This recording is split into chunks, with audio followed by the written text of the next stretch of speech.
Welcome to a special edition of the Captain Jack Rackham channel. You can watch it on all of his platforms, Roku, YouTube, Facebook. As you guys know, I have hosted this show earlier in the year after the Super Bowl. My name is Raider Transplant. Angelo, for all of you guys, follow me on Facebook. And tonight, as you can see from the comment section, we have a really special show. It's the first time we're doing it. It's the first annual Silver and Black Showdown of a Guillotine Fantasy League where we have all these amazing content creators for Raider Nation all joining up with a whole bunch of other martial artists and other characters as well. So let's get into it right now so we can explain to everybody. Let me see here. Hold on. Oh, man. A lot of people coming in the comments already. First person I'm bringing up, you guys have seen him on the show before. He's guested. We've all guested on his show. He's representing the Bay Area. He's going to throw it down. He plays fantasy football every year, y'all. I don't know if he's won yet. Like, I've never won, but he plays it every year, which means he knows how to play. Let me bring him up. Raider Nation, Jasin. How you feeling tonight, bro? Man, feeling good, man. Feeling like a champion, man. Ready to get started, ready to get it. All right. I like it. Now, I gotta just low-key say this to everyone right now. I think this guy is the favorite to win this 18-team league. I really do. He's the one that does the most research out of all the Raider content creators. He always puts out all this like amazing statistical information. I don't know if he's a math guy, but the guy definitely has a really good show. If you guys have seen it, it's Real Talk Raider Nation. He's always out there, but I mean, again, man, I'm not trying to blow smoke or make him too nervous tonight on the drafting, but I really think he's the favorite to win. Mr. Paul Charchian, 805, Real Raider 805, welcome. What's going on, Angelo? I appreciate you. Hey, that's a lot of pressure. I'm just saying. It's a lot of pressure. I'm feeling it just a little bit, but I'm excited. This is the first time doing this whole guillotine setup, and we just talked briefly offline, and I'm excited, man. I think it's going to be fun, and there's a lot of things you got to pay attention to even have a chance. And luckily enough, yes, I do pay attention a little bit, so it's going to be fun. I appreciate you reaching out and let me join. Yeah, no, and again, like, we have people in this league. Like, for example, we have the Raider Syndicate. So Rundown's a part of the league. He might pop in later on tonight. Leo's a part of the league, right? And Chris sent in the first lady of TRS, Myra G. So we got a full crew of TRS, right? And Myra G's won several leagues. Like, she's a champion in a lot of these different leagues that she's in. So she really knows how to play. Like, if really? I mean, that's like, why she's always live in the chat. That's why. She's listening to everybody else's info, right? And picking it off. But the other person that we got to always watch out for too is Turf, man. Turf was a star running back in college, right? Terrence Crump, for you guys who don't know, he's the Ultimate Raider Fan 32. I've been a guest on his show before. And he always does these breakdowns, right? Because he's seeing it from being a former player standpoint. But here's the thing that I will say about that. That could help him or that could hurt him, because fantasy football is exactly what it is, man. It's fantasy. It's not real life, right? So somebody that might be really good will actually score you really low. A mistake that I made last year, for example, is I really thought that DK Metcalf would be amazing as a first-round wide receiver pick. And boy, was I wrong, because he was just basically mid. But one of the lucky ones, because I'm such a Raider homer, is I picked Jakobi Meyers. And Jakobi Meyers last year in fantasy was a solid number 2 across the board. And in all honesty, when we think about it for the Guillotine League, Jakobi Meyers is one of the top wide receivers on the board because of the consistency, and that's what you want. So before we get into all of that, and before we start getting into the rules and all of that, let me just check with the chat. We got Arizona Raiderette here tonight. Thank you. Captain Jack says he's going to try to make it because, he's sleeping around this time. It's like almost 11 o'clock in Tampa Bay. Anna Diaz, always welcome. Glad to see you. Raider Ryan's here. Thank you. Ramiro Castro. Thank you. All right. Oh, See, now here's a guy who does the Wild Wild West show, guys. He was too scared to join our league. Richie was scared to join the league, y'all. He got an invite, and he didn't even respond to the invite. That's all right, though, Richie. He's just here. He's going to be here just to critique all of our picks. I like probably. Rain check. Dory's here. Thank you, Dory. Thank you. Yeah, no, it'll be fun. It'll at the very least. Oh, Matt Marinovich. Nice to see you, man. And the chat. Cool. Thanks, guys. Thank you. Appreciate you. We got some Facebook people. Thank you, Lorenzo. Appreciate you guys. All right, so check it out. Guillotine League format, right? Why did I even choose this? Transplant is crazy. Why would I? First off, Paul, you've never played Guillotine before, right? Guillotine rules? I've not.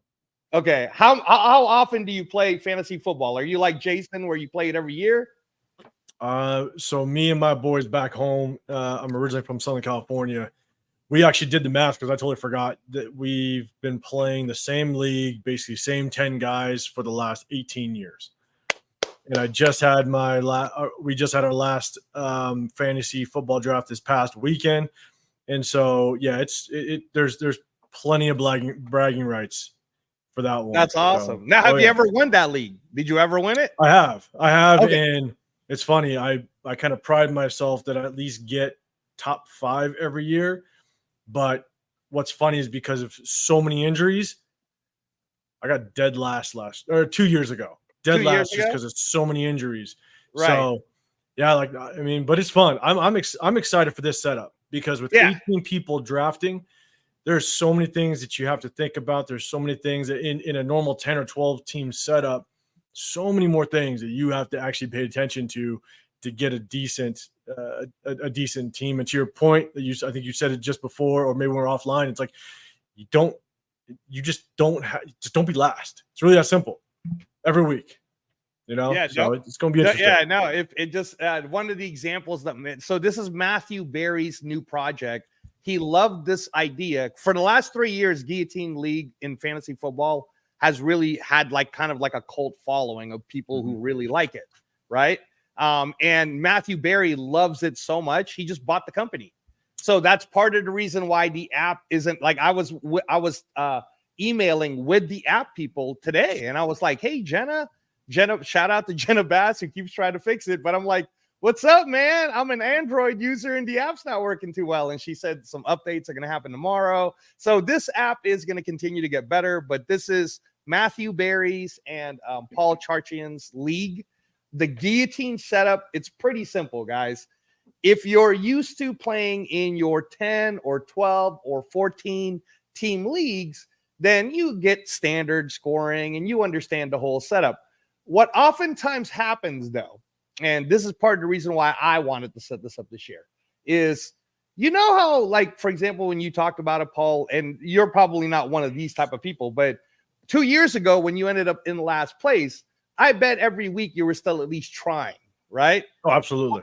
Okay. Oftentimes, though, in a lot of these leagues, and you know what I'm talking about, Jasin, the person who's already losing after the first month, they're just not even trying anymore. And then they're not putting names in the roster. Yeah. They're holding on to star players in the benches. Exactly. Go ahead, Jasin.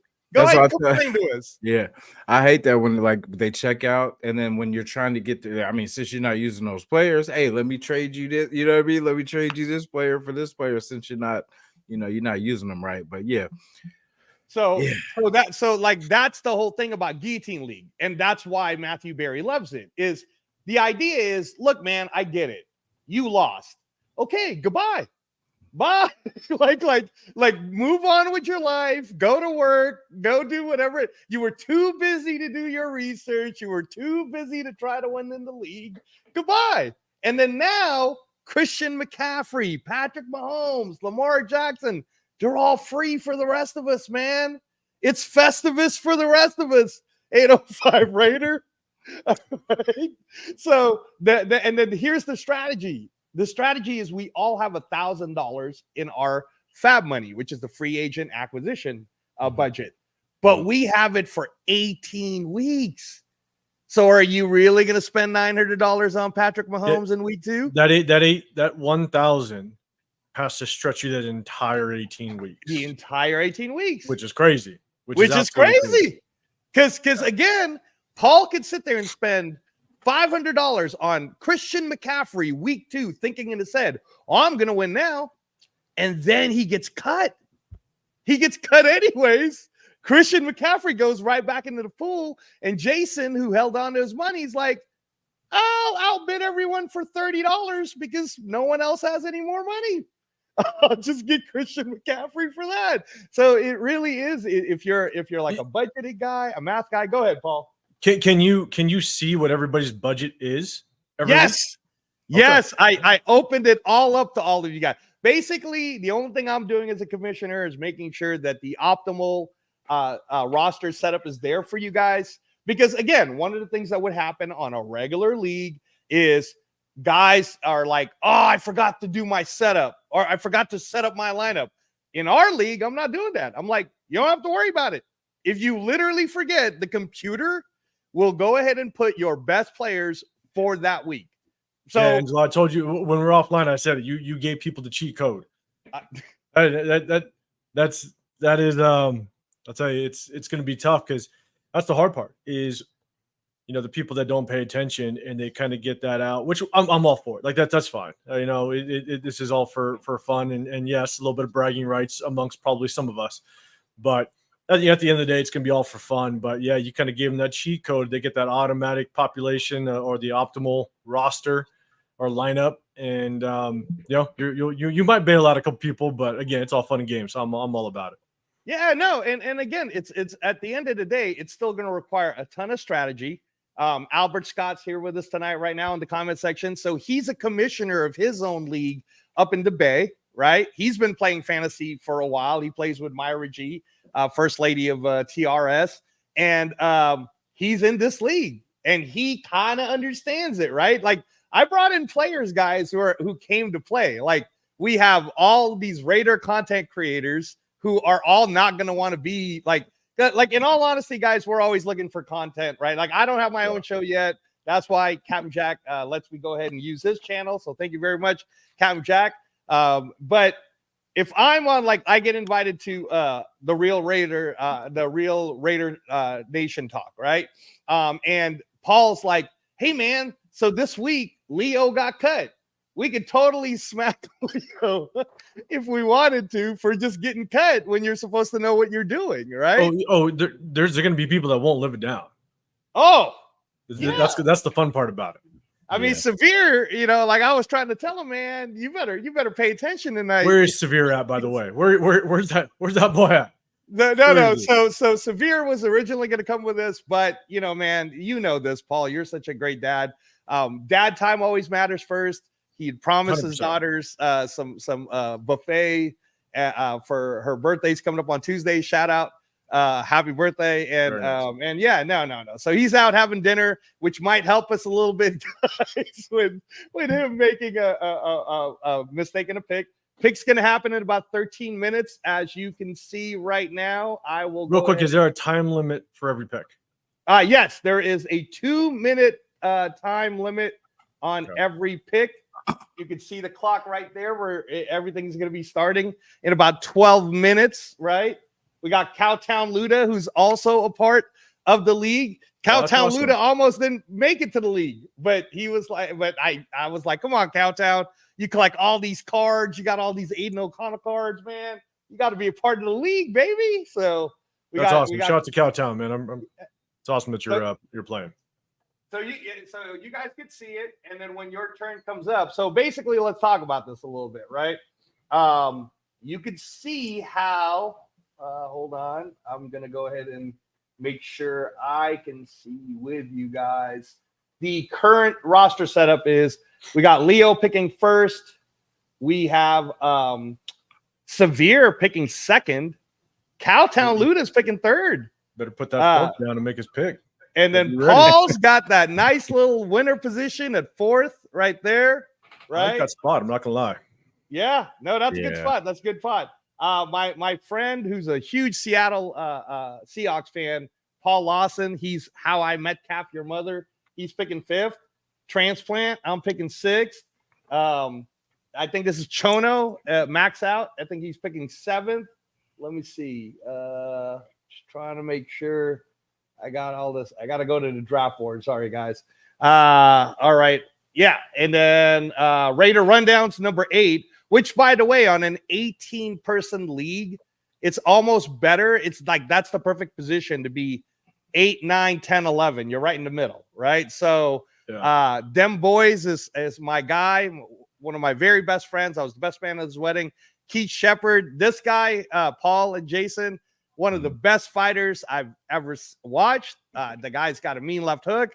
I've been in the ring with him a few times, and he hits super hard, but he picked them boys because he's a Cowboy fan, and you guys already know what we think of Cowboy fans. So I don't think he's going to make it very much, and he's auto picking anyways. But who knows, man? Auto picking might actually be good for him. So we'll see. Sometimes it works out. Sometimes it works out. Turf is We Play 4 Quarters, so he's number 10. DFW Viking is one of the best black belts in karate I've watched. A great sparring person. He lives in Texas. Greg Dervianic, he's a huge Vikings fan, so don't be surprised if he takes all Vikings for tonight. Dub's Dogs is Dub Raider, who I got to meet Walter during the open practice on Tuesday. That's when we were trying to hook up Paul. Yeah. But I met him because he came in with Leo, I believe. That's right. Yeah. So he's a part of the league. Hawk Tua is good old the first lady of TRS, the Raider Syndicate, Myra G. We got Southwest Outcast, which, guys, is another Transplant recipient. He's one of my Transplant brothers from Transplant Sport Group, and he wanted to play this year. So yeah, he hasn't hit his year mark yet, I believe, on his Transplant, but he's doing really well. Vegas Vortex is my lady, who's at UNLV right now studying, actually. So I don't know what her draft will look like. Auto draft? Is that what's going to happen? Maybe. I don't know. And she's busy, man, trying to get those degrees. So, and then Silver and Black Haze, I believe, is my man right there, Jasin, smoking it up. Yes, sir. Al Bundy, I had to get him, Paul, as Pharaoh. Pharaoh wasn't scared. So okay, nice. Pharaoh. There you go. He wasn't like all these other people that were scared. Pharaoh was not scared. He was like, I'll get in. And then Make In Moves is Albert, who we saw in the chat earlier. So that is your draft room right there. Gonna be pretty fun, y'all. I don't know. What do you any final thoughts before we actually do this thing? Any thoughts at all? Any strategies? Because I didn't want to say any strategies yet. I wanted to discuss it after somebody makes a pick. But go ahead. We got 8 minutes left till the draft? Yeah. Yes, we do. Something like that. So any strategies, good luck.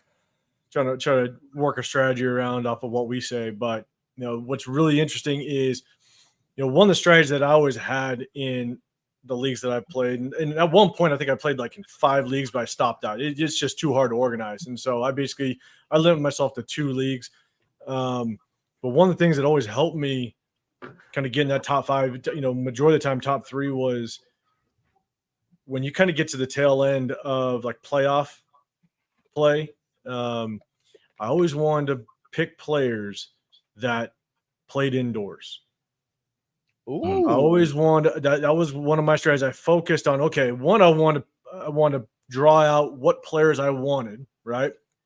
But then I would look at who plays in the dome in November timeframe, and who has games played on the West Coast or kind of in Florida or what have you, so that that weather is never going to really play a role or minimize that chance. And so that was one of the strategies. I still do it to this day. But the hard part is, I don't know if you can do this in this league because there's 18 players. I mean, and it's a timing thing too. That's the whole point. It's a timing thing. It's like you can strategize for 18 weeks if you want. I'm strategizing for week 2, baby. Exactly. Make sure I make it to week 2. Also, what's very different about this is if you go and play with some of your buddies or people that you've played with for a long time, right? So all my guys back home, we've been playing for, again, I think it was 16 years, and I know them. So I know what guy they might be going after. That might be a Saints fan. They might be a Rams fan. That might, so I'm like, I know who they're going to most likely target. So if they're around me, I can kind of figure out, okay, I think I know who they're about to pick. Whereas in this format, who knows? I know you said there's, a Vikings fan in here, a Cowboys fan. We'll see how that plays out. But at the end of the day, you just don't know anybody. So you really don't know where people are going to go until maybe around 3, maybe 4, because then you can see what their roster looks like and what their needs are. But in those first, 2-3 rounds, you're kind of blind. You're just hoping you get, a good player kind of drop your way with 18 people picking around you. That's insane. So, well, yeah, here we go. We are 5 minutes away. 5 minutes away, Jason. Yeah, I'm pick 16. I'm pick 16. So, like, you did make up a good point. I get to double up in a sense, kind of back to back. So I got to really make them count. Hey, but you know how Justin Jefferson is 4. Who's throwing to him, though? That's what I'm saying. Like, they got to think about that now, too. And here's what's funny. I was literally just discussing it this morning with Greg, Mr. Black Belt, Juicy as we call him, because he was so fast. He was juicy in the mats. So Greg was like, man, I hope I can get Sam Darnold in the 11th round. And I told him, I said, in an 18-man league, you'll be lucky if you can get Sam Darnold in the 9th round, because just do the math. There's 18 of us. Yeah. There's only 32 starting quarterbacks. You need 2. Players are going to fly. Yeah, exactly. So it's like, by the time all starting quarterbacks go, you're not going to pick a backup quarterback. You're not putting Jameis Winston in your roster. That's just not going to happen. So I have a sleeper. I have a sleeper. I have a sleeper pick that, of course, I'm not going to reveal, but it's we know who your sleeper pick, man, is. Ain't no Connell. No. Hard part. You got to be in the roster. Hard part with a lot of people and them doing their drafts. If you've done drafts prior to this and you've kind of seen how drafts work, how people are picking, you're like, man, the sleeper, instead of it being in the 8th, 9th, 10th round, your sleeper might be in the 5th, because all of a sudden you see teams being, positions starting to fly off the board, and you kind of get nervous. You're sitting there going, oh, crap. If people start closing in on that sleeper, you just don't know when you're going to pull that trigger. You out. Your sleeper's Justin Fields, bro. Yeah, right. No. That's severe sleeper. Okay, don't worry. Okay. That's severe sleeper. That's Severe's boy right there, Justin Fields. He can't. Is it really? He can't stand. No, he can't stand Justin Fields. Oh, he can't stand him. Okay, he can't stand Justin Fields. All right. Well, we're 3.5 minutes away. We're a boxing round away from making these picks. Paul, I like your strategies, but man, 18 people picking 8 starters, by the way. No defense, no kickers, 2 flex, 1 tight end, 1 quarterback, 2 running backs, 2 wide receivers.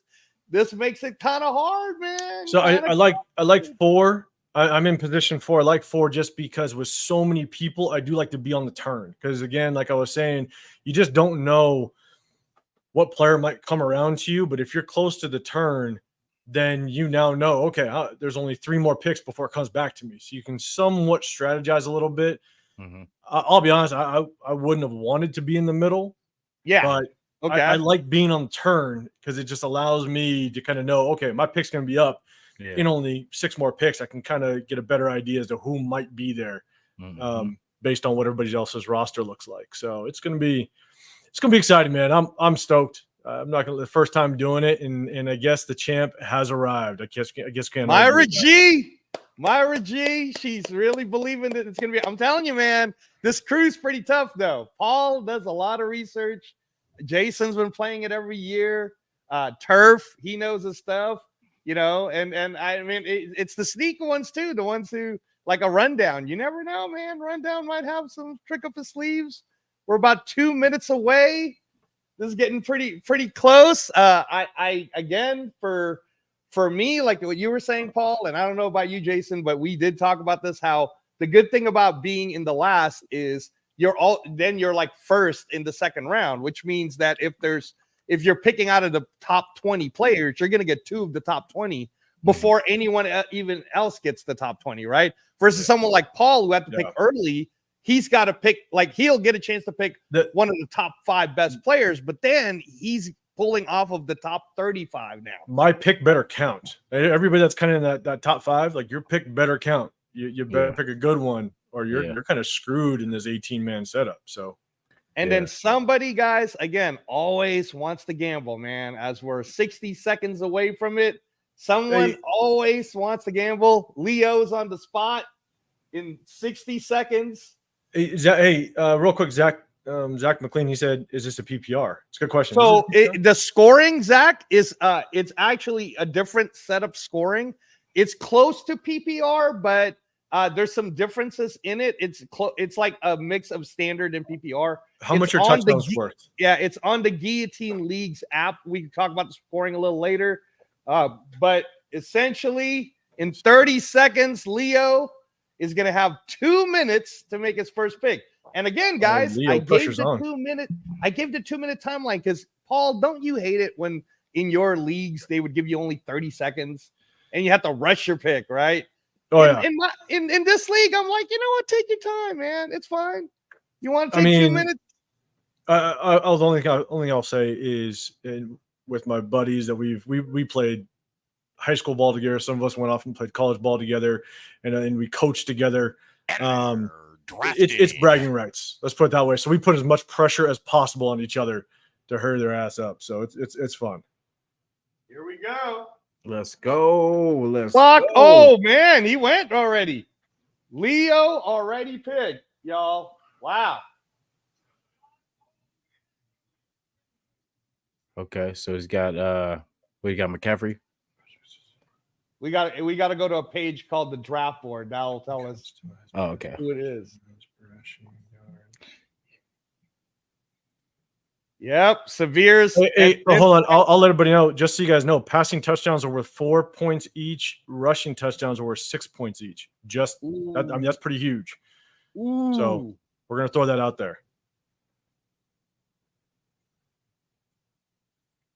It's a point for each reception.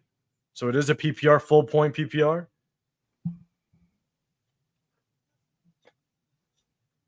A receiving touchdown is 6. Dang, a receiving touchdown 6. So passing touchdowns 4, rushing touchdown 6, receiving touchdown 6. He picked Christian McCaffrey, obviously, for you guys who don't know. Leo picked Christian McCaffrey, for anyone who doesn't know.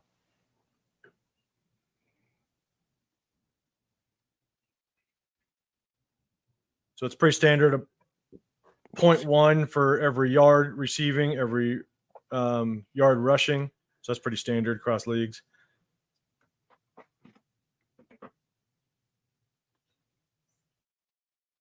When it comes to just passing yards, it's 0.04 for each yard passing, 0.04. You look at the parentheses, it'll explain it to you better. Like, for every 10 yards, this is what they get. But yeah, it's a point for every 25 yards. Okay. So passing. 100 yards basically is 4 points, right? Basically, yep. That's passing yards. So that's interesting. I know, man. I told you, this is crazy. Crazy times, everybody. Crazy times. Severe is really taking a sweet time, guys. Really. He's got, let's see. Who did he pick? Because now we're, here it is. It's Paul. All right, Jason, don't break his concentration. He's got to think. Paul's got to think about who he's going to pick. It's a very important pick for Paul. Gonna make sure I use my mouse right. So far, Severe took CeeDee Lamb. Cowtown Luda took Tyreek Hill. We have 3 of the top fantasy players off the board already. What is Paul going to do? Is it going to be Jamar Chase for Paul? Because Jamar Chase looks pretty tasty. What do you think, Jason? Yeah, definitely. I did it. Hold on. Definitely has the skill set, the quarterback to get him the ball. I think that would be a good selection. Or, to my benefit, you are up next. Please take Justin Jefferson. He took Justin Jefferson. Even better. Oh no, you took Breece Hall. I took Breece Hall. Tell us why you took Breece Hall while we're waiting for Paul, number 5. So I took Breece Hall. I just think he's going to be the workhorse over there. I think he's going to be the workhorse as long as Aaron Rodgers stay healthy. They're going to, now Garrett, you are Garrett on Wilson the clock. is going to get some work. And, I'm on the clock. Oh, you're on the clock? We saw a quarterback go. All right, I'm on the clock, y'all. Hold on. Give me a second. What is going on? That was crazy. I'm trying to work this. Oh, my God, Jason. I got a chance to draft Jamar Chase, Justin Jefferson, or Bijan Robinson, or Amon-Ra St. Brown. I would take chat. I got Justin Jefferson. His quarterback Sam Darnold, though, man. Hey, Jamar Chase. Sam Darnold. He's playing for a contract, baby. Sam Darnold's one of the top 35 quarterbacks in the NFL. Oh man. Oh, that's so hard. What do I do? Paul, what would you do if you were me? Oh man, I'll tell you after you pick. Yeah, right. Let's see. I'm using up this time, guys. Because Minshew. It's not Minshew. I'll tell you that. Heard Minshew's got the hot hand. Is so tasty. Yeah, Jamar Chase is so tasty. I can't do it, man. I gotta go. I gotta go him. I'm sorry. I had to do it. Pulled the Justin trigger Jefferson off the board. Oh man, AJ's off the board. I had to do it, guys. Nice. I had to do it because he's the highest paid wide receiver for a reason. He's literally like a Michael Jordan-esque type. And Sam Darnold, as long as Sam Darnold doesn't see ghosts, Justin Jefferson 20 points per week. So, I think Sam Darnold is just going to target him. So with a 1-point PPR, Justin Jefferson might have 8 to 10 catches a game with him just throwing directly at him all day long. So yeah. Oh man, this is going fast. Oh, Chono. He went with Bijan Robinson. All right, Bijan. Hey, Jamar Chase Raider rundown is still on the board. Jamar Chase is still on the board, y'all. Oh no. What's rundown thinking, everybody? What is rundown? You know rundown, Jason. What's he thinking? Is he thinking running backs because he played running back? He's probably thinking, is Jamar Chase going to be healthy? Is Burrow going to stay healthy? So he might be going a different direction.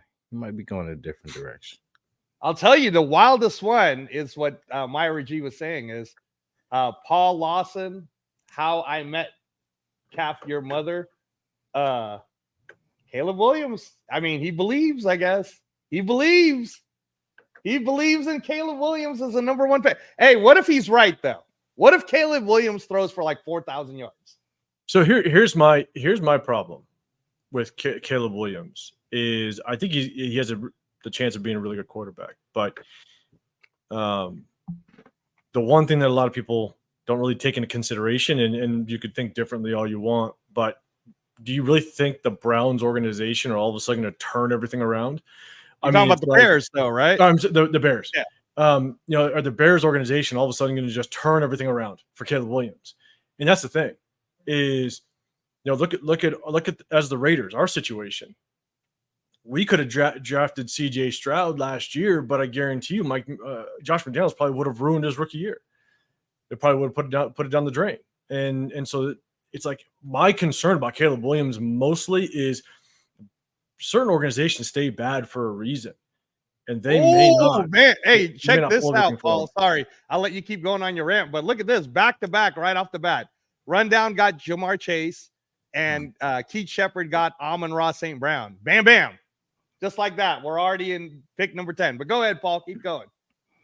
So that's my thing is, do you think the Browns organization is going to be a strong enough coaching staff to turn this whole thing around with Caleb Williams? Well, I'll tell you this. If you watch the HBO Max show, Hard Knocks, it sure looks like they know what they're doing. So, I mean, yeah, more power to them if they do. But honestly, it's some organizations stay bad for a reason because they just can't get out of their own way sometimes. That's true. We'll see. We'll see how. And I'll tell you this, man, that's ballsy to pick quarterback in the first. And he's a Seattle fan too. So I don't know. We'll have to ask Paul Lawson what he was thinking when he did that for you, Myra G. We will find out soon enough. But we got Turf right now. So we're at pick 10, right? Yeah, Turf is taking his sweet little time. You think he'll go right? Because you know what's crazy to me? Why is Jamar Chase still on the board, guys? Why is Jamar Chase still on the board? Oh no, he's off. Yeah, I think so. Rundown did Turf take him? Yeah, somebody took him. Rundown got him. No. Rundown got oh yeah, you're right. Rundown did get him. Okay, I'm good. I'm hoping I'm reading this right. This is new, so I'm trying to navigate. No, you're right. Rundown got him.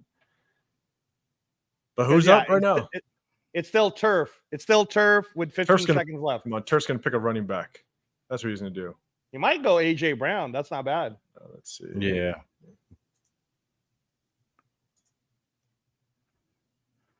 What's Turf going to do? We shall see right now. We're about to find out. AJ Brown. He went AJ Brown. Beautiful.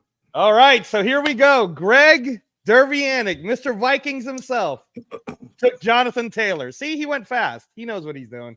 He knows what he's doing. Yep. He went running back. Jonathan Taylor's going to be interesting because that's the other hard part. Again, don't want to give away any of the strategies that I look at, but running backs, when you pick them and they got a mobile quarterback, sometimes they steal those rushing touchdowns. Huh. That is wow. That's okay. Oh, here we go. Myra G. Myra G's picking y'all. All right, the champion's picking. Let's see what she's pulled off here. Oh no, my bad. It's still 1 minute. I was looking at this. It's hard. Come on, Matthew Berry, you got to fix these apps, man. So 1 minute left for Walter Dubs Dogs, Dub Raider. You guys should watch his channel, Dub Raider on YouTube. But Dubs Dogs, yeah, it's a 1 point PPR, RG. Okay. Puka Nakua's still on there. Garrett Wilson's still on there. Marvin Harrison. I mean, Marvin Harrison's a pretty good pick. It's so hard right now because there's a lot to talk about, but I'm not giving away strategies.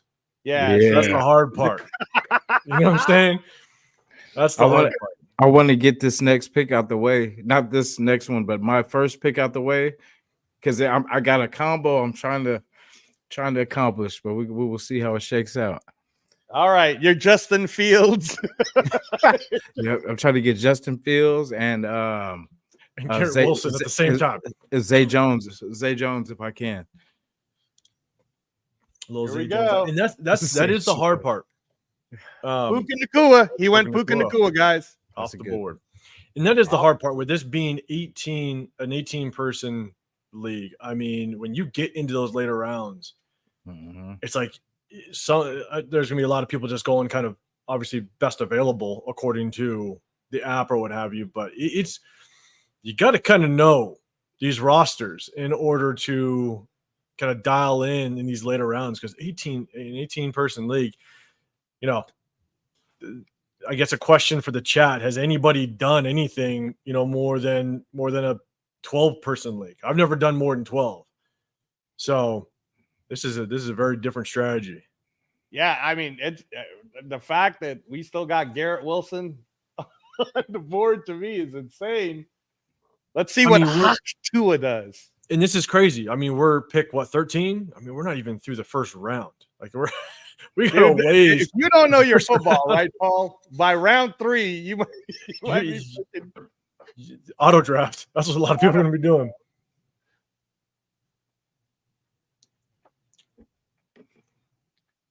Yeah, she's taking her time. What do you think, Jason? Who's Myra G going to take?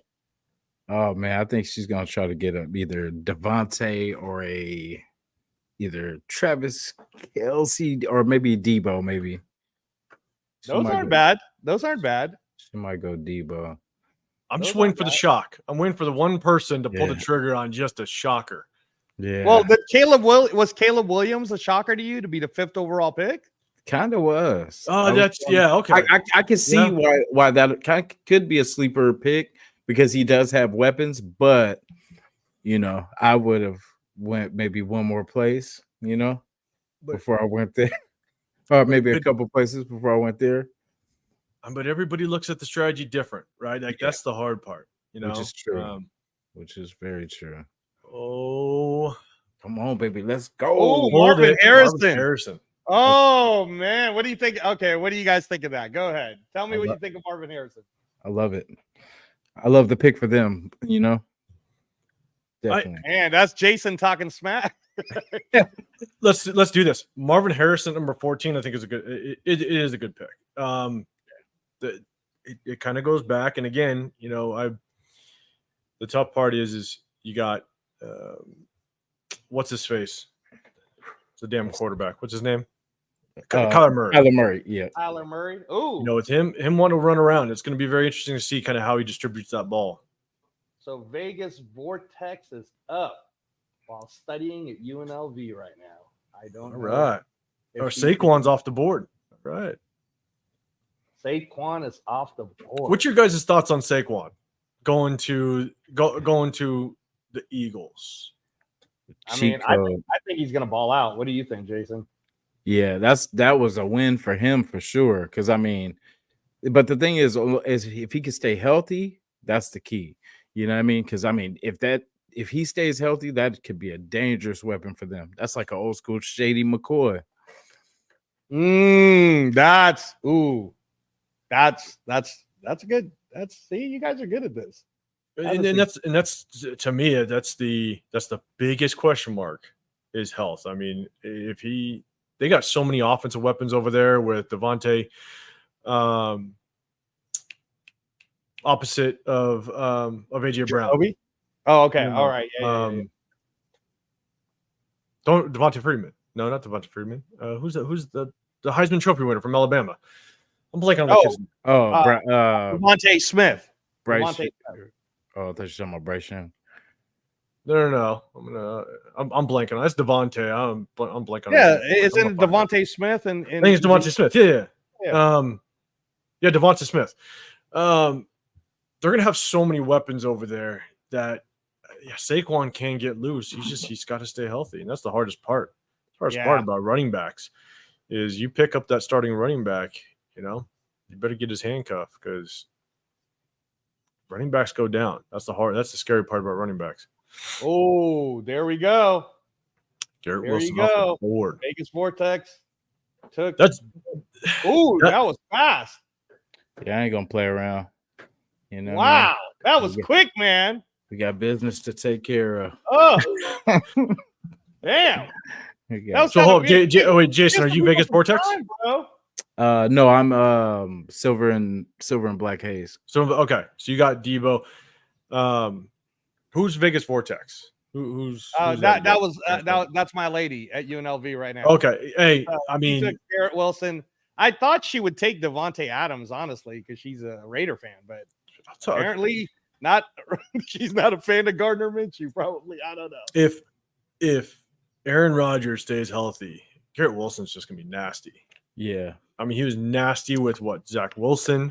Mm-hmm. I mean, he's gonna be nasty. So that's a good pickup. Is it? Okay. All right. I'll let her know you said that, Paul, when she comes up. Especially at pick 16? My God. Yeah. We're not even through the first round. Maybe we'll celebrate the end of the first round here with another. And Pharaoh's picking right now, gentlemen. He's got 50 seconds. I don't know what Pharaoh does. I know. I don't know what Pharaoh is thinking. I don't know. Let's see. Zach McLean, you said he's going to get 30% of the target share. Are you talking about Garrett Wilson getting 30% of the target share? Okay. All right. So Richie Riche, who was too scared to join our league. Says they did improve their O-line.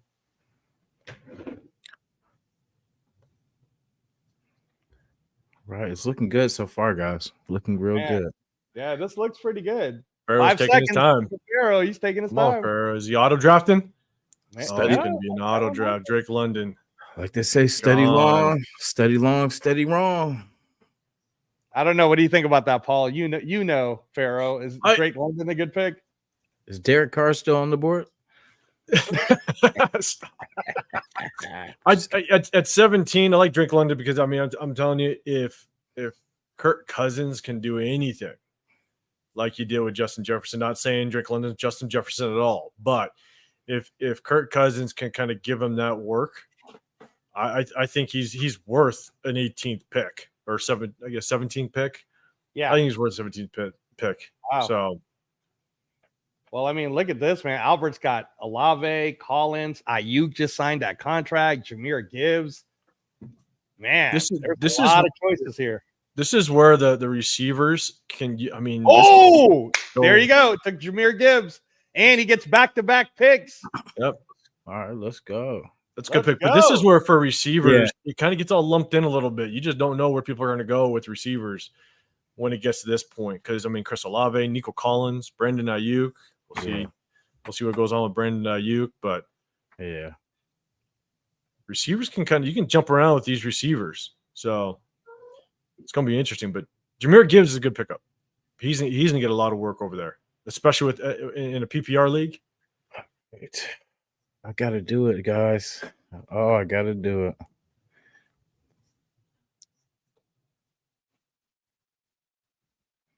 On one went Derrick Henry went. Okay, Derrick Henry. Yeah, this is going to be crazy right here. Oh, my goodness. So are we back to Pharaoh? Pharaoh's pick right now, right? Yeah, Pharaoh's picking. I don't know what Pharaoh's thinking. I mean, he's thinking auto draft. That's what I mean, like, look, Albert went back-to-back running backs, and that's not a terrible strategy because he's got a pretty good stronghold on the running backs that are left.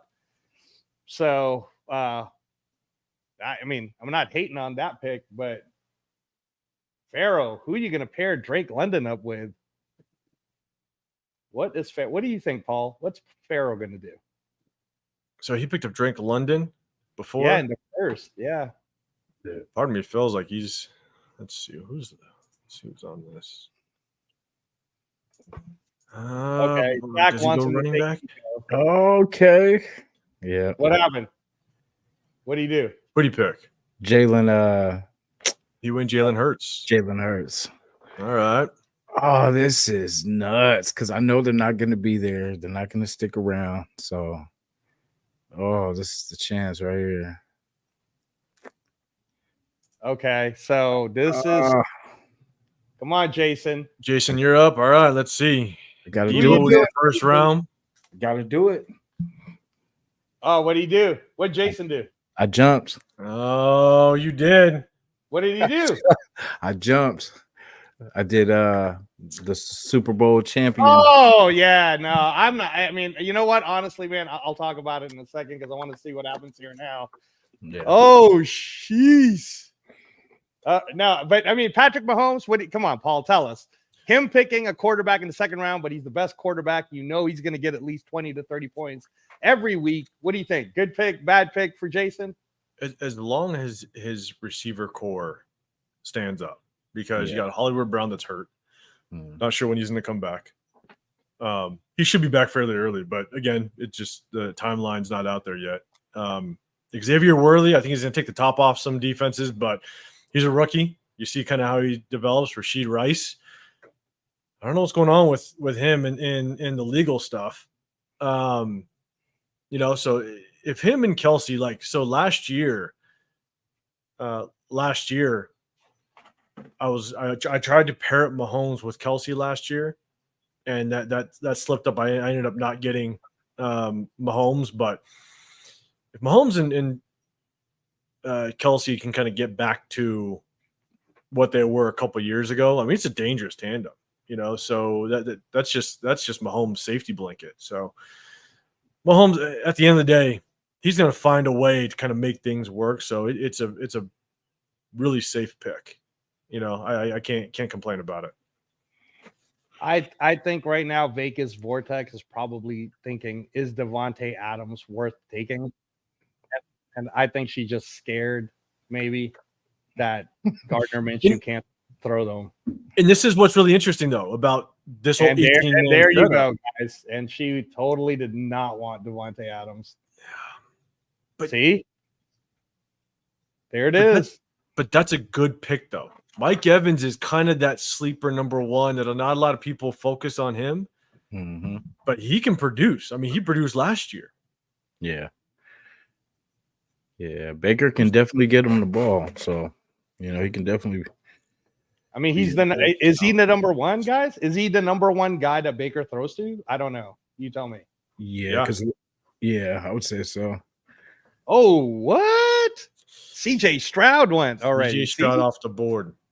Wow, Jalen Hurts off the board, CJ Stroud off the board, Patrick Mahomes off the board. Okay, Hawk Tua, nice pick, Myra G. Myra G. What was hard is I didn't know how far CJ Stroud was going to drop. Yeah, because I picked him up in my other league, and I had to pick. It was a 10-man league, and I was pick number 7, so I was actually able to get him in the 3rd round. But so I didn't know how far CJ Stroud was going to go. Oh man, Devontae went to them boys. Keith Shepard got Devontae Adams, Jalen Waddle. This draft's actually going pretty well. Yeah, it's moving. Okay, so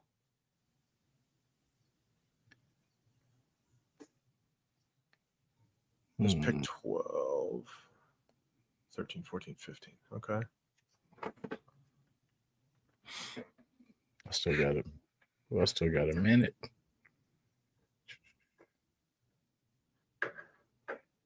Who's up right now? Max out? Oh no. Yeah, max out. Yeah, max out. Chono got Bijan Robinson in the 1st. Raider, hey, run now. You are on the clock. Okay, he went with Laporta. All right, I'm on, gentlemen. Give me man. second. Okay, so that's you. I swear. I heard I was on the clock, and I'm like, holy crap! No, I'm not on the clock. No, that's me. That's me. Yeah. Okay. Cool. All right. I was tripping for a second. So here's something, right? I would normally take Malik Neighbors. On all my other leagues, I would take Malik Neighbors. But in a league where I might get cut week 1, how the hell do I know Daniel Jones is going to throw to him? You know what I mean? So I don't know, man. I might go crazy on this next pick, gentlemen. Oh man. I don't. This is my 2nd pick. You know, like, I don't know. I'm a little scared from being. You know. Is this where I pull the trigger? Because we're starting to run out of. There's some good picks left. I got 1 minute, y'all. 1 minute.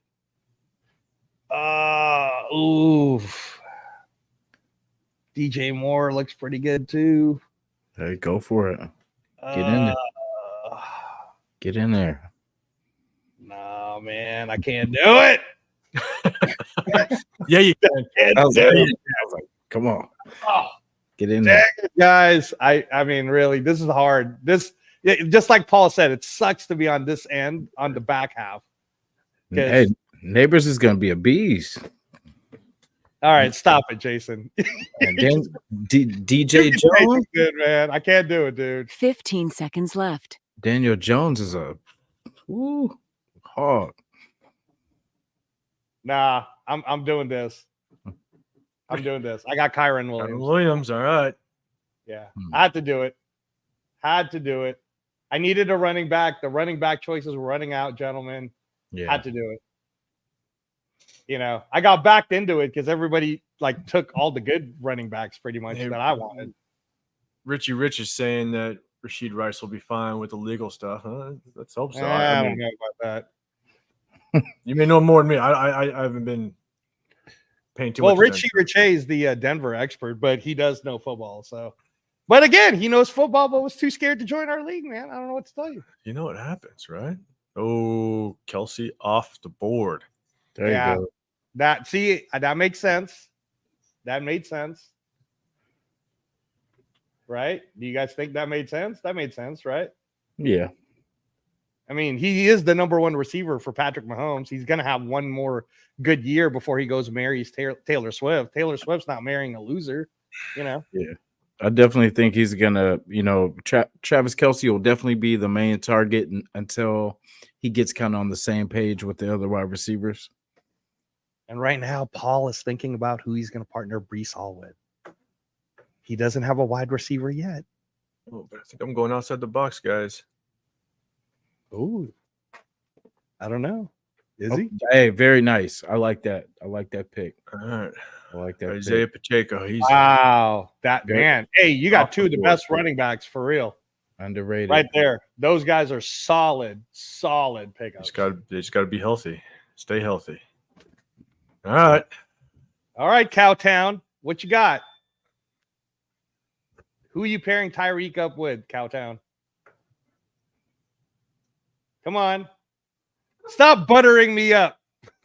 Who are you thinking, Cowtown?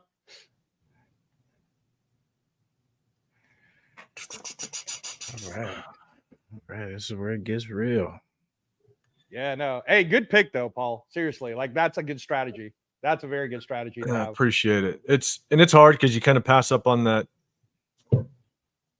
I mean, Breece Hall, Isaiah Pacheco, they're definitely going to get catches out of the backfield. Isaiah Pacheco's increase in PPR out of the backfield went up a lot last year, so hopefully that just continues to get better, except against our Raiders. Let's put it that way. Yeah, I agree.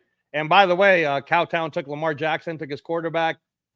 Severe takes Malik Neighbors. He wanted CD and Malik together. And then good old Leo took Devon A-Chain. So McCaffrey and A-Chain are now gone. Nice. Did I Josh Jacobs is gone. Josh Allen is gone. Josh Jacobs? All right. Damn, this is going fast. Cowtown's next. Damn, Severe. Okay. CeeDee Lamb, Malik Neighbors, Josh Allen for Severe. And look at Leo's crazy ass, man. He basically hog-tied the running backs. He got McCaffrey, A-Chain, and Jacobs. Remember, there's 2 flexes in this league to start. I mean, a crazy person like Leo could totally start 3 running backs if he wanted to. Okay, Stephon Diggs is gone. Cowtown got that. Back to Paul. Jason. What do you think Paul's gonna do? Let me look what's out there. If I were Paul, I would grab. I'm trying to think. I think this is a good time to get Minshew. I was going to say he should definitely get Aiden O'Connell, who will be the week 2. Carter Bradley. Got to pull the trigger right now. He's going to get pulled up. Yeah, someone's going to be. I have a feeling. But you know what, Jason, though? Real question, right? Like, while Paul's thinking this out. Yeah. Quarterbacks are going away, man. Is this the time that he pulls the trigger on a quarterback? Is it QB time? Derek Carr is still out there, guys. we got Dak Prescott. Carter Bradley is on my radar. Yeah. we got Dak Prescott still out there. We got Joe Burrow. Joe the man Burrow still out there. I'll give my props to Leo, though. That's a crazy way of thinking, but I like it. He took the 3 top running backs right off the board. I'm gonna take this all the way down. Yeah, you should. You should, man. These guys, it seems like everybody here knows how to play, including Paul, who surprised us with the Caleb Williams pick. Because what if he is a 4,000-yard guy? Right, Jason? Yeah, that's true. All right, I think I'm doing it. You are up next. Oh boy. Oh, boy. He did it. Hey, you know what? Can I just say this to Paul right now? Kyler Murray is Matthew Berry's ride or die this year. And last year, Matthew Berry's ride or die was Amon-Ra St. Brown. Now you are on the clock. Which paid off for everybody. And man, damn, everybody went too fast. I'm up now. Damn, people, hold on. Oh, yeah, of course he took DK Metcalf. Paul Lawson, of course you're going to take DK Metcalf. He's a Seattle guy. He's not going to pass up on DK. All right, I'm going to take my time here, gentlemen. Talk amongst yourselves. Try to pump me up. The only reason why I went Kyler is because being in the position, I'm waiting 20 plus picks until it gets back to me, and at that point, quarterbacks are just slim, and with an 18-person league, you want to try to get at least maybe that top 10, top 12 quarterback that you can kind of sit on. So part of me was like, you know what, I just got to pull the trigger. I'm pretty good. I'm good with my running backs. Receiver position is deep, but then again, it's always thinking about, and not to kind of throw, hints out there, but you got to remember, right? As long as you get past that first week, a team's players drop to free agency. Yeah. So I show Kyler Murray could be Kyler Murray of what, 2 years ago? Man, this might be too early, but come on, man. All right, don't be a bitch. Gosh, guys. All right. I'm happy with my wide receiver. I'm happy with my running back, but honestly, I'm starting to get a little scared of some of these picks, and I think in our league, this is going to be a very 15 seconds left. Very important pick. Very important position in our league. There's not a lot of them too. And just like Leo, I gotta do it, man. I gotta do it. I took Trey McBride, guys. Okay. I feel like Kyler Murray's gonna throw to Trey McBride a lot. And I think he's gonna be a stud. Yeah. And I needed a tight end. Like I could have taken Devontae Smith, but who the fuck knows what's gonna happen in Philadelphia with Saquon there now? He just got paid too. You know how it is after they get paid. That's what the hard part. I agree with you. I think Trey McBride's going to get a lot of targets this year. And remember, the difference in this league is all we got to do is survive week 1. Yep. Mm-hmm. I'll use some of my fab money. I don't care. I'll use it. I mean, I'm not using no 1,000, but I'll use some of it.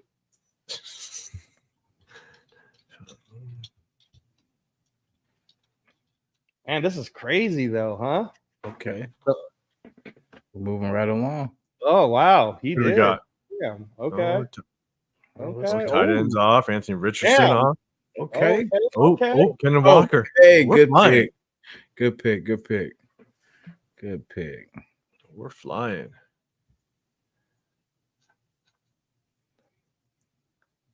We are flying. Wow.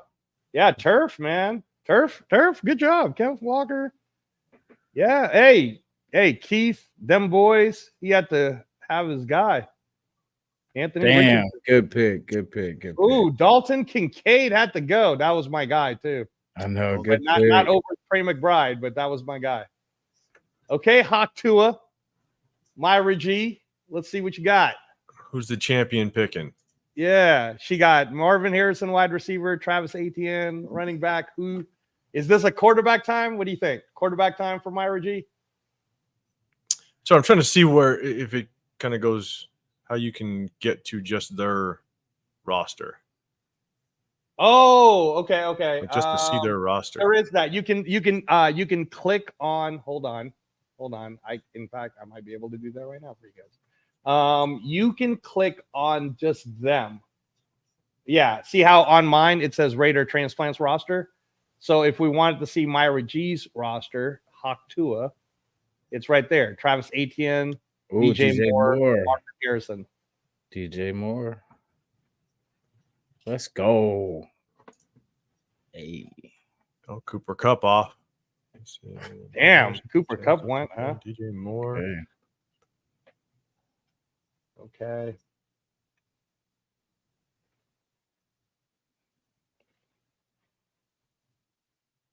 Damn, what is she thinking? For my roster, I'll have to go here. No, so yeah, Angelo, I just clicked on kind of where your roster is. I put on view draft board, and it just brings up another tab, and that other tab live populates everybody's roster. So like Vegas Vortex, he's got Garrett Wilson, Mike Evans, which is pretty solid. Okay, Garrett Wilson, Mike Evans. What do you think she's thinking right now? Running back? That, but I'm telling you, like, God. I mean, got to be running back, right? And that's the hard part. A lot depends on what people like to lean towards. You know, some people like to grab running backs. You know, you have that whole 0 running back strategy for a lot of fantasy teams. And so it's hard. It's where do people like to lean towards when it comes to their own strategy? But, you know, Vegas Vortex, pretty receiver heavy as it stands right now. Tight ends have kind of run off the board a little bit.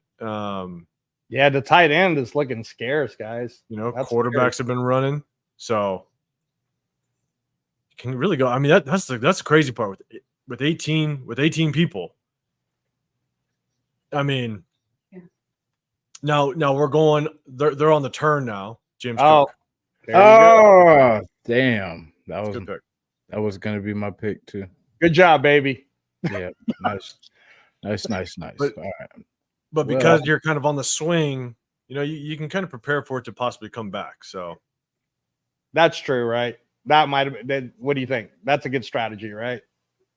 Yeah. Yeah, it's a good pick. I mean, shit, James Cook. Wow. In the third and 18-person league. Yeah. Okay. I'm just gonna. Are you easy? Are you just gonna do it? You're not gonna be a little bitch. Man, I gotta get it. Gotta get it. All right, we're just gonna go here. Ooh, nice. Right, Michael Pittman. Hey, man. Hey, he will definitely get his. He'll definitely get his catches, and he will get his touchdown.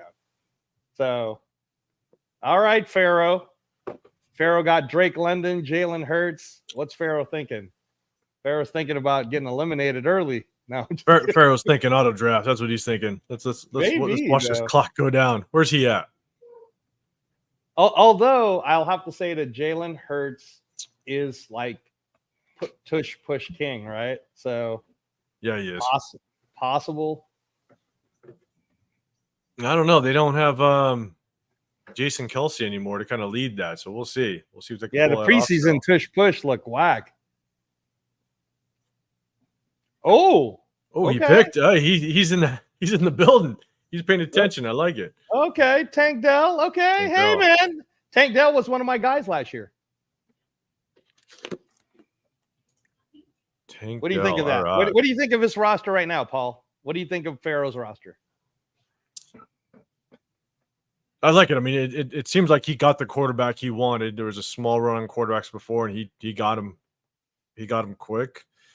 Drake London, again, I was talking about it. I think if Kirk Cousins can do anything near or close to just how much he fed Justin Jefferson, that's going to be a solid pick. And then Tank Dell, the only tough part, and I think what other like Nico Collins is gone, Stephon Diggs is gone. I mean, question about the Texans is, are there too many mouths to feed over there? Oh, did he just go? Who did he get? Oh, he got Zay Flowers. Good pick. Hey, I'm not hating on that. Zay Flowers was one of the top wide receivers last year too. I mean, he turned it on towards the tail end of the season. Yeah, no, Lamar Jackson liked him a lot. Yeah, the only thing that was so frustrating though, and I'm just gonna throw that out here, not to hate on anybody's pick, but because I had him last year, I drafted him, and he towards the tail end of the year he did do well, but the only hard part is Lamar Jackson. I mean, he takes off and runs so much. Zay Flowers could be just wide open, and he just takes off. So that's the only frustrating part is you'll see Zay Flowers get open quite a bit, and Lamar Jackson will just use his legs. So he'll still get his touches. He'll still get thrown to. That's not. There's no concern there. But there will be those frustrating times. Albert's taking his time. Oh boy. No, it's starting to go down. Cal Pitts. You went Cal Pitts? Yep. Mm-hmm. Wow. Okay. So here we go. Jason's on the board. And Kyle Pitts is a very interesting one because now that if Kirk Cousins can get used to the system and get going pretty quickly, I mean, it'll be the first time I think Kyle Pitts has a legitimate quarterback under center. See, like I'm telling you guys, man, Paul's going to win this thing. He knows all of this information. I pay way too much. Pay too much attention to football sometimes. Hey, by the way, like I said, man, there's a prize at the end of this. So, last man standing. We're back to Pharaoh on the clock. Let's see. You got it. No, Jason, we need that. Oh, hold it. All right. Oh, he got Zamir White. Zamir White off the board. Dang it, Zeus! He's hoping for the workhorse. Damn you, Pharaoh! That's who I wanted. I wanted Zeus in my squad. Damn. You put. Oh, he put you in a bind, bro. Yeah, I need a Mixon. I need Joe Mixon. All right, Joe Mixon. Hey, no hate. No hate. Need a back. No hate. No hate. I mean, this is where a lot of people they can kind of jump around. Are there, Angelo? I mean, are there trades in this league? Yeah. No, I put trades, and you could trade fab money too. So god awful. So I'll give you a player for $300. No, man, that's crazy. Okay. I don't know. What do you think? If you were Vegas Vortex right now with that roster, what would you be? Garrett Wilson, Mike Evans, James Cook. Is this quarterback time? No, probably not. It's just hard because there's, when talent kind of drops off and some positions you can kind of wait a little bit. But again, not everybody knows each other in this league, so you just don't know what their mindset is or what they might pull. So that's why it makes it actually really interesting.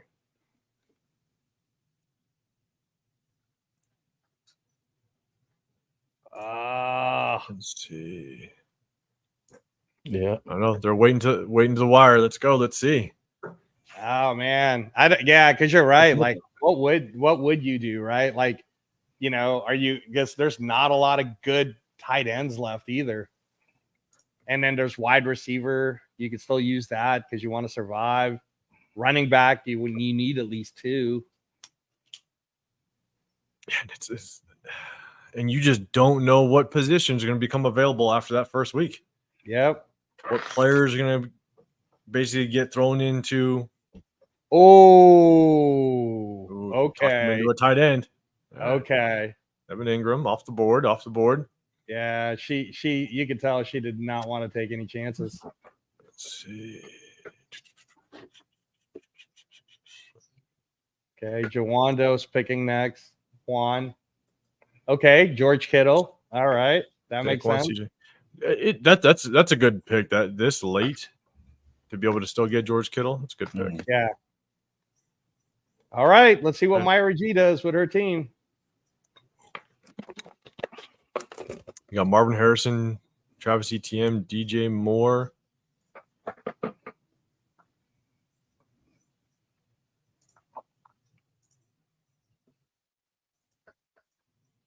Yeah, see, 18 people makes it super hard, guys. It does, because you just don't know what's going to come back to you. Oh, there you go, DJ Moore. So, all right. Yeah, Myra G went 2 running backs and 2 wide receivers already. Well, Alvin Kamara off the board, and then Aaron Jones right after. Damn, that was fast. So yeah, that was real fast. Yeah, Greg's going right now. Dubs Dogs wanted Aaron Jones. That's for sure. I bet DFW Viking wanted Aaron Jones, but All right. So Dub Raiders got Puka Nacua, Chris Olave, Dalton Kincaid, Aaron Jones. Okay, not bad. Not bad. I could see that. I could see that working. I could see it certainly surviving week 1.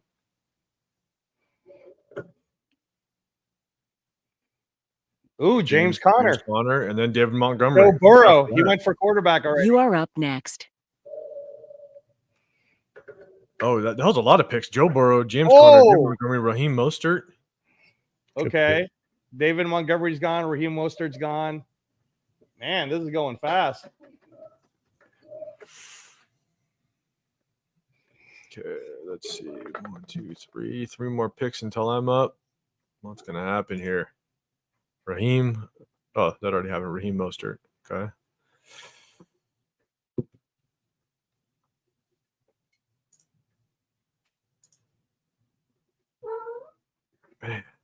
Man, this is interesting, boys.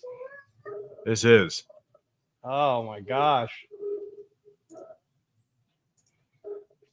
Maybe auto pick would have been better for us. I'm thinking about it. Now you are on the clock. All right, here we go, guys. Okay, he went Amari Cooper. So Cooper off the board. Okay. All right. I got a solid running back. I got a solid wide receiver, and I could argue that my tight end is the number 1 tight end. I can make that argument. Can I? Can I do that, Paul? Make the argument. Hey, you can make any argument you want. I like it. All right.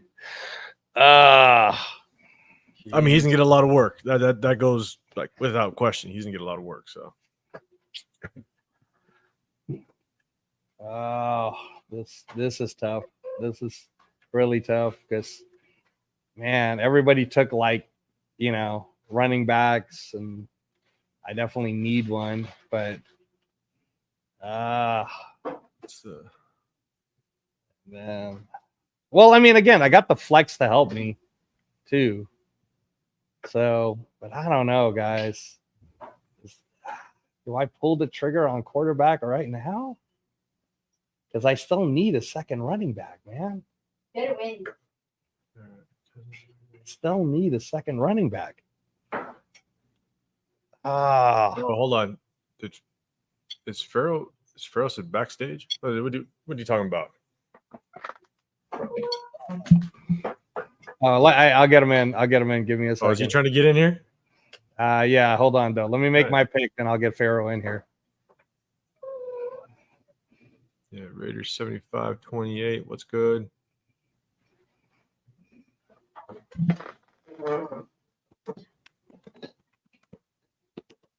$15 seconds left. Guys, this is killing me, man. Okay, I don't want to go too long without one, so I got to do it. He's going to be used a lot. I got to do it. Ramondre Stevenson. All right. I had to. I mean, I didn't even really want him. I had to because the way this board's moving. I don't know, but Angelo, Myra G is coming after your team, though. I bet she is. Yep. Hey, Pharaoh. Sorry, man. I had to make my pick before I let you in. There he is. 50-50 show, everybody. Pharaoh NFL making some good picks. Was good, man. How everybody doing? Good. I didn't like my last pick, but you guys all took the good running back, so I kind of had to do it.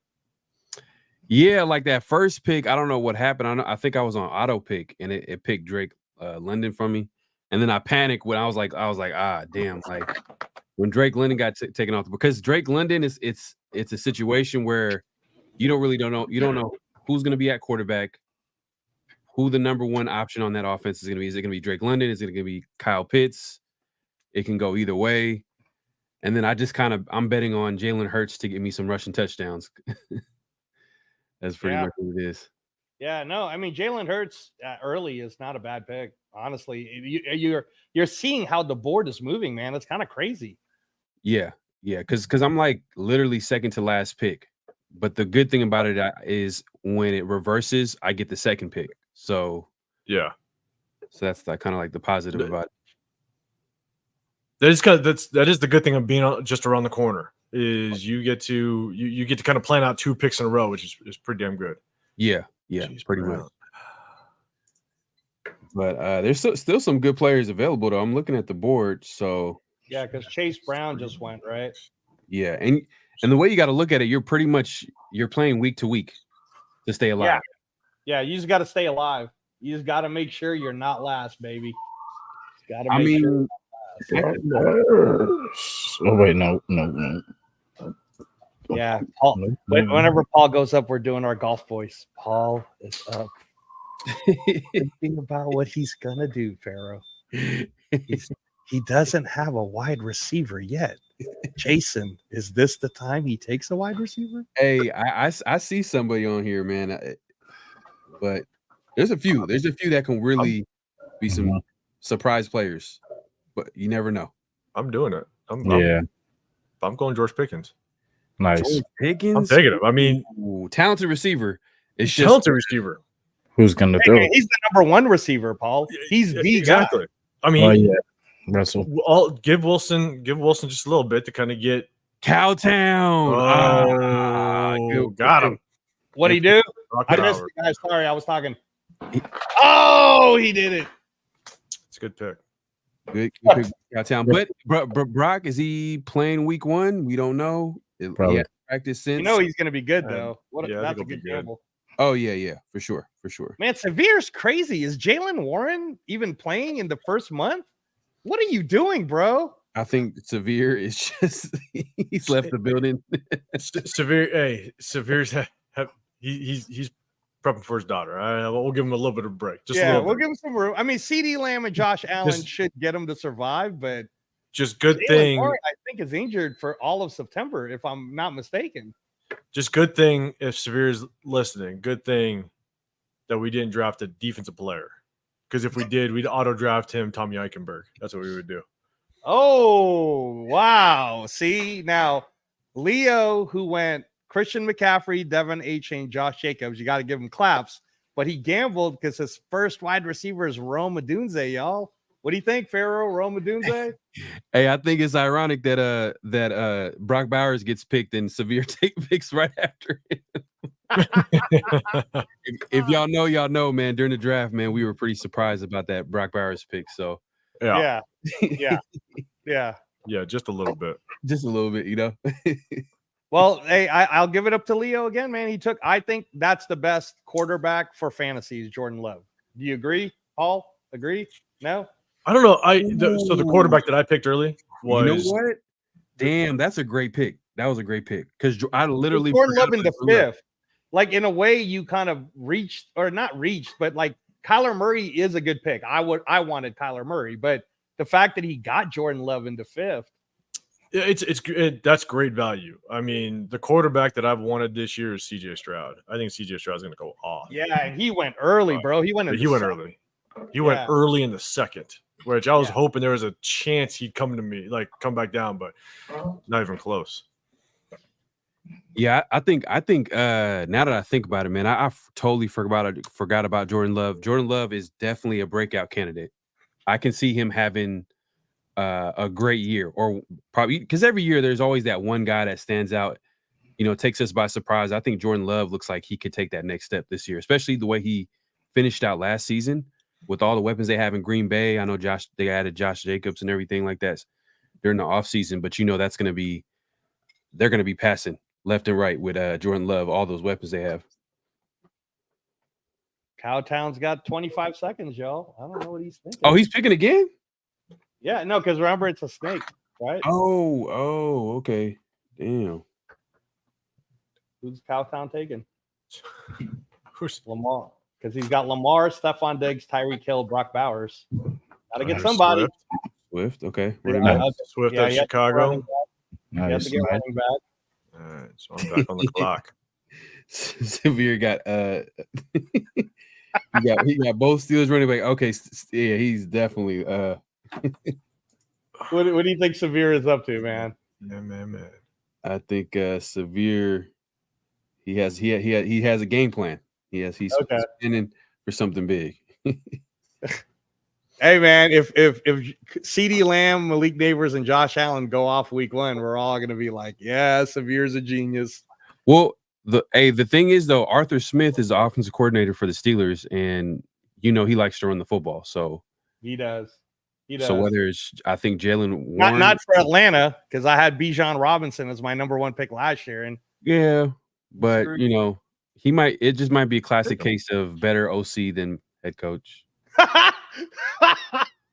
All right, y'all. So you are up next. I'm gonna save it for later on what Severe's grand plan was. T. Higgins, good pick. T. Higgins. Yeah, I'm gonna let Jamar Chase, just maybe sit out this first week. Just let him sit out this first week. Yeah. Let T. Higgins do some work, and I'll win that first week. Smart move. And on top of that, it is technically a contract year too.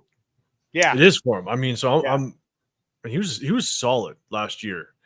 So, I mean, I just look at I'm cool with my running backs. I'm all right with Kyler Murray, and I got my 2 receivers. So I'm all right. I feel a little balanced. Hey, man, your team is going to definitely make. I would be completely surprised if you get cut in week 1. Now you are on the clock. Just need to get week 1, right? Uh-oh. Damn, y'all. It's my turn? Right. Jameson Williams. Okay. I don't know about the Jameson Williams pick, but I'll let you guys talk that over. Okay, got Kyler Murray. Is this the year where he figures everything out and puts it all together? He better, because I drafted him. Yeah, I'm looking at the team right now. Breece Hall, okay. Breece Hall, Isaiah Pacheco, Kyler, and then Pickens and so I know the one thing in this league that we're counting catches are counted. Yes. Yeah, 1 point PPR. So you can see how the value of the receiver kind of goes up a little bit just because of that. Damn it, man. I don't know what to do. I got a minute. Fuck. How many let me see. I ain't gonna help you. So Farrell, guys, I'm gonna tell you right now, I'm getting a wide receiver. So I'll get that out of the way. I'm just trying to think of who. So Farrell, available though. Passing touchdowns 4 points, rushing and receiving touchdowns 6 points. So 1 point PPR. Everything else is pretty simple and the same for almost all leagues. But yeah, I can see like a receiving type back being like the best player in fantasy, like Christian McCaffrey being, because he gets like both. Yeah, anytime it's a PPR. Yeah, 15 seconds left. This is the only, so because it's only 4 points for a passing touchdown, I think maybe those mobile quarterbacks might help to kind of help with the rushing yards. Yeah, because in the league that I'm in with a bunch of my boys, like the quarterback passing touchdowns were 6 points. So sometimes quarterbacks go pretty quick, but if you got a mobile quarterback, that might help you. So Cowtown got Lamar Jackson, which is huge. Yeah, I'm mad I didn't get Jordan Love, man. I ain't gonna lie. That's a guy that I know that's going to good one. He's gonna have a good pick. Okay, Jaden Daniels, way to run down. Zach Moss, okay. Dak Prescott, okay. Damn, Turf got Dak Prescott. It's not a back pick because with contract year, but Dak crushes it during the regular season. You just don't want him in the playoffs. In the playoffs, so it's a good pick.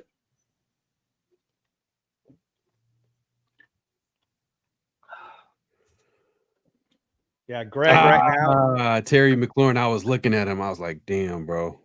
Okay, Terry McLaurin, Brian Robinson. Are you high on Terry McLaurin? I like him. I think the quarterback situation in Washington has kind of been all over the place. If Jaden Daniels, from what it sounds like, he looks like he's ready to ball out this year. A real deal. But we'll see, man. He's still a rookie. And I'm glad you're saying that, Jason. I was thinking about taking Terry McLaurin, and I'm like, you know what? Christian Kirk, proven veteran. It's got Trevor Lawrence. Fuck it. I'm just taking. I picked the safe play in having Christian Kirk. Yeah. No, I hear you. I hear you. Because you don't know what's going to happen. Usually, like at this point, it's all like Like there's a few players where you can be like, okay, I can see him playing well just because of talent. You know the talent, but it's just this. You don't know how the situation is going to shake out, their quarterback situation, or the offense, or whatever. Week 1. I mean, Christian Kirk was a beast last year. I actually had Calvin Ridley. I thought Calvin Ridley was going to go off, and he had his flashes. He had some up and down games, but Christian Kirk was pretty consistent. And that's probably why they let him walk, and he went to Tennessee instead of staying with Jacksonville. Hey, can we give a fanfare to Myra G? Myra G's team's not bad, you know. Let me see. She's Noctua, right? She's Noctua. I was wondering who's Noctua. Man, she's won a lot of fantasy football leagues, man. That she knows her stuff. Hey, Alvin Kamara, that's a good one because obviously he gives you that versatility of running the ball, of receiving. Okay, Jaden Reed. Jaden Reed's not bad. Slot receiver. Slot. Yeah, you want more. Okay. She's betting on Marvin Harrison being rookie of the year. That's what she's betting on, probably. Yeah. It's not bad. It's not bad.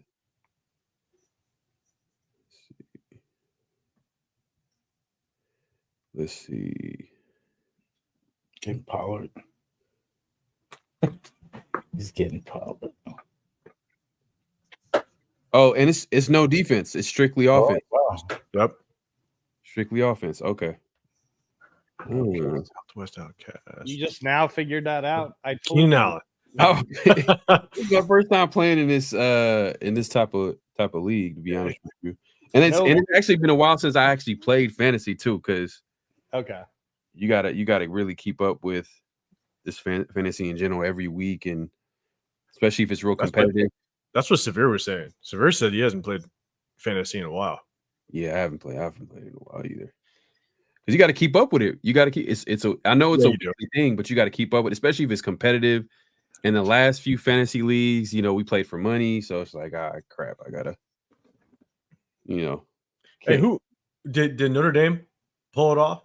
I knew it was a close game. Does anybody? Let me check the score real quick. Notre Dame. They won. That could have been. Did they? They pulled it off. What was the score? 23-13. Oh, okay. Yeah. It was like 6-6 halfway through the third or something like that. The game. Okay. They pulled away in the fourth. I believe. Oh, okay. Well, second half, I should say. Second half. All right, Keenan Allen off the board, huh? Who's picking right now? Biggest Vortex. All right, that's good. We'll see. Biggest Vortex has Garrett Wilson, Mike Evans, James Cook, Evan Ingram. All right. Might need another running back. Stuck, honestly, man, she needs a quarterback or a running back for sure. Because the one thing that I saw, we got to do. There's 2 flex positions, right? Yeah, and you can flex. That's why Leo was so smart to take 3 top running backs. Yeah.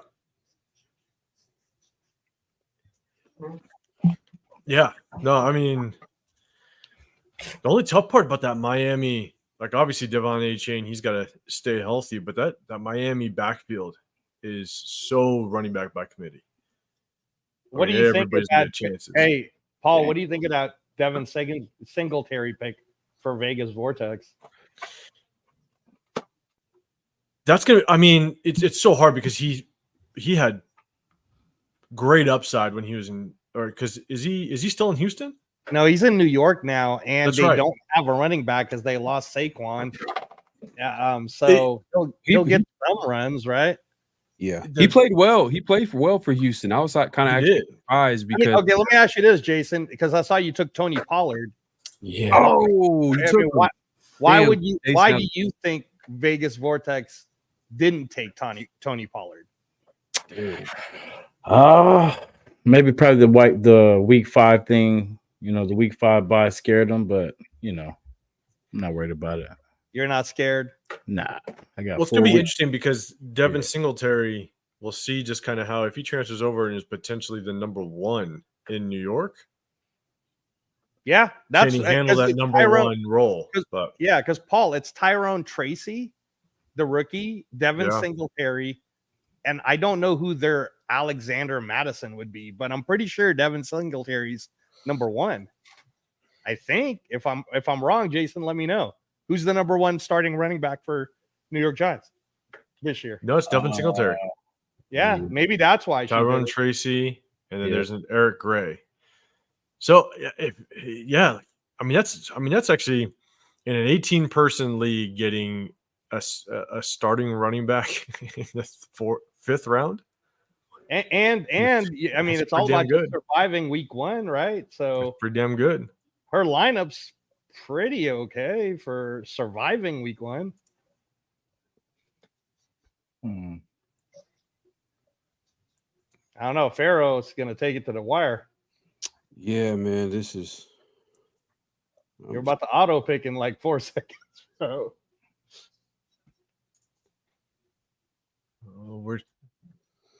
Oh, no, that's a good pick, dude. Chris Godwin. I wanted Pollard, man. Hey, Jason ended up taking my pick, man. Okay, now let me ask you that question. Let me ask you that question. Pharaoh, why did you want Pollard?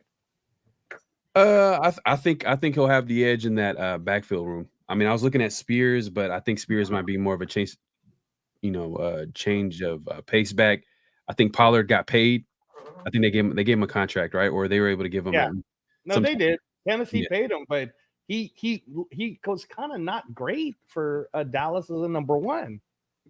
Yeah, but it's about touches too. At the same time, like you got to look at it from like the opportunity. Like how many opportunities is he going to get? So at this point in the draft, you're not going to get the superstar player. You're gonna have to take educated gambles. True. So I was looking at Pollard, like, you know what? There's a possibility he's going to get touches in Tennessee. They don't have the greatest quarterback room. It's a young quarterback room, so they're probably going to try to lean on that running game. And it's going to be Spears and Pollard, and I think Pollard probably edges him out a little bit. And I was just kind of looking at like some of the things that was done over preseason, and it seems like he kind of outplayed Spears. And fair to your point, it's at this point in the draft, it's just potential body of work, right? Even if it's not clear who's going to be the number one and going to get the majority of carries, Pollard might beat him out. It could be 70-30. 3 weeks into the season, 4 weeks into the season. So at this point, this deep in the draft with the 18 people, you're just looking for body of work at this point. Yeah, pretty much. Especially in the running back position.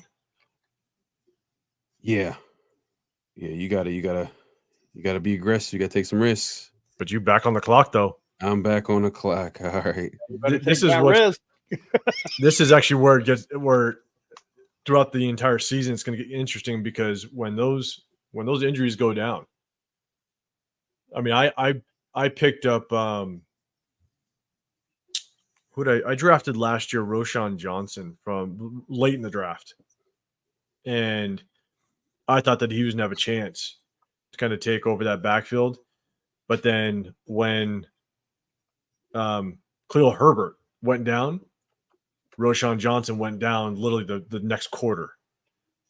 And so when running backs go down, you're going to see this free agency budget just fly, which is going to be interesting. Yeah. Man, you're making some really good points, Paul. That's why you're the favorite to win, dude. Don't keep saying that, man. Know your stuff, the pressure's on. This is tough. Jeez, guys. This is tough. Yeah, I'm gonna have fun with this pick. Yeah, let's do it. Let's see it. Let me see. What you got? I just seen his name. Where is he at? All right, let's see.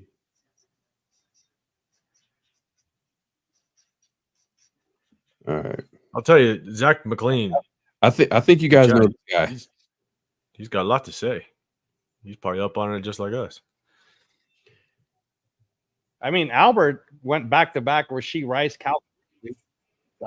Good pick. Okay. Nice. He's a Dallas Cowboy, right? Yep. He's gonna get work. He's gonna get work. Good pick. Damn. Oh well. Let's go with it. Oh, damn. Oh, You should. I think you stole the pick. Yeah, that's the second time that happened. And Joku went. Is that what happened? No, I was trying to get Michael. Damn, someone's gonna take him at some point. So yeah, it's gonna be gone. I was gonna say it. I don't care. I was going to get Michael Mayer, but you know, it is what it is. Michael Mayer. Come on, man. He might still be there. I'm not gonna lie. Man, Michael Mayer. Come on, Paul. You were not going to take Michael Mayer in the sixth round. He might still be there. Don't worry, Pharaoh. Yeah, believe me, bro. He ain't catching no passes. Michael Mayer, are you serious? I think Michael Mayer is motivated to go into his second year. I think that them drafting Brock Bowers, I think sparked something in him. If you hear him like this whole offseason, he looks like Joker. An entirely different player. The way he's talking with confidence. The way he was kind of taking shots at McDaniels too. I don't know if y'all was paying attention to some of the things that he was saying about like the previous regime. Some days I hated coming to work. That's a shot at McDaniels in that previous regime. So I think, you know, Michael Mayer could definitely be at least a red zone target at the very least. So I think Michael Mayer is going to be kind of a vital part, especially on third downs with the Raiders, because the biggest thing for Michael Mayer is he came out of Notre Dame as one of the better pass catching tight ends out of college that year. And when you talk about defenses and how they're going to guard the Raiders offense, you got to guard DA. You got to guard Jacoby Myers. Now you got Trey Tucker that you got to make sure that you got an eye on him deep. Now we got Brock Bowers. Mm-hmm. Michael Mayer is going to get the fifth defender.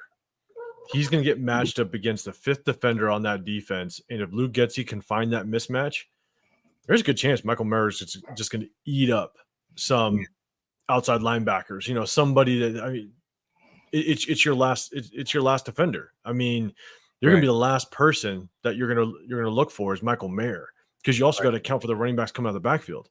Right. So I think he's going to get his touches, and I think there's a good chance he might be like a key third down guy in the passing game. So all right, let me ask you this, Paul. Minshew's the starting quarterback now. Yep. And one of the things that people kind of talk about as his weakness is throwing over the middle. And typically you tight ends go over. Hey, speaking of Michael Mayer, y'all. Myra G just stole him. She was like, "Oh no, I'm doing it." That's what Myra G just did. Hey, the only reason, I know where Michael Mayer is like ranked in this whole fantasy draft. But at the end, you are up next. It's all about taking educated gambles, right? You got to take some risks. Not everybody that everybody picks is going to have a great year, right? You're going to have to like kind of like the reason why I like Jordan Love pick, because I think he's going to have a great year. So I was like, damn, I don't know why I went with Jalen Hurts, where, you know, I kind of, you know, that's a whole different conversation for another day. But look, going back to what I was saying to you, Paul, about Minshew, do you think that can impact production of the tight end room if a guy like Minshew kind of, you know, he kind of likes to play freestyle, and you know he's not going to be looking over 100%. You look. I think that there's no way there. In my opinion, when it comes to this whole Raiders receiver room, that one, Luke Getsy is going to run a very balanced offense, but two, now Minshew is going to take some risk. But I guarantee you, he's also going to overthrow receivers. He's going to be inaccurate at times. You know, he's going to throw some hospital balls. I mean, Minshew's not going to be, you know, this guy that's going to throw 50 times a game and throw for 350 yards a game. That's just not who Minshew is. So, man, go ahead. Sorry, Paul. Go ahead. I just don't see how this receiver room is always going to all of a sudden just going to be completely elevated because brought Minshew in. Like, that's never been who he is. So, well, I will say though, he did have some games where he did throw for that many attempts last year, but I'm with you though. I think the Raiders' plan is to run the football. There were a couple, like there were a couple, but I think this offense is going to roll through the running game. Mm-hmm. So I'm in a quandary, gentlemen, because I need a quarterback, but man, I do not want to pick a 49er at all, dude. And I don't want, you know, like I fucking do not want to pick. But Brock Purdy's in a contract year. And he does get his points. I can't do it. I don't want no Niner in my team. Kirk Cousins got that Achilles. Justin Herbert's always injured with something, his thumb, his middle finger, his face. So is it 4 points for touchdown for everybody, including? No, it's the passing. I think they're talking about passing touchdowns. Passing touchdowns. Yeah, okay. Yeah, passing touchdowns typically is lower. Look, I need a quarterback that I knows what he's doing. 15 seconds left. Knows what's going on, has good weapons. So I'm pulling the trigger, boys. I'm doing it. Ready? TC4.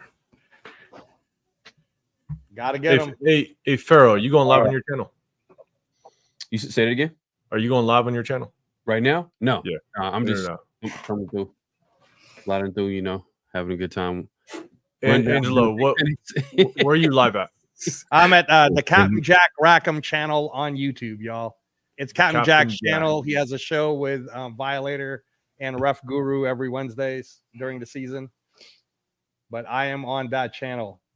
Jerome Ford just went. So it's Paul again, guys. Paul right now. Brees Hall, Isaiah Pacheco, Kyler Murray, Pickens, and T. Higgins. How come I couldn't get the golf talk? Oh, I'll give you a golf one. Here you go. I'm going. Hey, this is. And I know we're only in the 6th, but this is kind of my your need. I like this kid. This is your need. I'm going Keon Coleman. Okay. Oh my gosh, that is a gamble. Mason.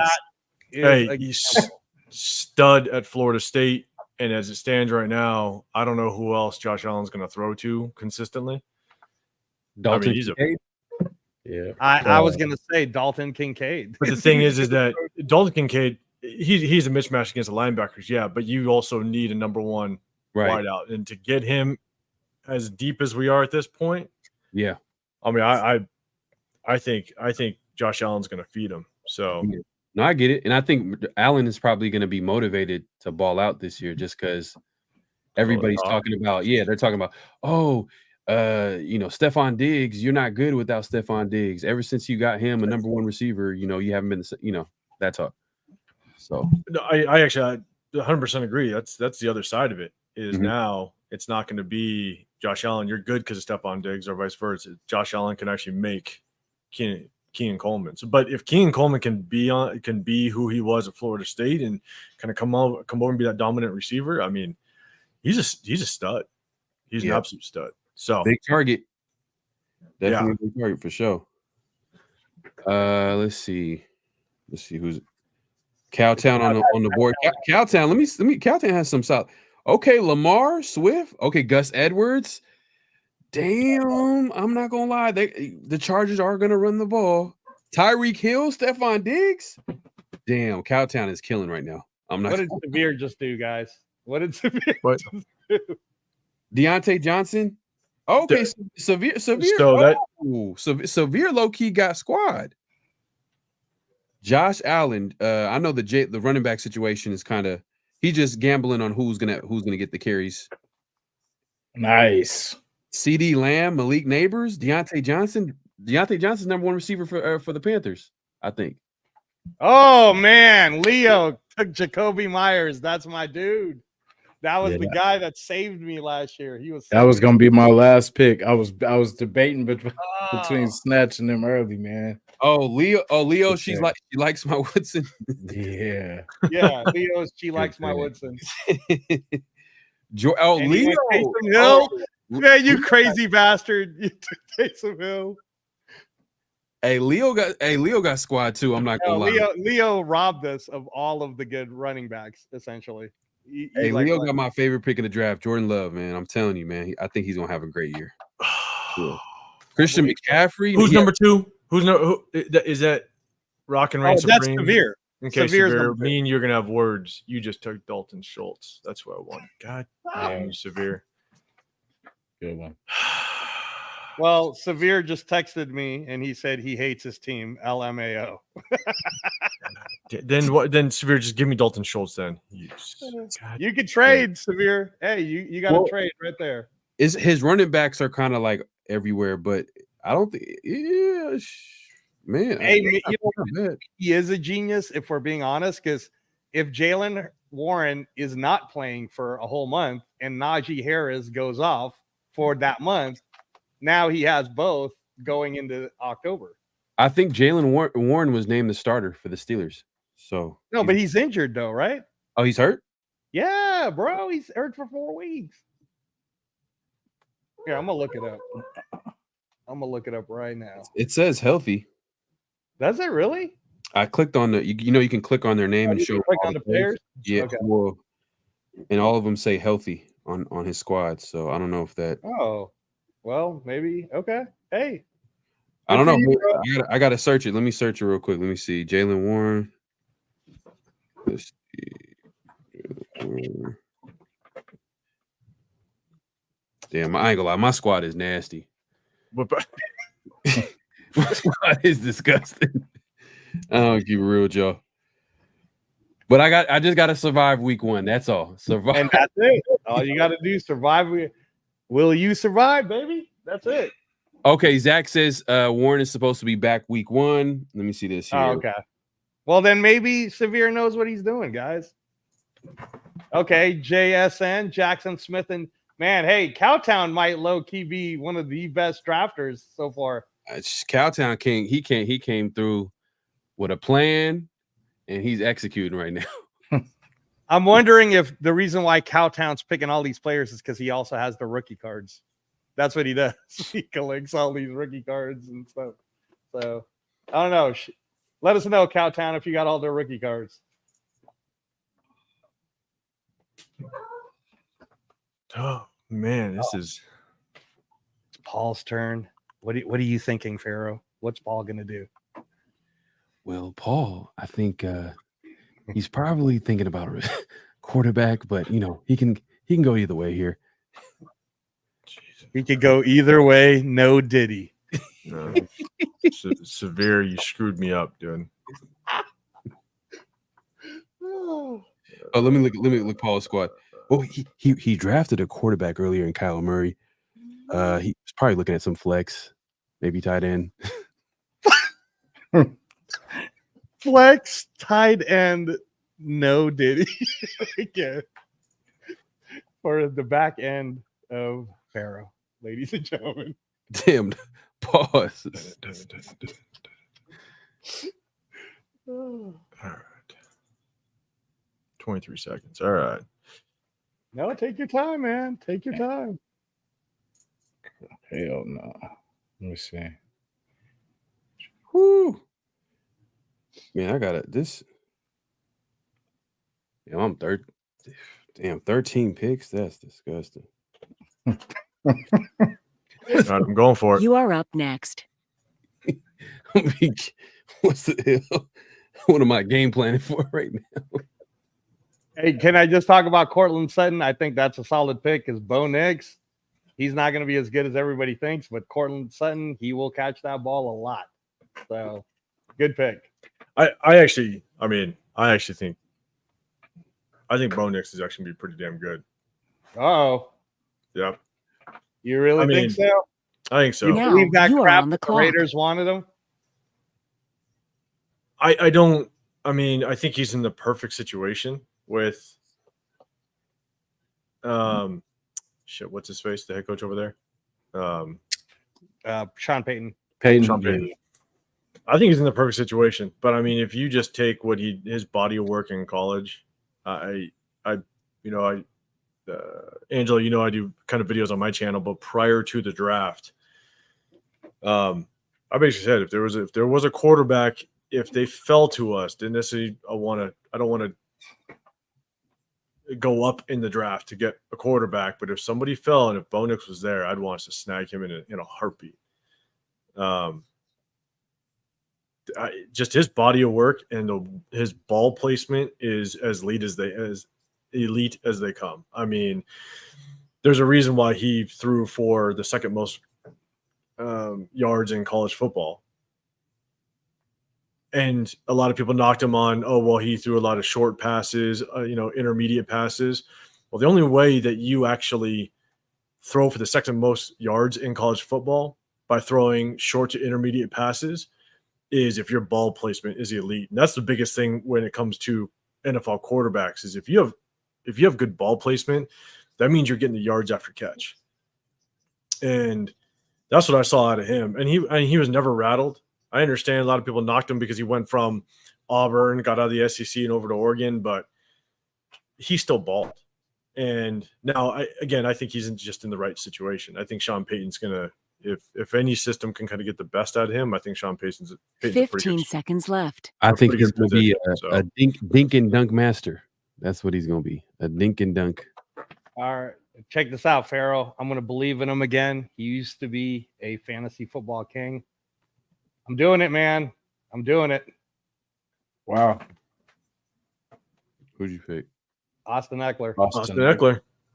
Ooh. They're going to work him over there. That's my gamble. That's my gamble right there. Like, I was like, you know what? Austin Eckler and Washington Commanders. Jaden Daniels is a rookie. He catches off the backfield. He always promises fantasy players that he's going to come through. So, yeah. Come through, Austin. Come through. You're going to be one of my flexes. I mean, they brought him over there for a reason. So they're gonna put him to work. That's for damn sure. I need you to hook me up on the back end, Austin. Blake Corum off the board. Okay, Brian Thomas. Hey, Rundown's team is cool.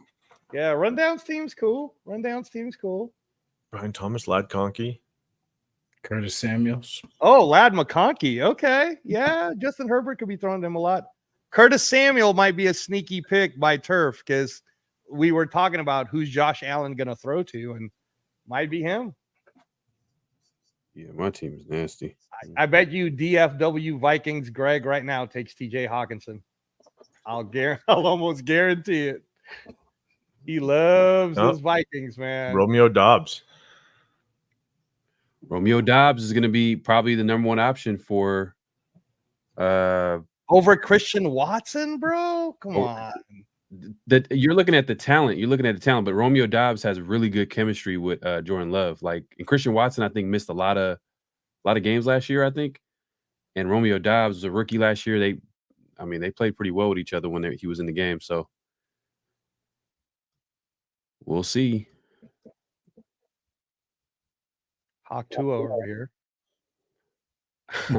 Names. First, just keep laughing when that name pops up. I was like, who the hell? Man. All right. I gotta predict how the next 15 picks go before my pick comes up. Let's see. I'm playing. God, this is damn, Angelo, 18-person league. Well, hey, but the thing is, though, what makes it different is it's like we were saying, it's week to week. So someone gets eliminated, and then do we have like a draft for their players that were lost? Explain it to them, Paul. Explain to them how it works. So it's basically just everybody. So let's say I lose week 1, okay? That means that all my players go into free agency. So not only the current players in free agency, but then also mine drop into free agency. So mine are up for grabs as long as you are the highest bidder for that player, because everybody has a free agency budget, basically. And so if you're a team that needs a running back, and let's say I lose week 1, then that means Breece Hall, Isaiah Pacheco are wide open. So you could spend as much as you want on kind of picking that person in hopes that you outbid anybody else. That's different. That's very different. You get a budget. Yep. And that budget, that's what, Angelo, it's $1,000. $1,000. So that budget, that's all you get. Sorry. That's all you get for the entire season. So if you drop $600 on a running back, you only got $400 for the rest of the season. So it's basically spend wisely. Yeah. Oh, so, for the entire season. For the entire season. Okay. Yeah. That's the. All right. Yeah. That's the curveball. Is the entire season you get $1,000. All right, we'll see. What do you guys think? So Dub Dogs picked up Joshua Palmer. Do you think Joshua Palmer's truly going to be that number one over there? I think Lad McConkey and who's that first round pick they got? They're probably going to give him an opportunity to play. And they're going to run the football, to be honest with you. It's going to be a whole different type of offense that they're going to be running. Because they picked up Quentin Johnson, right, last year? Yeah, Quentin Johnson. He struggled, had hands issues, but they're like hyping him up like he's going to take a step forward this year compared to – I think it's going to be a different offense, so there's not going to be a lot of passing opportunities, but I guess – I don't know. I think Harbaugh is just going to want to run the crap out of the ball. They're going to run the football. They're going to run the football. It's gonna be just smash mouth. And I hope the Chargers are trash. They're gonna get blown out first game. First game of the season. Let them get blown out. Another 63 points. That's what we're gonna do. 64, actually. Exactly. 64. All right, who's up? Vegas Vortex. All right. When Christian Watson. Watson. I think she's thinking that he's really the one that's gonna be the number one receiver. It's possible. It's possible. But you know, Romeo Dobbs too is another guy that's a big weapon in their offense too. So I can see both. Silver Black, you picked up Brock Purdy, huh? Yeah, because I'm gonna need a backup. Oh, you traitor, bro! Because you're in the Bay. Man, I'm gonna need a backup because I got P. Mahomes at week 6 out. So you know, pretty good pickup for a backup. No, that's true though. For you to have basically the 2 Super Bowl quarterbacks, no one's hating on you, bro. You have the 2 Super Bowl quarterbacks, so good for you. Yeah, I appreciate it. Thank you. I just couldn't do it, man. He's a 49er. I just couldn't. I couldn't do it. I probably should have done it, but all right, Pharaoh, you're up, man. No more auto drafts. We got to do the golf voice for Pharaoh. Yeah. That's right. What do you think he's thinking right now, Paul? He was asking for it. Come on, Pharaoh. Go back-to-back tight ends. Come on. No, did he? I know it's in you. Let's see. Someone stole Michael Mayer from you. Man. Hawk Tua stole Michael Mayer. Hawk Tua. Yeah. Took Michael Mayer from your back end, bro. Come on, bro. Come on, man. Golly. Hey, a lot of people were talking about Minshew earlier, Pharaoh. I'm just saying. Man, I need a running back. So I'm gonna take a gamble. Gamble it up.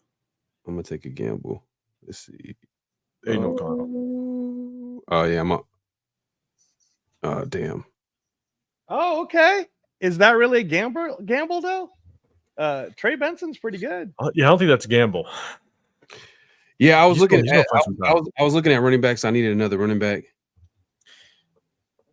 It's just hard to tell because I mean, Trey Benson, I think it's gonna be a damn good running back. You give him because he came off that injury, you give him, maybe 3 weeks, possibly 4. I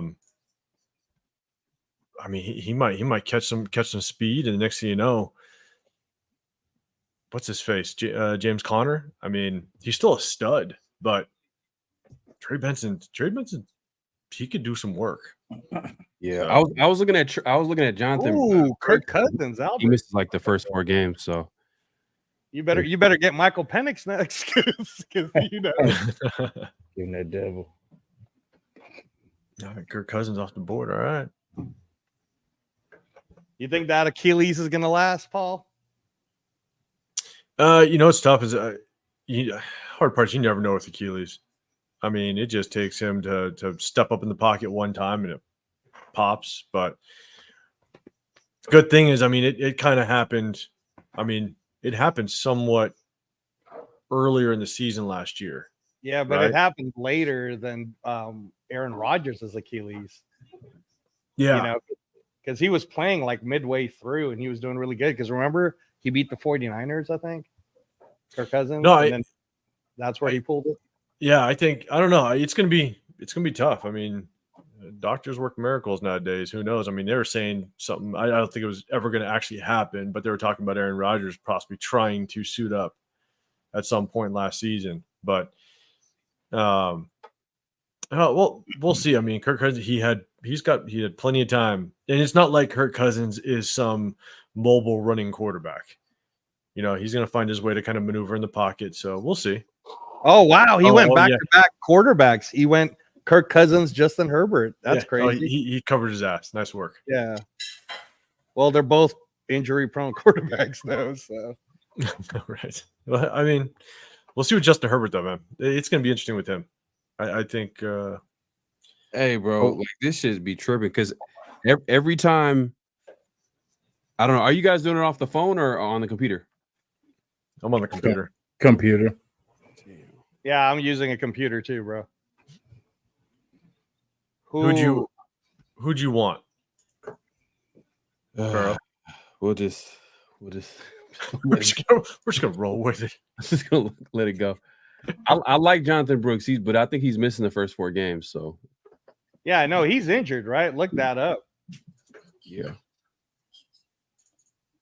He's good though. He'll eventually be a starter, but he's one of those people you can pick up after September. Yeah. Let me see. Oh, I gotta find it. Man, okay, where are we at? I don't know. Paul, what do you think? Who do you think Vegas Vortex is taking? Got a pretty good roster right now. Trevor Lawrence, Devin Singletary, James Cook, Garrett Wilson, Mike Evans, Christian Watson, Evan Ingram. That's making week 1. She's surviving for sure.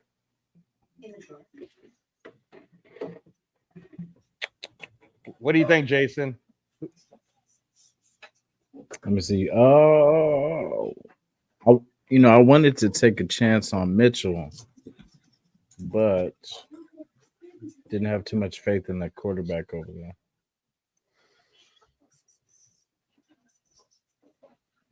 Let me see.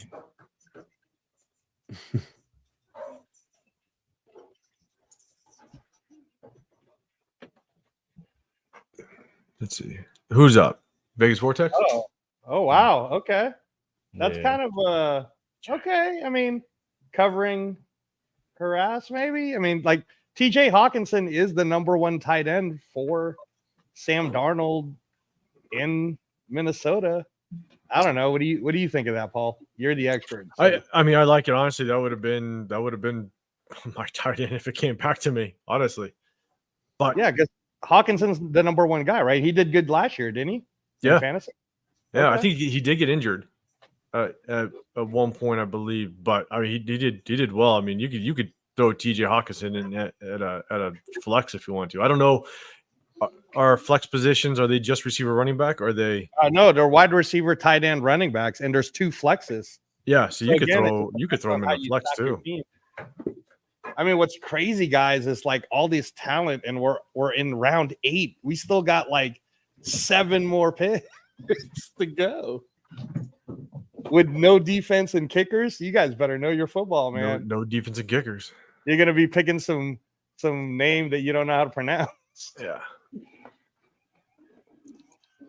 Let's see what Haktua picks. Haktua. What do you think, Pharaoh? Is Haktua going to be smooth? I think she said she's going to be on auto draft. So. Oh, okay. Okay. So she's going to go on auto draft now? She says, bye. Don't matter, though, if you can pick up a quarter QB1 from an eliminated team. So I don't know. Is she still in the building? I'm not sure. I don't know. Are you still in the building? I think so. I think she's just saying buys don't matter. Oh, okay. Got you. Hey, but I think Hawkinson, he's gonna miss some games early on, so that might be a chess move. I think he is, but again, Vegas Vortex guy Evan Ingram. Yeah, so that's chess move. Chess move. Interesting, though. Interesting. Okay, Jonathan Brooks. Jonathan Brooks. All right. But okay. Yeah, on the pup first 4 games, but it's, Okay, Cole Kmet. That's a good pick. I can't believe a Vikings fan picked the Bears tight end, but all right. You are up next. Oh, it's me? Okay.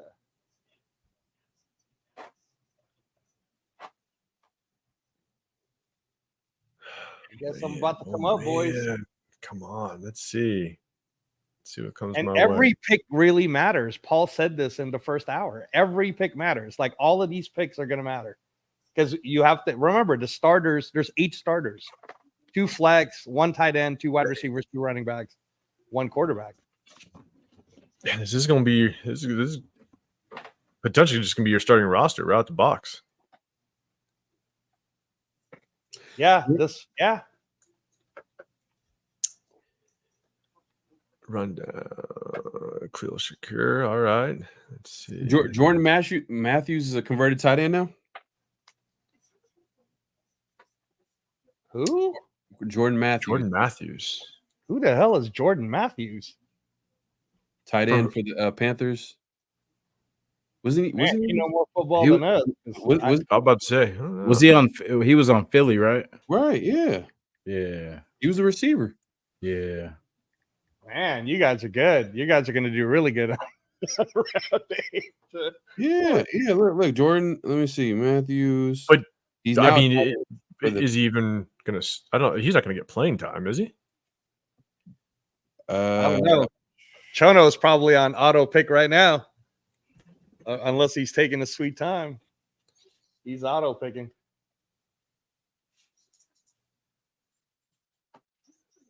I mean, if it's auto pick, it should be really quick. So I don't get why it's. Oh, you're right. Okay, that's a good point. Maybe he is thinking. No, I'm just. It might be. Does it say auto draft on his? I think it says auto draft right there. Can you see whether or not it does? I'm looking at the screen. I'm looking at where it says auto draft right under the countdown. Oh, yeah, you're right. He is an auto draft. Now you are on the clock. So who did he get? He got Mitchell. Okay, he got Adonai Mitchell. All right, man. I got to think about this now. Y'all throwing these tight end names I don't even know about. No, C1. C1.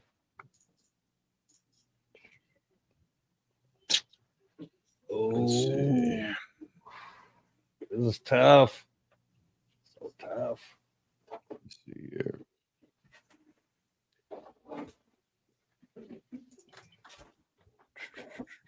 How many more? All right. So I got 2 more picks. All right.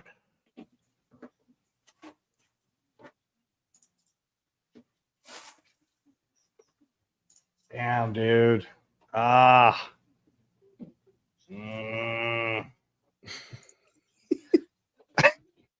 Tough decisions, huh? It is, man. It is. It really is. It is not easy. You guys think it's so easy out there. It is not. Easy.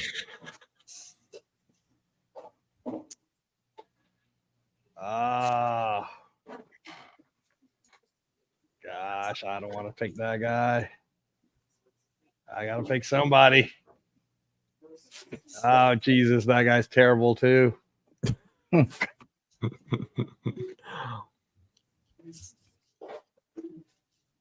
Oh my gosh. This is the worst. You know what? This is going to be my gamble. I'm going to 15 seconds left. I'm going to gamble on away.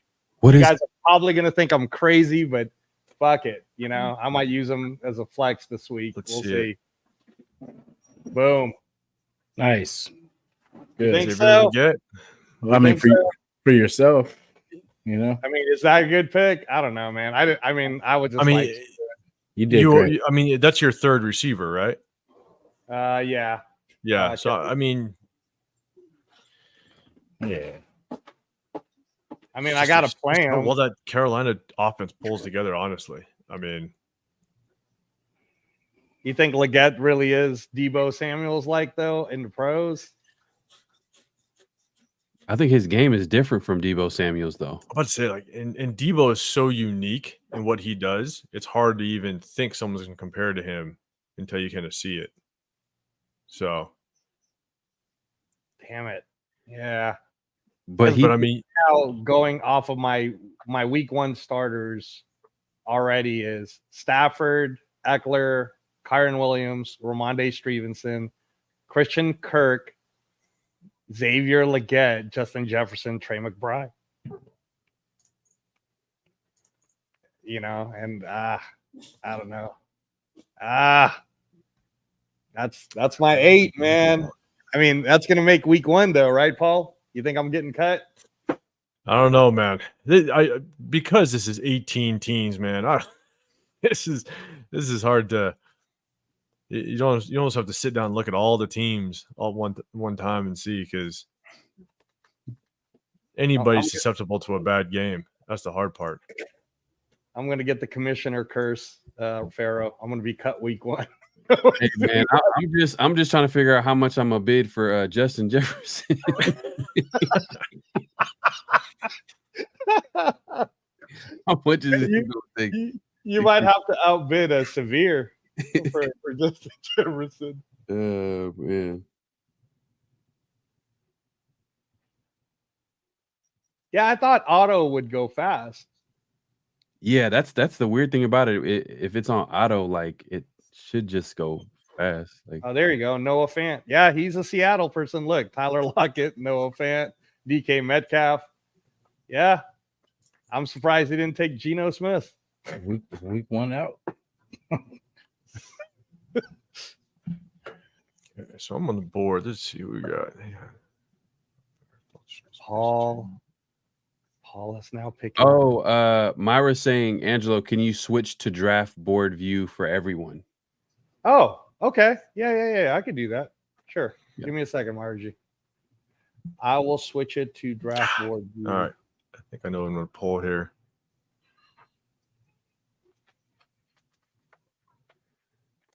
This was my favorite running back coming out of this year's draft. Paul's on the clock. Ray Davis. That's who you got. I'm going Ray Davis. He's going Ray Davis. Going Ray Davis. Wow. Yeah. So tell us, Paul, why was he your favorite? Ray Davis. I mean, he was just, one, he was explosive. 2, he could do everything. He can catch out the backfield. But one of the things that I really liked about him is it's like that Josh Jacobs ability to make that first man miss. I mean, he's going to get you can make that first man miss. That's the difference between a 3-yard gain and a 12 to 15-yard gain. And so I think he's explosive. And I think he has a chance at getting some decent goal line carries. And so I don't know. He was just a very explosive running back over at Kentucky. And I'm actually a big Florida Gator fan, so I got to watch him up close and personal in the SEC. So I think Ray Davis is just going to be an explosive running back. Let's keep it real, Paul. You're just waiting for James Cook to sprain his ankle. Hey. I'm not throwing anything out there, okay? But it might help me out a little bit. Man, so. You guys are just killing me. I took James Cook in the 3rd, I think. I like that Cook pick. I like I wanted James Cook too. I wanted James Cook, but Ray Davis, that's a nice little gamble. Yeah, we got some good looking squads going on. So far, so good. You think so, huh?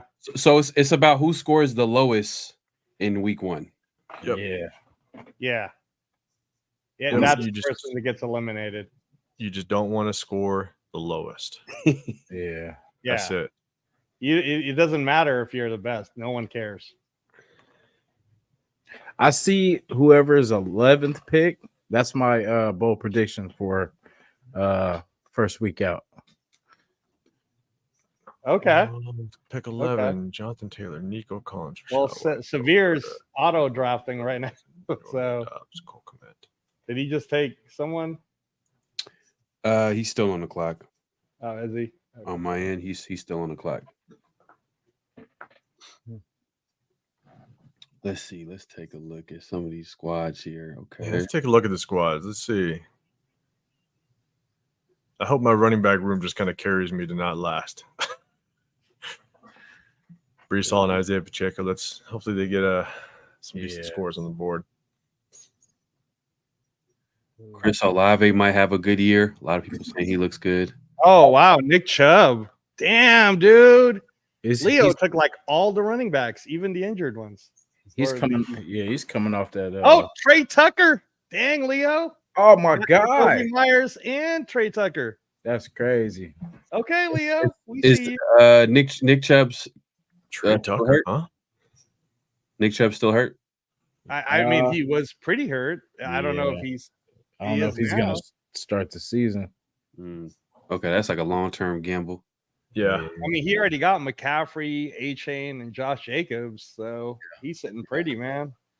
I'm pretty sure Chubb's starting out on the pup. Is he? I'm pretty sure. Yeah. There's So Cal. far, let's look at the squads. Who got the best right now? Let's see. I mean, I like Paul's. I like Paul's squad. I like Leo's squad. I like Turf's squad too.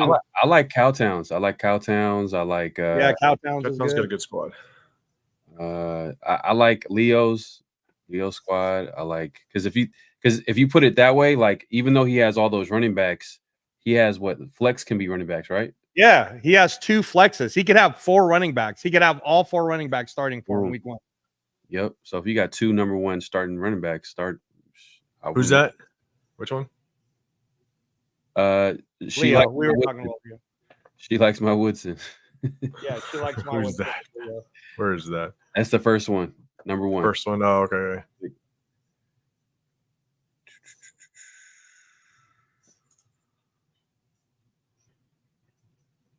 All right. Cowtown's going to be taking up the time. Let's go. Let's see. Damn. Okay, Cowtown got Malik Washington. What do you think? He was pretty good in college. Yeah, it's just the hard part is Miami. I mean, Tyreek Hill, Waddle, they're gonna be eating over there. So yeah. Well, Paul is up. All right, I'm gonna go with this guy because again, if I don't pick one, it's wrapping back around to me is gonna be a little tough. So I'm going Luke Musgrave. Good one. Okay. Hey man, you had to get him, or you had to get somebody. Good. Well, my thing was I thought Luke Musgrave was going to do better last year than what he did. I thought he was going to be a breakout tight end. But with Jordan Love, one more year in the system, I know there's a lot of mouths to feed over there a little bit, but for getting Luke Musgrave as late as I am, I'll be okay with it. I'm all right. It's not terrible, man. It's not terrible.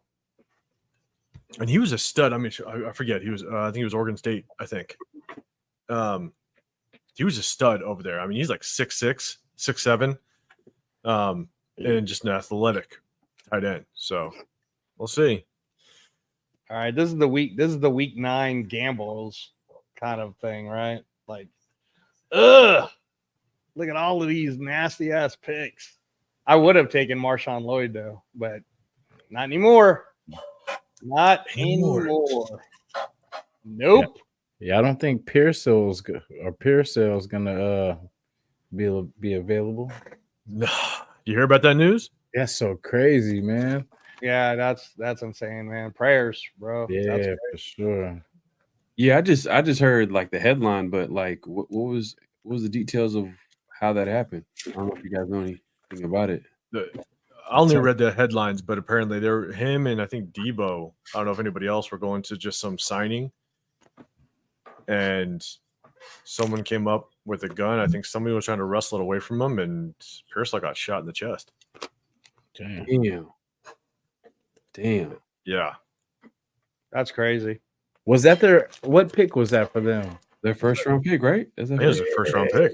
Damn. And he's Ricky Pearsall's a stud. Again, I'm a Florida Gator fan, so Ricky Pearsall. Like, I think they picked him just in case Brandon Ayuk was not going to be there.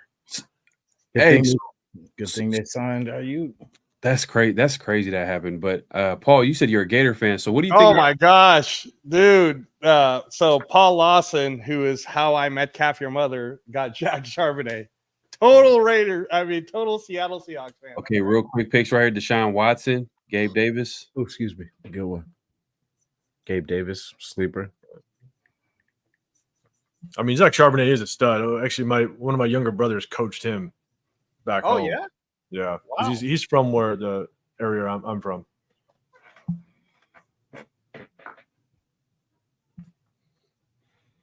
Yeah, man. But Pharaoh, you're gonna say something about Florida? Yeah, I was gonna ask you, like, so you're a Gator fan, so you probably had a good look at Anthony Richardson when he played out there. I did. How do you feel about him as a quarterback in the NFL? I don't see how he's going to be very good, in my opinion. I just say that because he's extremely inaccurate.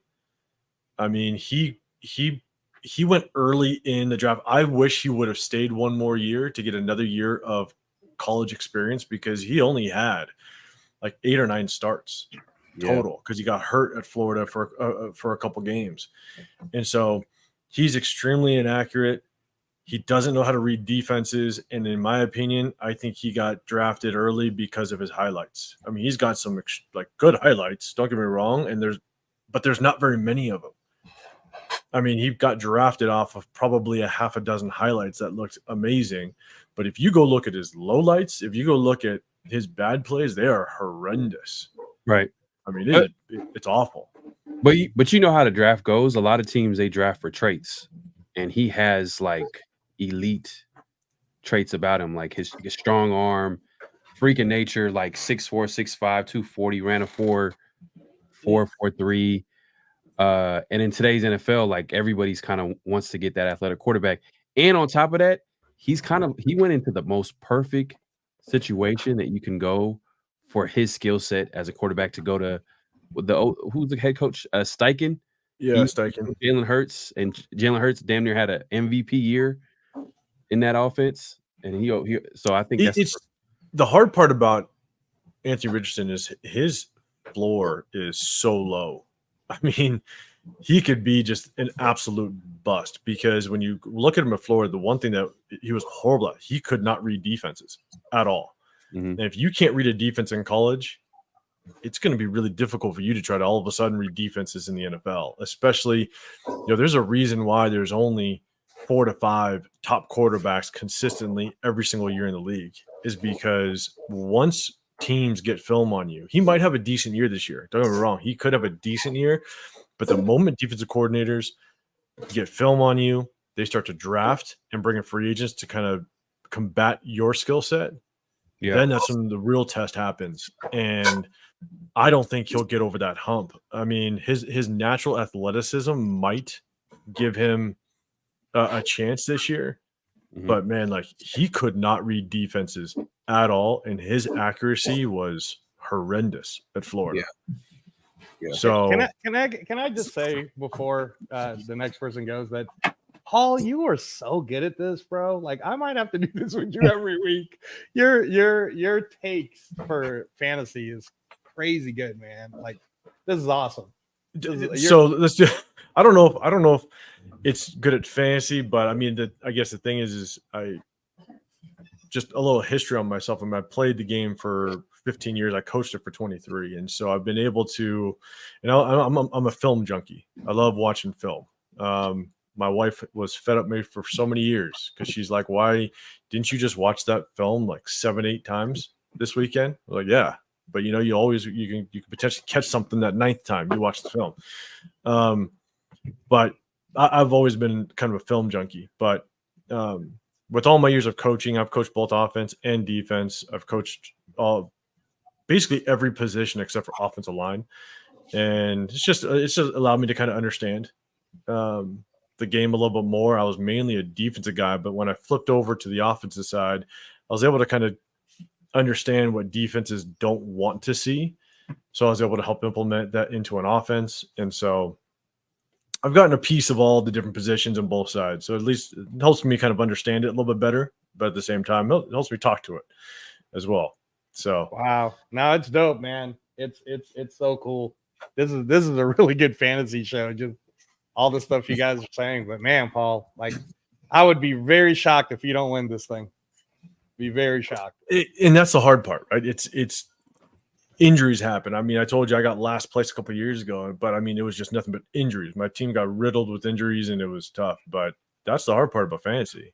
You know, you can get a couple of injuries, and then man, your team's done, unfortunately. So a lot has to do with luck at the same time. You know, I mean, shoot, who are you know, as we kind of look through this, who are the sleepers last year that no one thought of? You know, I mean, that's true. Tank Dell was a sleeper. No one thought about him at all. I mean, he came pretty good later. Devon A-Chain. Yeah, Devon A-Chain. I mean, Keaton Mitchell, dude, until he got injured, nobody knew about that guy. You know, so you got to be up on that waiver wire. I mean, that's where a lot of people, you know, I mean, shoot, who was it? Puka Nacua. No, I don't think anybody drafted him. You know, so it's like you got to draft well, but I think you got to be on those waiver wires.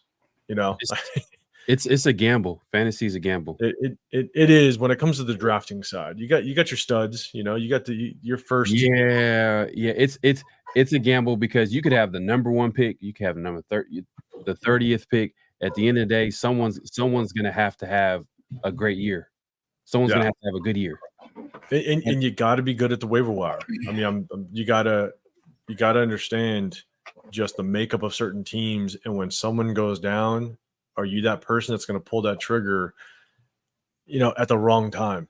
You know, and this is you got a fantasy budget, right? You got $1,000 for the entire season. You better spend it wisely. You know, you're going to dump, you know, 30% of your budget on one person earlier in the season. You better hope it's worth it. So, right. Well, let's see what Pharaoh does with his pick. It's on me. Hold on, let me. Oh my God. Let me get back to it. Hold on, what happened? Oh yeah, okay. Hold on. It's on me. You still got time, man. You still got time. I thought you knew, and you were just like being chill about it. Nah, because I'm doing it off my phone. Just okay. So. You still got a minute.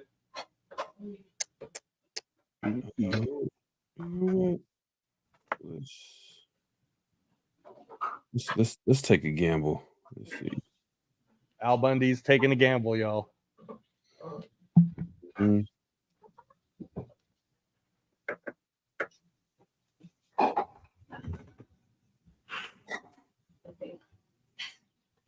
She's already like, she's been waiting, but she's so tired.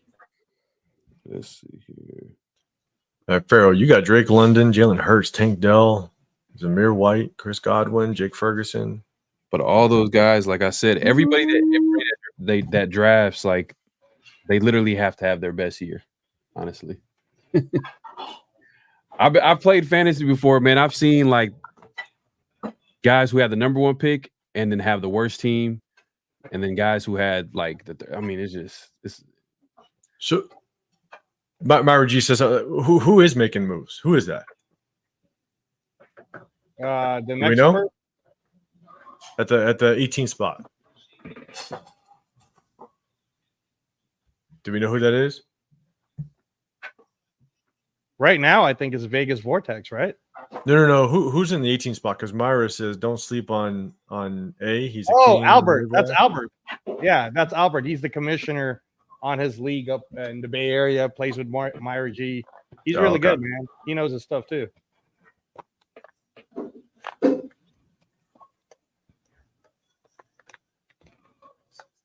Oh, Alexander Mattson off the board. All right. Oh yeah, this is where it gets interesting. You definitely gotta know your stuff once he kind of gets into this, because God, this gets deep. Let's see.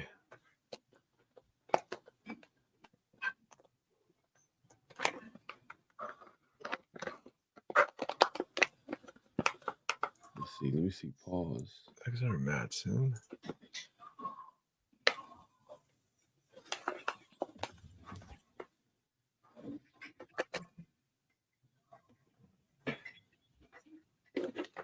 You guys were saying she likes my Woodson is Leo? Yes. Yeah, that's Leo. That's Leo. You got the first pick? All right, okay, Yeah. okay. All right, Leo.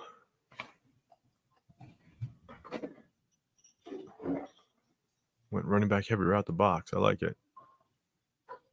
Yeah. How do you guys think? How do you think Josh Jacobs is going to do in Green Bay? I think he wasn't going to do as well until Marshawn Lloyd got injured. Now he's going to do amazing because I really thought Marshawn Lloyd was going to take some of those things, but I think he'll do well. I think he'll do fine. I think either way, I think he was going to play well just because I like the fit with the team that he has. Like there's weapons, like I said, all over that he has a quarterback. And on top of that, I think the type of offense they like to run the football. That's that Mike Shanahan disciple at head coach. So I think it's a good situation for. Oh my! Nice. Guys, the Vikings, Greg Vikings. He got his boy. Got his boy, Sam Darnold. Man. Like I said, week 11 or pick 11. Enjoy your week. That's so funny. Enjoy your week. That is so funny. Yeah, just wait till Josh Jacobs hits that November-December weather, and then we'll see how well he does. Yeah. So I'm on the clock right now, but you know what scared me about taking Sam Darnold, and I did think about taking him on the last round 9, is what Paul said about if you stack a player, like same players in the same team, well, under bye weeks, you're screwed. Mm-hmm. Who drafted Josh Jacobs? That was Leo. Leo. Oh, Leo? Oh, okay. Especially in this league. I mean, you stack a player and you got 2 starting players out. I mean, who are you going to get in the waiver wire? That's unless you're going to drop a bunch of money, on the players that get dropped. But which you guys might on James Cook when I get eliminated. Nice. That's what makes this league so interesting is the moment, when that first person goes out and again, like if Breece Hall is sitting there, you're just sitting there going, holy crap. Like who is going to want to just pull that trigger if Breece Hall kind of went off the week before? It's like, it's going to get interesting to see how much people resist temptation to just drop their budget on one player. Making moves. Okay, I didn't even catch that. Making moves. Making moves. Pharaoh caught it. Making moves. Aria Costa, salute to the panel, man. Appreciate you coming through, man. Yeah, everybody, especially Zach McLean, man. You look like you're definitely following along, man. You're throwing comments out left and right. Appreciate that. AJ Dillon is out for the year too. He is out for the year. So all right, I did it, man. I needed to get a backup freaking quarterback. Russell Wilson. I just figured, screw it. How I met Calf, your mother. Who is that? That's Paul Lawson from he's a Seattle. Damn it. Thanks, pal. Appreciate you. He's a Seahawks fan, man. Hey, look at his decaf. He damn near got the entire offense. Yeah, he's going all in, yo. Like that's dedication. That's dedication, people. Hey, man, that's why I was trying to get Michael Mayer, man, at tight end, man. I was trying to get him on tight end just so I could, represent for the Raiders on my squad. But it is what it is. Hey, shout out to Chono. I don't know if he did it or not, but he got Ben Sinnott. I think Ben Sinnott was pretty good in college. Ooh. Tight end. What do you think, Paul? And Angelo, Paul's on the clock. Oh, sorry. I'm sorry. Sorry about that. Didn't mean to interrupt the swing. I apologize. I like Jalen Pope.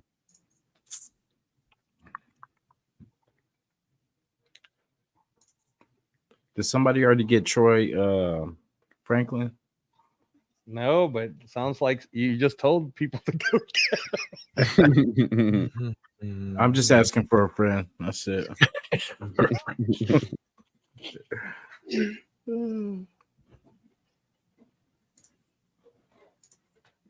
Yeah, Paul knows his stuff, man. He's really he's thinking deep right now.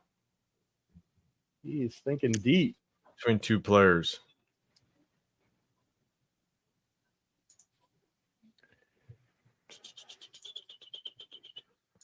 One, I think, will come back to me.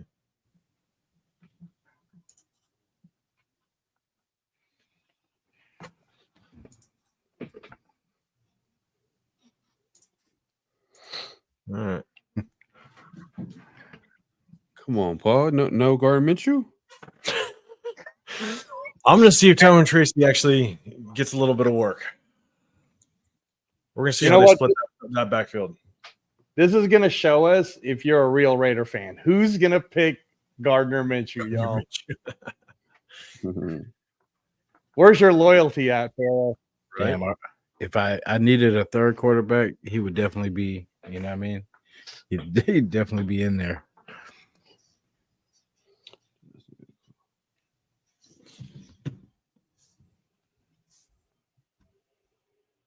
Tyrone Tracy. Okay. All right. I mean, you know, okay. He's going to get some work. We'll see just kind of how that backfield kind of plays out. You know, I advised my brother to get Tyrone Tracy Jr. because I thought that backfield was a little suspect.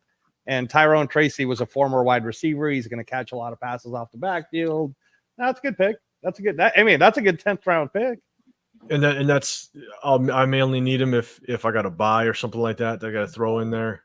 So I'm just hoping somebody else kind of comes back to me. So we'll see how the rest of these picks kind of play out.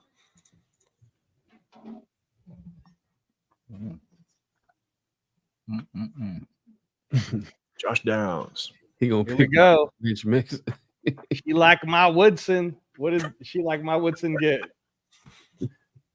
Demarcus Robinson's still around, huh?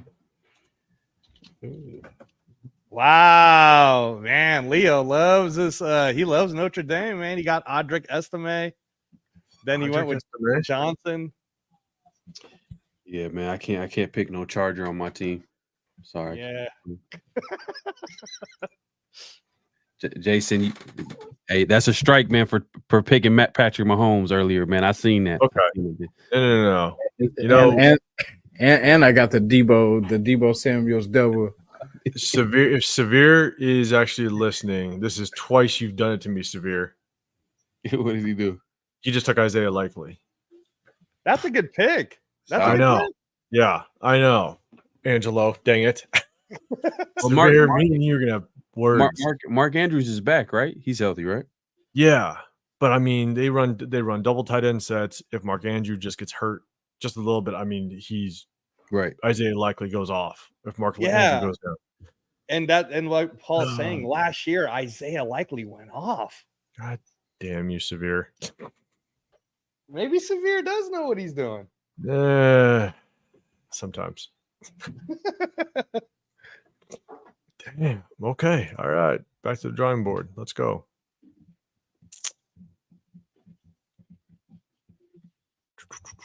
Cowtown's pretty solid. I mean, Oh, see? Okay, here we go. Look at Cowtown. He's taking like slot receivers, right? Josh Downs, Jalen Polk, Malik Washington. Like, all right. We see what you're doing, Cowtown. We see what you're doing.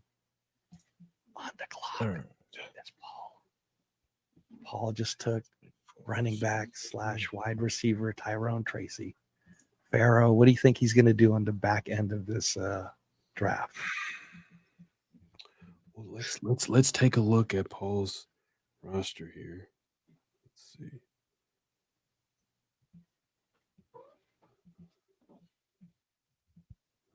Okay, he's looking for depth here. He has starters in place. So let me get this straight. Pharaoh, you're saying that Paul is looking for depth on the back end. Come on, man. Stop.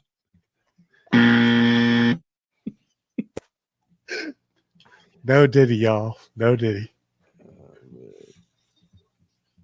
Let me see who's available right now. Actually, I'm about to be drafted. Nah, no time soon. This might be a little bit of reach, but if someone goes down.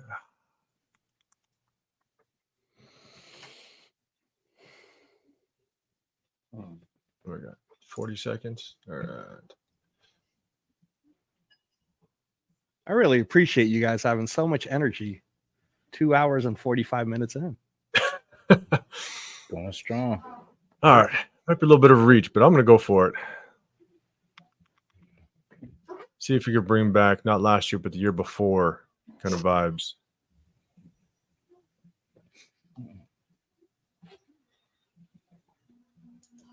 All right. Ooh, okay. All right. I like it. I Get like some it. goal line work. He's a Naruto fan. I like him. And if Alvin Kamara just loses just a little bit, you know, he might get a couple more reps. Again, just depth piece. No, so we'll man. see. I'm not hating on it. I'm not hating on that at all. All right, here we go. Round 11. Damn, this is hard. Damn, this is hard. Damn, this is so hard. Pharaoh, can you feel that? How hard? Whoa.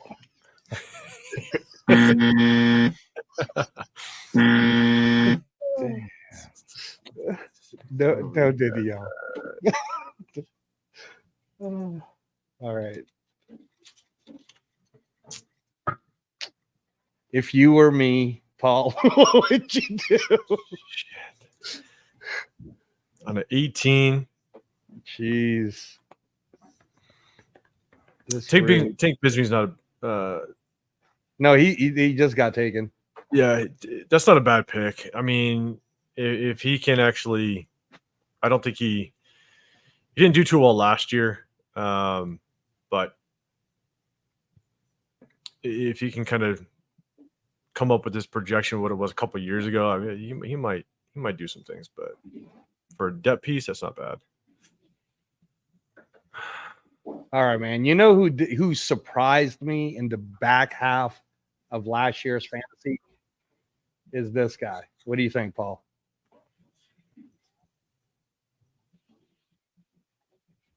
What do you think of that pick? Monty Foreman? Michael Wilson, Arizona. Remember how well he did in the back half? Hold on. Who'd you end up picking? I ended up picking wide receiver Michael Wilson, Arizona. Remember how last year he did really well? Yeah, well, the thing is about Michael Wilson, in my opinion, is I think with Kyler Murray, I mean, he's going to be moving around. And so they got rid of who was their shifty receiver a couple years ago? Small guy. Not Hollywood Brown. You're not talking about Hollywood. No. God, I'm blanking on his name. Hold on. I'll find him. They had a real shifty receiver a couple years ago that I think if Aguilar? If Kyler Murray didn't get hurt, I mean he would have used Kyler him. Murray. Rondell Moore. Moore. Okay. With Kyler Murray running around, I mean he's going to share that ball a little bit. So you might get as a bench piece. Yeah, you could probably slide him in on the bye week. It might get some work. Okay. Rondell Moore coming out of college was one of the nastiest route runners I think I've ever seen. I mean, he was just a small, quick guy. Okay. You guys saw that Drake May went off the board, right? Drake May off the board. He'll probably start by week 3 anyways, right? What do you guys think?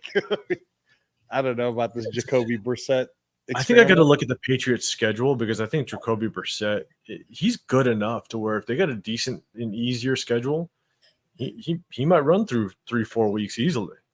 I mean, Brissett's not a bad quarterback. I actually wanted him before we got I would have taken Jacoby Brissett before we taken Jimmy Garoppolo. Okay. That's what I wanted. If we were just going to have a bridge quarterback, I wanted Jacoby Brissett. Yeah. Brissett knows what his role is on the team. He's just there to be that bridge quarterback, placeholder. Like it's really on the Patriots if they really want to put May out there soon. I mean, I don't know. I don't know if he's ready, but he looked pretty solid in preseason. I mean, for the time that he was out there. But preseason's preseason. I think their goal is if Brissett can play at least 5 games, that'll be kind of an ideal situation for them. Because I'm looking at their schedule. So they got the Bengals, Seahawks. Where's that defense? The Seahawks defense is pretty damn good. Oh shit, they got the Jets. Brissett's gonna die. Dylan Lobby for real? Okay, that's what we doing. Yeah, Brissett might die because they got the Bengals, they got the Bengals, Seahawks, good defense, Jets, good defense, Niners, good defense. That's a tough first few games. Is Kirk next. Or they might do it and just make sure Drake May doesn't get thrown in the fire like that against those type of defenses.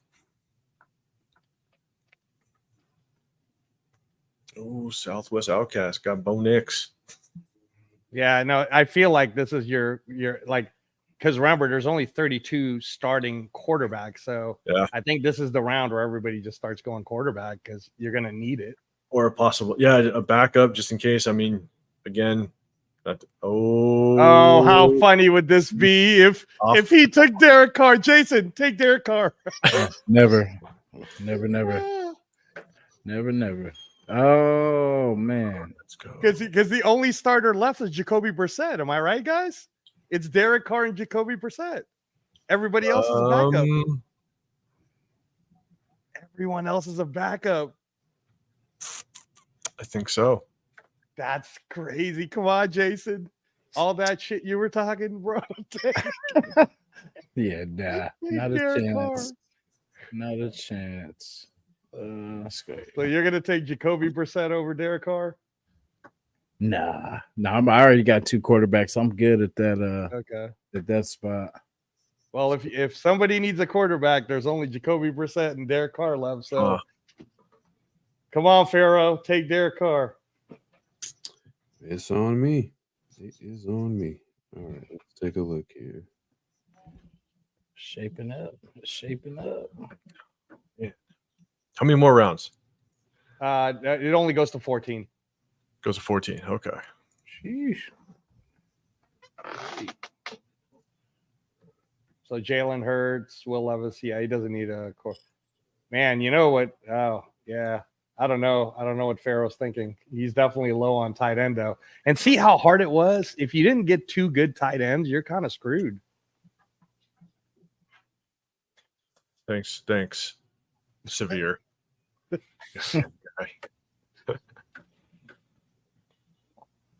That is a tough spot for Pharaoh because he definitely needs a tight end.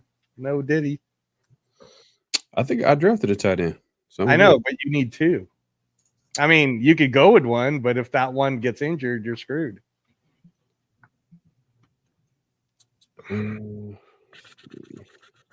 Last thing you want to do, bro, is to be screwed on the tight end.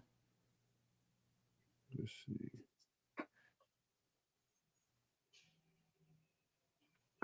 $30 seconds. No pressure.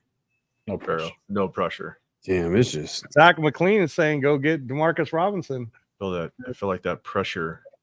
I didn't even know he was still around. DeMarcus. No, he's yeah.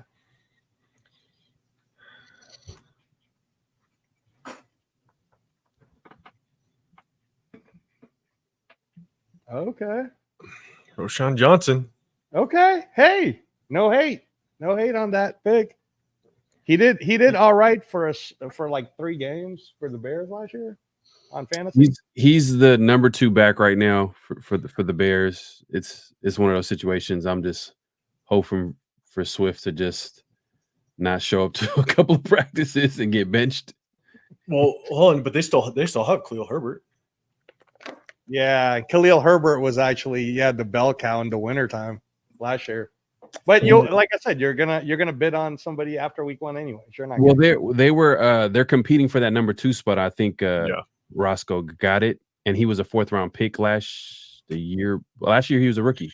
Yeah, I drafted him last year thinking that he was going to take over that position, but Khalil Herbert got hurt, and then literally within the same damn game, I think Roshan Johnson got hurt, and so he just never recovered off an ankle sprain, like fully. So got you.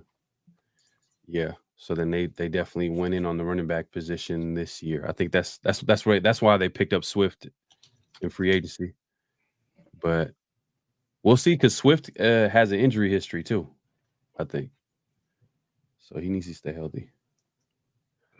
Who's winning? Ooh, I don't know if anybody's winning. That's hard. It's hard to determine. There's some solid teams. People got some solid teams. I'm not gonna lie.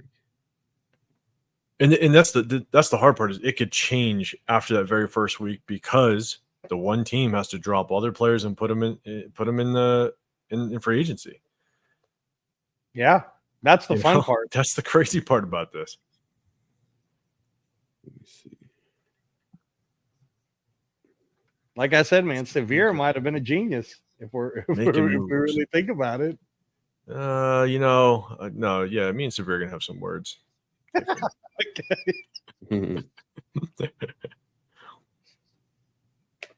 I mean, the only thing that I'll say is Severe in the top 4. Look at he picked Jalen Warren and Najee Harris. I'm not too sure about that. Maybe he's starting one and benching the injured one or something. I don't know. But the hard part is you pick them in the 4th and 5th round. I mean, you're basically picking starters at that point. So that's true.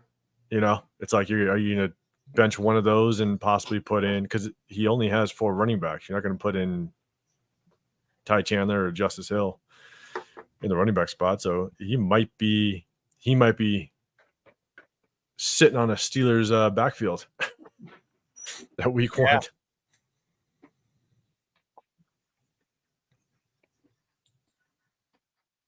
Oh man. So Tyler Conklin, Demarcus Robinson is officially off the board. Someone pulled him. All right. Okay. Yeah. Somebody from the chat was saying pull him. He did to good in Burrow. the second half of last year, right, Paul? If I'm not mistaken. Say it again. Demarcus Robinson did good in the second half of last year's fantasy. I don't know. That's a good question. Not sure. But let's see. Is it? All right, let's see. Yeah, it's Al Bundy. He's on the clock. Pharaoh's on the clock. Pharaoh is definitely not taking Ricky Pearsall, I don't think. So I didn't mean to make that a joke. I'm just saying, like, because Ricky Pearsall is the next person that the computer would automatically pick for him. But I'm pretty sure he's not taking him. You can't take Pearsall. Who? I know he went early. Who picked up Ayuk? We play 4 quarters. Yeah, no, somebody picked up AJ Brown and Brendan Ayuk. Yeah. Damn, man. Raiders only. Who picked up Aiden O'Connell? I think he's still available. Yeah, that's true. I think he's still on the board. That might be like really, Pharaoh, you kind of need a tight end. Okay, or not.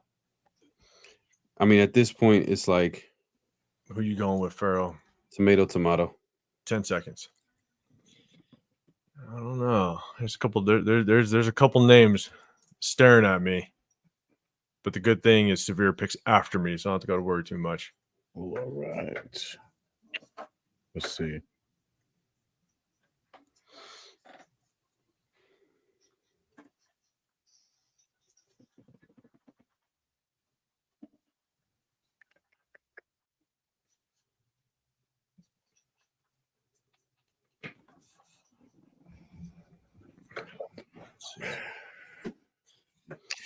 I like that coming out. I don't know what happened with Washington. They end up trading them to the Eagles this offseason. Man, it's going fast now. Dang. Oh, Brandon Allen's a good pick. Yeah? Tell us about that, Paul. Well, I mean, he's basically the backup to Breece Hall for the most part. at the Jets. And with Breece Hall's injury history, if he goes down, Brandon Allen's going to be that guy to kind of carry the rock. So I was actually hoping Brandon Allen kind of came back my way. Devon Baker, Kendrick, Juwan Johnson's a good pickup for Dub Dogs. How come? As just a backup tight end. That's what Pharaoh needed as a backup tight end. Well, I mean, Carr likes his tight ends. So, and speaking of which, Derek Carr just got taken. Oh, off the board. Oh man.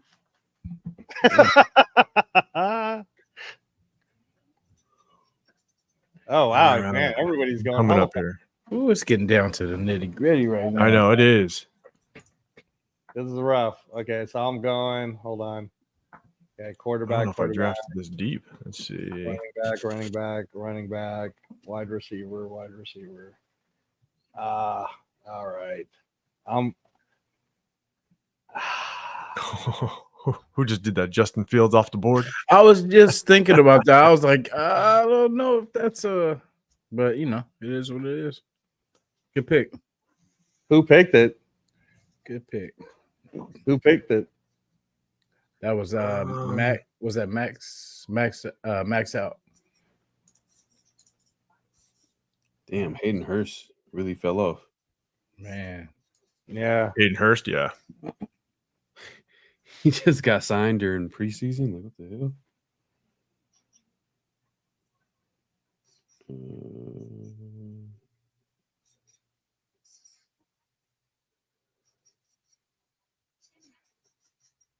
We're going to go through the chat a little bit. Yeah.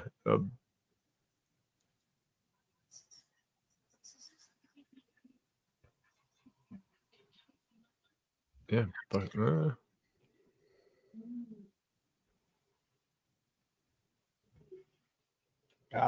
guys. I don't know what to do here.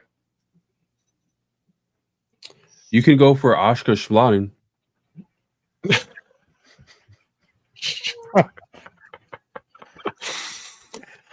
Oh God! I mean, at this point, it's trying to figure out. These are camp bodies right here.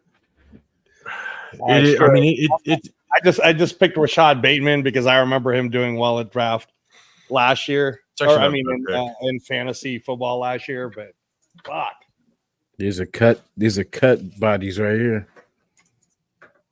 Man, this is getting rough. No, I mean Rashad, maybe he's going to get work. He's still going to be a top target for. You think so? Lamar Jackson, yeah, he just hasn't lived up to the hype a little bit. But again, he's still going to be. He's going to be on the target. He's going to be on the field majority of the time. So at this point in the draft, not a bad pickup at all. Okay. All right. See how Paul makes me feel better? He knows yeah, that's what I'm here for, buddy. Okay.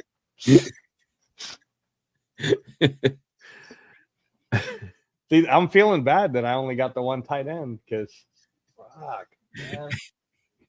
So now I'm on the clock. You got to draft them tight ends, man. You got to do. I mean, dang it! Why? I'm really getting screwed on my tight end.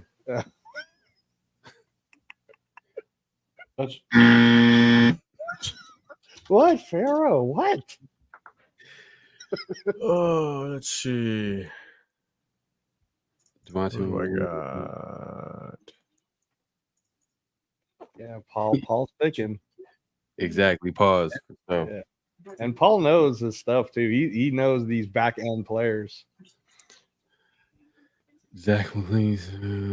Yeah, I'm going Jalen Tolbert. But hey, Zach, from what I read, it sounds like he's kind of he's low on the depth chart. So I don't know if he's going to have an early opportunity to play. Mac Hollins. Okay, let's see what Severe does.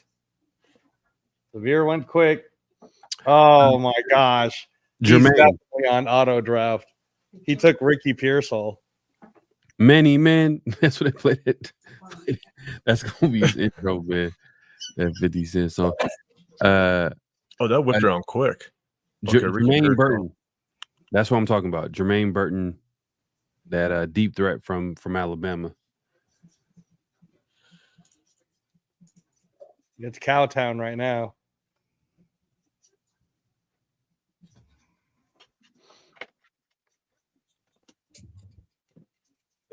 Okay, let's see.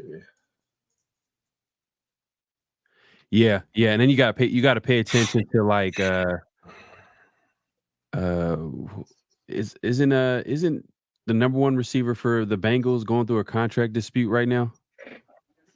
Yeah, Jamar Chase. He's looking for an extension. Yeah, he hasn't showed up to training camp, and then obviously T. Higgins was going through it, but I think he signed that 1 year franchise, so he's probably gonna get some early targets. He's on hold right now. Yeah, but they might get that cleared up before the season. They better get that cleared up. I know, right? I know, but that's okay. He can hold off. I got T. Higgins, so it's okay. Higgins got tagged. I know. It's pretty much a contract year, so he's gonna want to ball out for sure. Man, you guys are definitely making some really good points. Who am I looking for?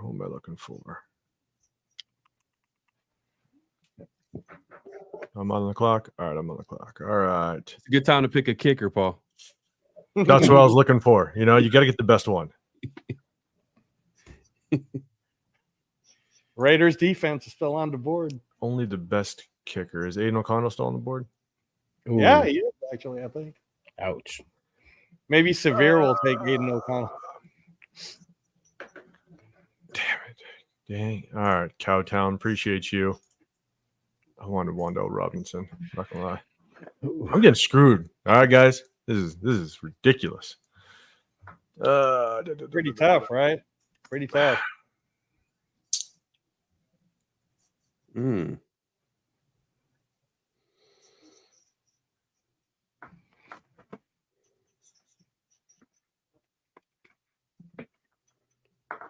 I mean, again, there's still trades. Remember, I set up trades for everybody.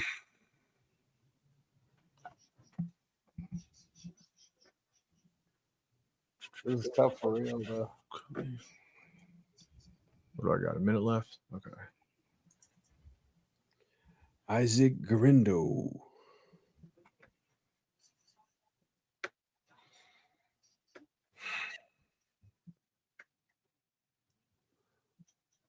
Who's on the clock right now? Oh, Paul? I am. Yeah, he's still on the clock. You got 30 seconds. All right, I'm all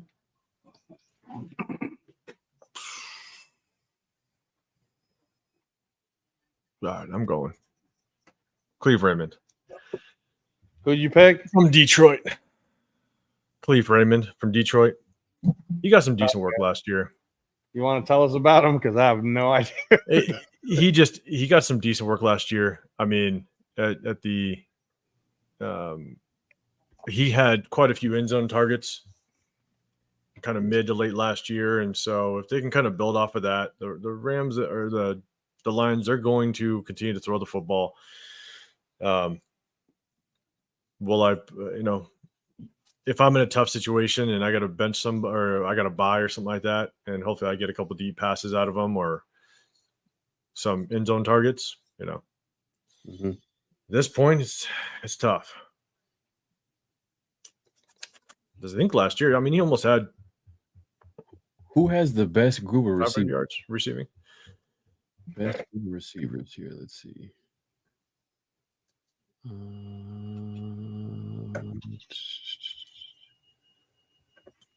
Let's see. Jamar Chase, Waddle. That's nice. Brian Thomas. 60 seconds. I know, right? Yeah, he definitely a Seahawk fan for sure. Who's that? Nah, he just people in the chat talking about how I met Calf, your mother. I kind of like them boys wide receivers. Them boys. Yeah, with Amon and Devontae. Yeah, that's Keith. That's Shep. He knows what he's doing. But look at Raider Rundown. Let me see rundown. Ooh. You know what I'm saying? Oh yeah, I like that too. Because receivers are going to get a lot of points in this league. So, all right, man. The only reason why I did that, just so you guys know, is because Bo Nix is the starter, and that was his main guy when they were in Oregon. But no, if he gets a chance, I mean, again, at this position, Troy Franklin, I thought that was a great pickup for the Broncos when they drafted him. So, you know, do you think he's a good fantasy pickup at this point? Going into the last round, this deep in the draft. I mean, we have one more round after this. Yeah. He's gonna be a speedster for them too. He's definitely a good weapon. Yeah, that was actually one guy. Oh, then I'll trade you. That's one. You like him so much, bro. I will trade you. Let me see what I got. Troy Franklin was actually a guy that I was debating on taking because I don't think he's going to help early in the season, but if you make it into, halfway through the season, they might get some chemistry. He might work his way up that depth chart.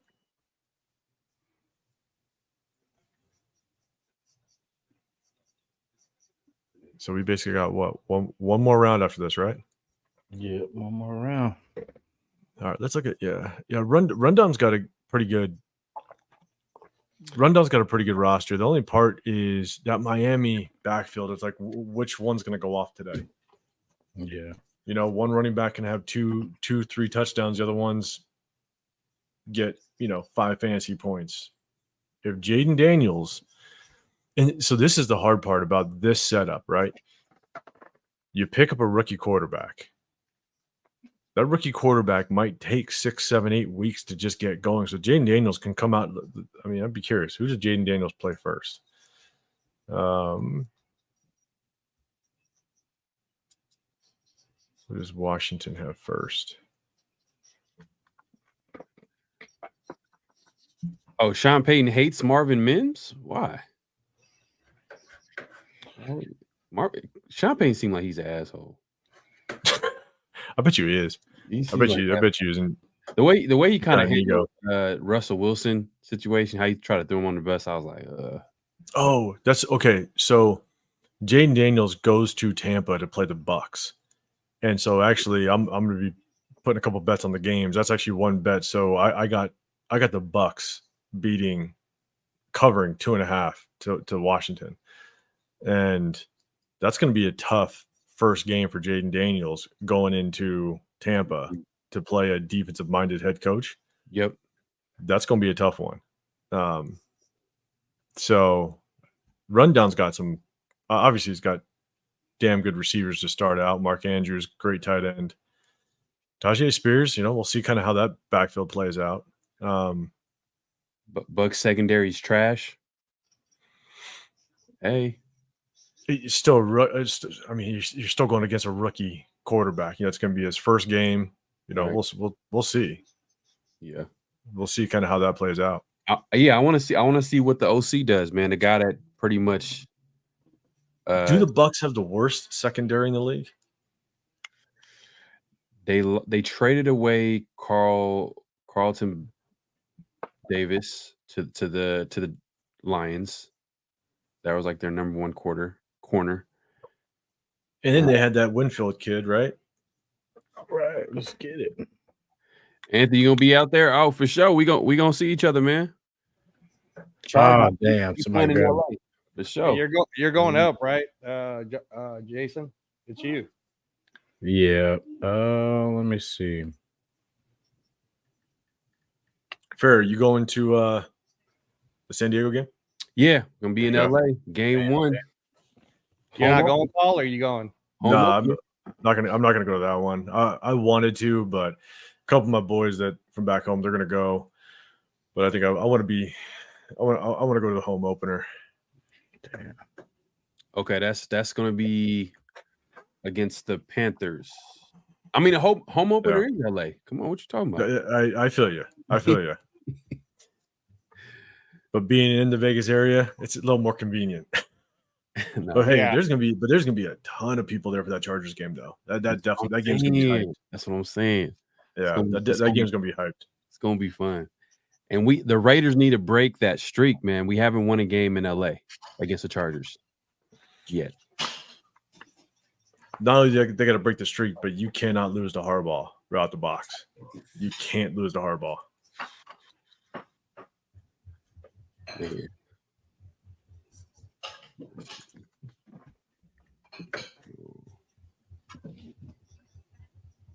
Dawson Knox, good pickup. Thank you. Is it? I mean, I don't know. Second tight end over there. But didn't he get dropped from the Bills to go to Arizona? I think. Hope not. Definitely hope not. I don't know. Look it up because I thought that's what happened to him. I might be wrong, man. Don't quote me. No, he's still on the Bills. He's still as far as I know. He's still on the Bills. He's gonna be their second tight end. Is Odell like one of the most overrated players of all time? Yes. Yeah. Golly, like I'm just kind of tired of him at this point, man. Like I think people can definitely make that argument. like he's living off that catch. I mean, look, man. My little nephew could do a one-handed catch now. You know, that's old. Oh, yeah, that's probably one of the greatest catches I've ever seen. Yeah, without question. Last year I saw what's his name from Pittsburgh. Help me out, Paul. You know who I'm going to talk about? The guy who was complaining that was a wide receiver. George Pickens. Was he the one complaining? One of them was complaining. The Steelers receiver? Yeah, it was a Steelers receiver, and he was like, I don't really want to block. I don't want to try that hard, but then he's hella talented. Is it Pickens? Yeah, I think it is George Pickens. Okay, go one of the two of them, because one was the number one, the other guy was the more talented one. He was wide receiver too, but he had a one-handed catch last year that had him like vert flat, like in a massage table, catching the ball. It was dope. You got to look it up. It's dope. It's way better than Odell. Nah, if y'all remember that one of my favorite one-handed catches all time wasn't really even like, I think they called a holding play, but y'all remember this player named Brandon Lloyd? Played for yeah. Broncos. For the 49ers? Was he playing with the Niners? I think he was 49ers too. He played for the Broncos, but he played for the 49ers, I think, before he played for the Broncos. And he had a catch against, I think they were playing the Giants, where literally he does the Odell, but it so smooth. He had so many great catches, but he wasn't that great of a player, but he had like some great catches. If y'all just ever look up his highlight reel. Samaje Perine. It's a good pickup. Here we go. The first pick of the last round. Backups. Albert. What's he doing? This is the last round, boys. This is the last round. All right, let's see. Oh, man. Who's left on this board? I know, man. Me and Pharaoh are the two that are like, we're both hurting. We're both hurting in the tight end position. We are, though, Pharaoh. Who's your tight end? I got the guy from the Cowboys. See, you don't even know his name. That's how bad it is. Man. Oh, damn. Damn, Houston's going to be real good next year, man. That's why I got. You're talking about this season? Yeah, I like the pieces that they have. I like the team. I picked up CJ Stroud in my fantasy league with my buddies. Yeah. I mean, he's just going to go to work. The only hard part is sometimes you like to match up that quarterback with the receiver to kind of get those double points. And the thing is like, I don't even know who the hell he's going to throw to. He's going to probably hit 5-6 different receivers every game. Yeah. Hey, it's your turn, Pharaoh. So me? All right. Oh, man. Can I just say that all the tight ends left are booty? You're horrible, man. All the tight ends left, Jason, are ass. Yeah. I thought about Theo Johnson though. Nah, dude. He's like he's fighting for the 4th tight end position. Woo. Let's see. I mean, I don't know, Paul. Do you want to tell us about anybody? Is there anyone that should we just get Gronkowski? when it comes to tight ends? Yeah, when it comes to tight ends. Oh, damn, I shouldn't. There's one name that I think could possibly. Yeah, there's one name that could. All right. When it gets to mine, dude, you can let me know. Yeah. Damn. Let me see. Oh, well. Darren Waller's on the board. I think he's a he might be Let's see. a long term. We're talking about like music billboard. Is that what we're talking about? Yeah, pretty much. He's done.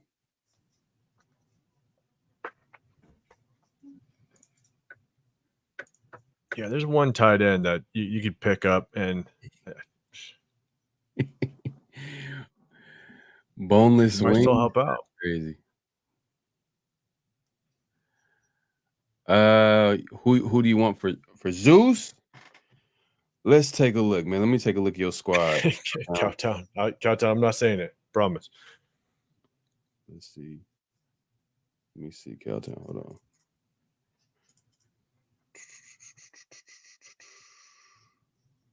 Ooh.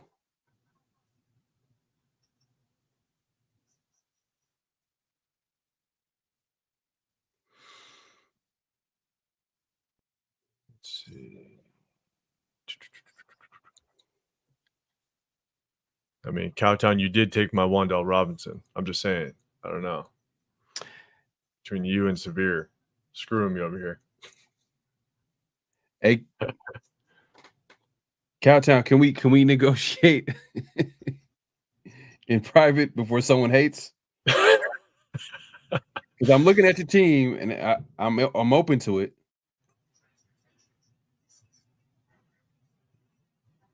Let's see.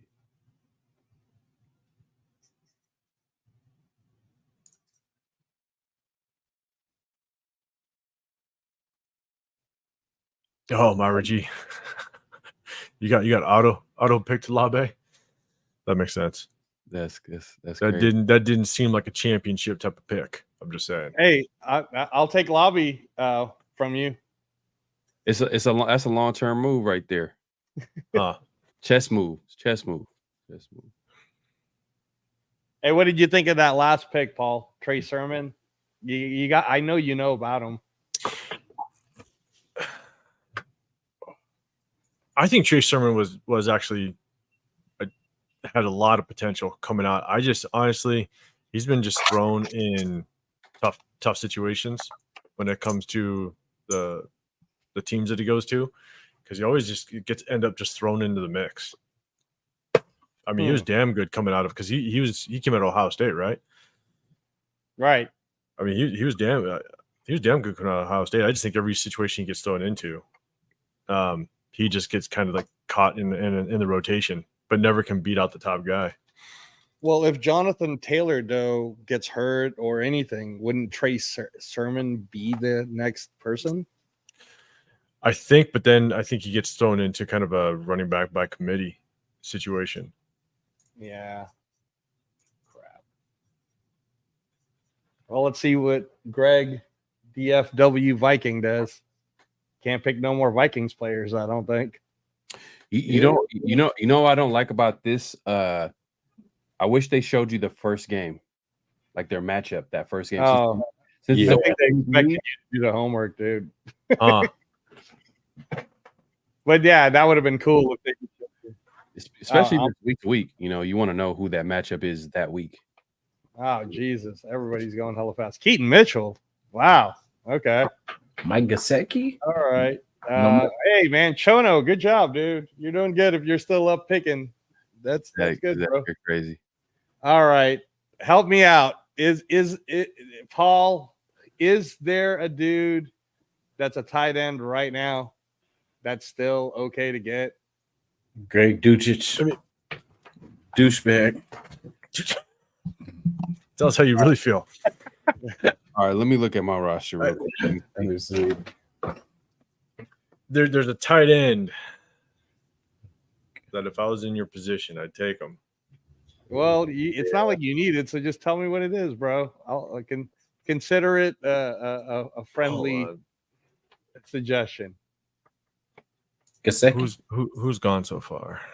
Yeah, I mean, there's only Johnson, Dolchich, Granson, Gesicki. Hayden Hurst is still there for. That's crazy. Hayden Hurst still there. That is, Hayden Hurst just fell off so bad. I mean, I'll tell you who did do good on the back end last year was Brevin Jordan, but is he still in the Texans squad? Oh, I don't know if he is. This is so whack.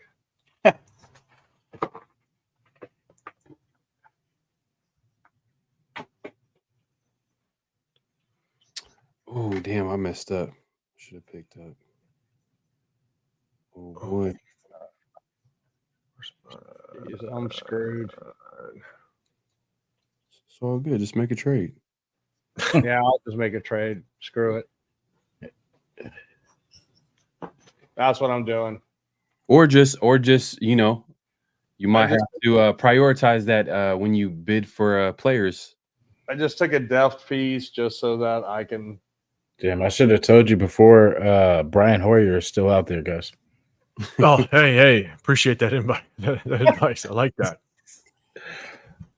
That's funny. I mean, I heard Isaac Guerendo's could be pretty good. So worst case scenario is I guess I got him. Yeah, I heard a lot of good things about him too, but I think there might be an injury situation with him though, from what I heard. Yeah, he had a nice little pro day or combine. Yeah. Oh damn, we got some Brian Hoyer fans in there. Nice. Somebody. All right, so I'm gonna go with this guy. It's only because of the Ayuk stuff, and now Ricky Pearsall. Who knows how he's gonna be out? I'm going Juwan Jennings. Is Hunter Renfrow done? Injured though? Is Juwan Jennings injured?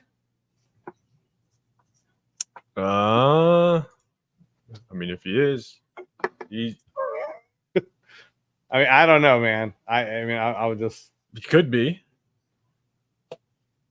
The likelihood that he plays it all is slim to none. But let me see. You talking about Renfrow? Renfrow, because that's what I was trying to say. I was saying that is Renfrow done because he hasn't been picked up. Isn't that? No, crazy? he hasn't. It says Juwan Jennings is questionable, so I don't know. We'll see. But again, that's only if they don't come to an agreement and Pearsall's out. Draft is complete, everybody. They're both trash. Brian Hoyer and Josh McCown. So let's go to our league and just see where we're at. What do you guys think? So all right. Let me look at my roster. I mean, here I'll like blow it up for. I appreciate everybody who stuck around the whole way, man. That's cool. Yes, sir. Yeah, 100%. I think. I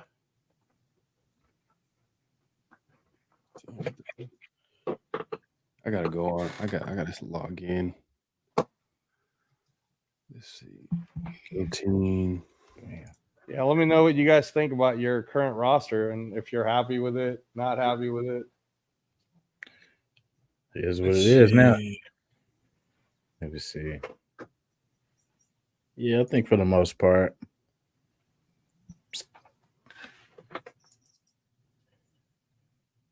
Running back, we're not too happy about, but you know. All right, tell us who you got. Who do you have now that you're looking at it, Jason? I got for quarterbacks, I got Patrick Mahomes, I got Brock Purdy. For running back, I got Tyler Algier, Joe Mixon, and Tony Pollard, and Alexander Madison. For wide receivers, I got Tyler Boyd, Johan Dotson, Michael Pittman, Debo Samuels, A.T. Perry.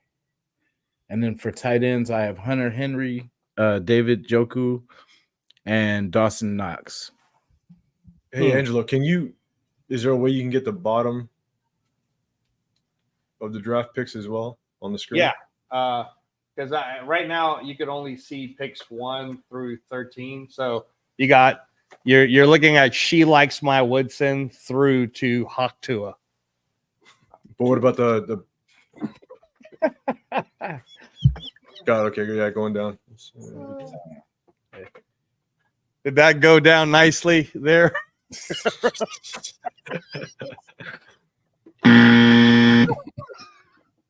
Well, that's basically it. I can minimize it a little bit so you can see everybody, but I don't know. Can you see everyone now? Because now you can see, you can see She Likes My Woodson all the way up to Making Moves. Yeah, making moves. Yeah. Let's see. Hey, She Likes My Woodson got Michael Penix. See, I knew Leo really wanted Michael Penix. He secretly wanted Michael Penix at 13. It's so hard because there's a lot of teams that good running backs, okay receivers, and vice versa. Well, okay, here, let's break down. Looking at yours right now, Paul, and the schedule, who do you think you're going to be starting? Who am I going to be starting? Yeah, hey, Zach, my team's nasty. My team's nasty. let's not talk about it. I mean, I think obviously Breece Hall, Isaiah Pacheco, George Pickens, T. Higgins. I think when it comes to my flex players, I mean, Luke Musgrave is going to be my tight end. Hopefully, Kyler Murray steps it up. It's going to have to be Keon Coleman.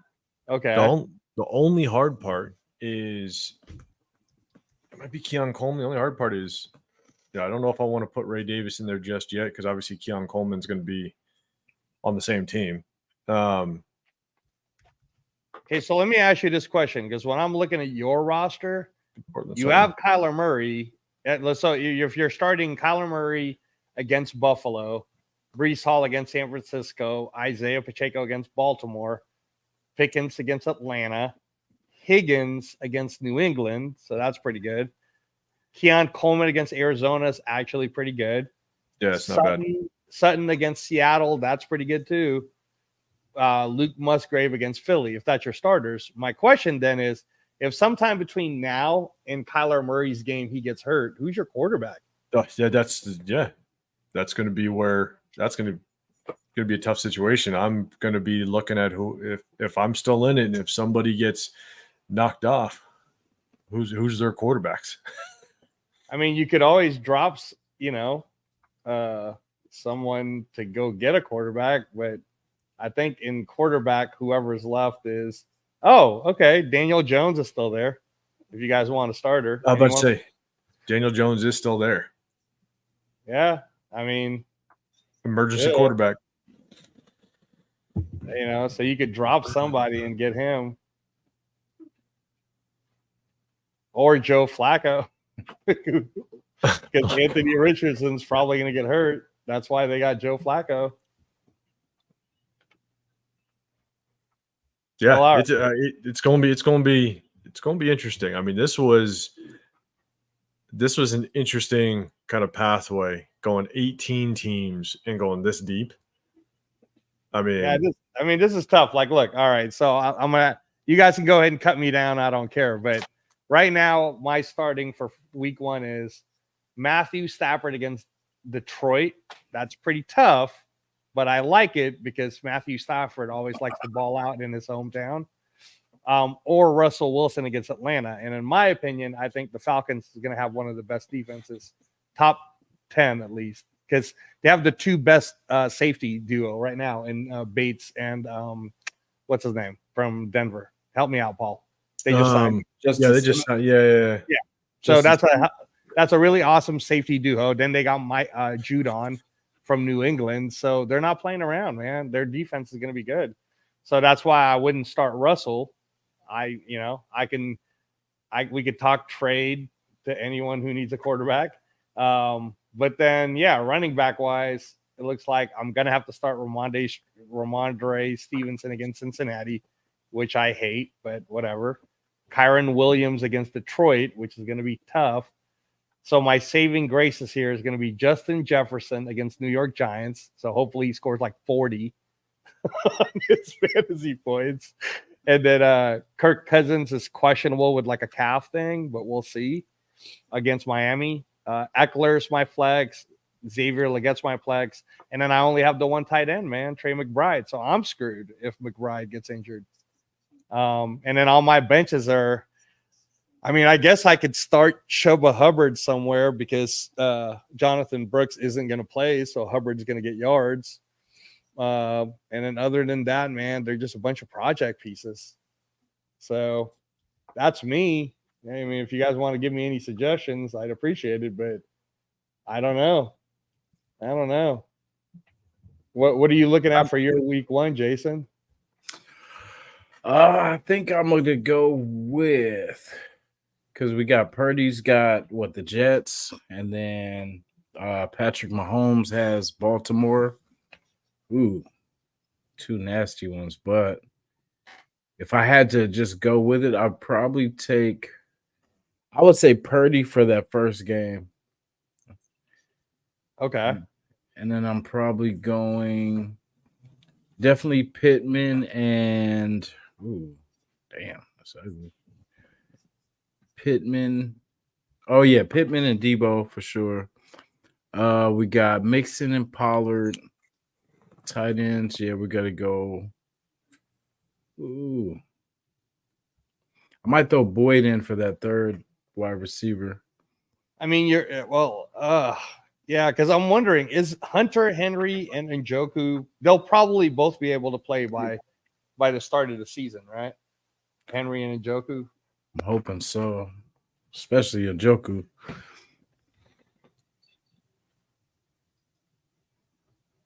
And then you just got, I don't know. When you look at his overall lineup, what do you think, Paul? Who are you guys? Sorry, I was looking at Jason's. Here, I'll show Debo, it on Patrick. No, I see it. Let's see, Njoku, Brock.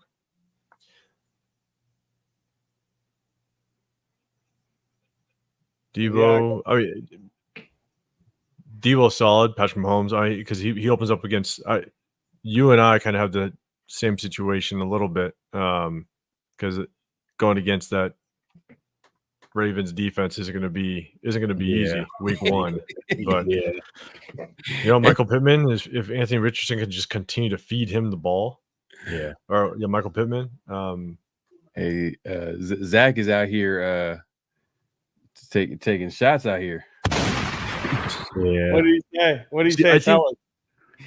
Oh, he went after me. He said, "Who am I going to start at running back number 2?" Yeah, and then he's just talking a lot of mess. I think Joe Mixon. I think Joe Mixon has a chance at being pretty damn good because he's just a workhorse, and you have to cover that entire field with CJ Stroud and those receivers. Joe Mixon might just go to town. He may only get 15 carries. But he'll probably do work with those carries that he got. The hard part is that offense is going to be so versatile in everything that they do. Zach's funny. What do you say? He said, "Bro, gonna start Tyler Boyd and Johan Dotson." Nah. What happened to Dotson, man? I really thought I liked him coming out, man. Yeah, Paul, tell us what happened to Jahan Dotson. Why did he get shipped off? Where did he end up going again? Philadelphia. They let him go. Honestly, I think because he was with Washington last year, and I thought he was going to be pretty damn good. I thought he had a chance, but it just didn't work out for him. I don't know. That was hard. But the quarterback situation over at Washington last year was was real suspect. So, hey Zach, you can roast mine if you want to, but I was looking at Pharaoh's guys, and I don't know. I mean, well, okay, here's what I'll say on Pharaoh's bench. Mike Williams is one of those. Could be amazing, could be a bust, but he did get paid, so we're going to see. I don't think he's planning to go to the Jets and suck. So, he went there for that reason. Rashid Shaheed, I had him last year, and he did ball out in the later part.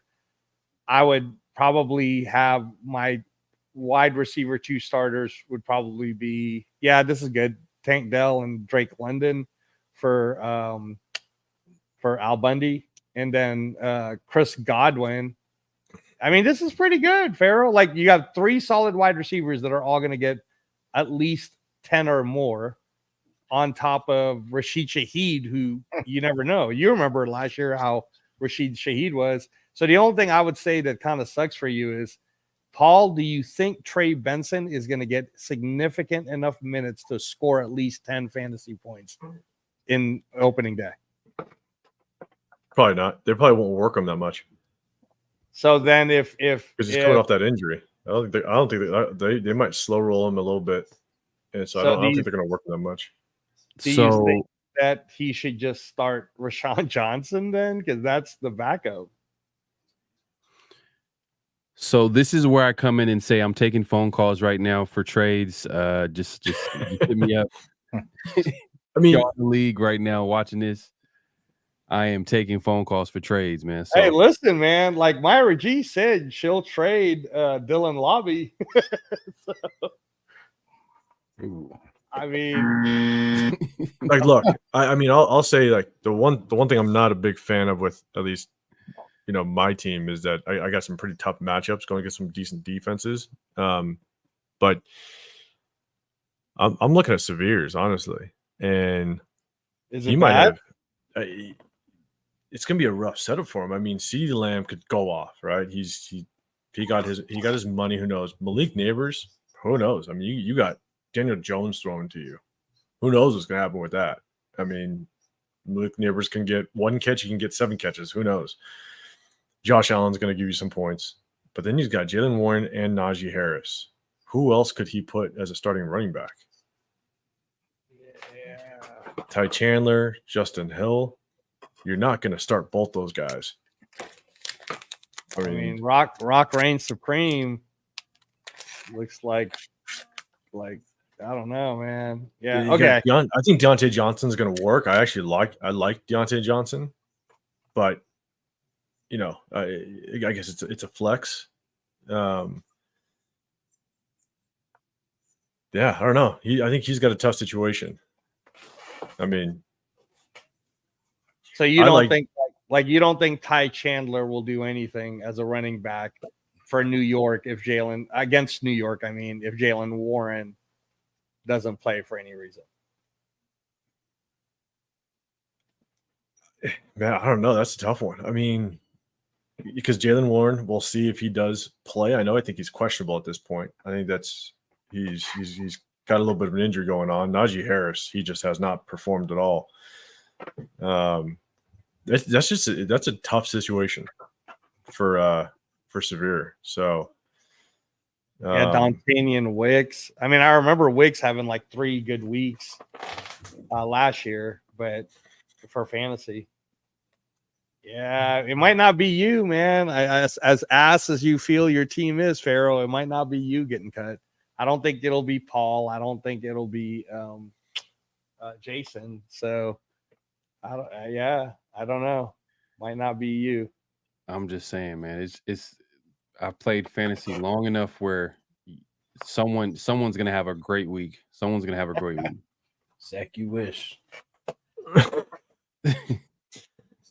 I'm just looking through it. I mean, again, at the end of the day, anybody's gonna have a great week. Zach must be a Bronco fan. Pharaoh's next. Okay, so Zach is saying Jason out. Zach must be a Bronco or a Brown fan. Poor guy. Man. Yeah, just looking at this. I mean,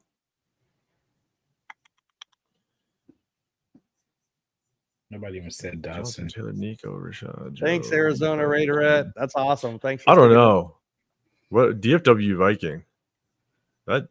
Oh yeah. That's Greg from Texas, but he's. I don't know. That's a tough one because I mean Jonathan Taylor. Yeah, all right, you could do some work. Nico Collins, if he gets lucky that week and it's not Tank Dell, it's not Stephon Git,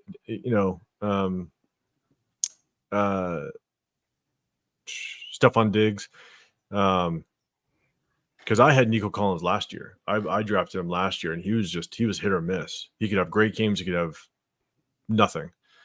Rashad White, hopefully Joe Burrow's healthy. Terry McLaurin, Jordan Addison. I mean, is Jordan Addison really going to get a ton of work with?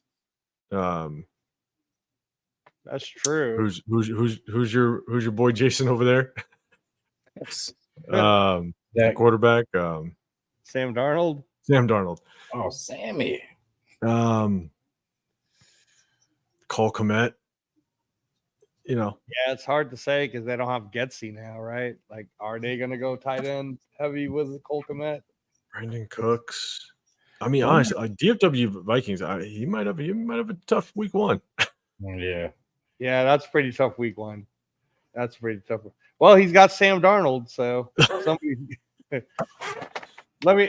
Paul, let me ask you, because looking at this, like crafted, is it possible that Vegas Vortex might have the most balanced team? Vegas Vortex. Check out Trevor Lawrence, Devin Singletary, James Cook, Mike Evans, Garrett Wilson, Christian Watson, TJ Hawkinson, and Evan Ingram. And then look at the bench. I mean, there's Gardner Minshew, haha, but J.K. Dobbins. I mean, you already know that what's his name? Harbaugh likes to run the ball, so he's running somebody to the ground. No, I think Vegas Vortex. I think the roster is actually it's good. I think Garrett Wilson, as long as Aaron Rodgers is healthy, is going to go off. Mike Evans, if he just repeats what he did last year, I think he's going to be a damn good receiver. Baker Mayfield shows that he can actually get him the football. The only part about James Cook, and it's tough, is James Cook, he just doesn't get a lot of goal line carries at all. He gets yards, though, and he gets catches. No, it's actually a pretty balanced offense. Good, though, right? Yeah, to have J.K. Dobbins on the bench, and then I'm not gonna lie, Leo has he got some heavy hitters. Oh no, Leo's is sick, bro. Dude, I mean, that's the guy who used this first round pick well, bro. Well, he likes my Woodson, definitely likes the Woodson. Because yeah, man. Jordan Love. Look at us just week one. Jordan Love, Christian McCaffrey, A-Chain, Jacoby Myers, and Odunze. You could say, well, whatever, but they're gonna at least score over 10 each. But then he's flexing Josh Jacobs, bro. So the only one thing I would say is Nick Chubb is going to be on the PUP list. So who do you think he'll put in on flex in place of Nick Chubb? Myra, he does. He does have two starting receivers. He has Rome Odunze, their first round pick this year, and he has Jacoby Myers. But, yeah. But that's what I'm saying is like, yeah. So like on his backups, it's just Mac Hollins and Quentin Johnston. I mean, what do you think about that, Paul? That's his only. Oh, Trey Tucker, my bad. He could technically flex Trey Tucker if he wanted to. He can flex Trey Tucker, but the hard part is with Jacoby Myers and Trey Tucker, and we got the Chargers week one. I mean, we talked about it earlier. Earlier in the show, in the draft is. Gardner Minshew, I mean, is he going to throw the ball 40 times a game? No, I mean, it's. I think we're going to run the rock. I think we're going to try to run all over the Chargers. If you have to start Jacoby Myers and Trey Tucker, that might there may not be enough to kind of go around, but he could easily make it up with Christian McCaffrey, Josh Jacobs, Devon A-Chain. If Devon A-Chain goes off like he could.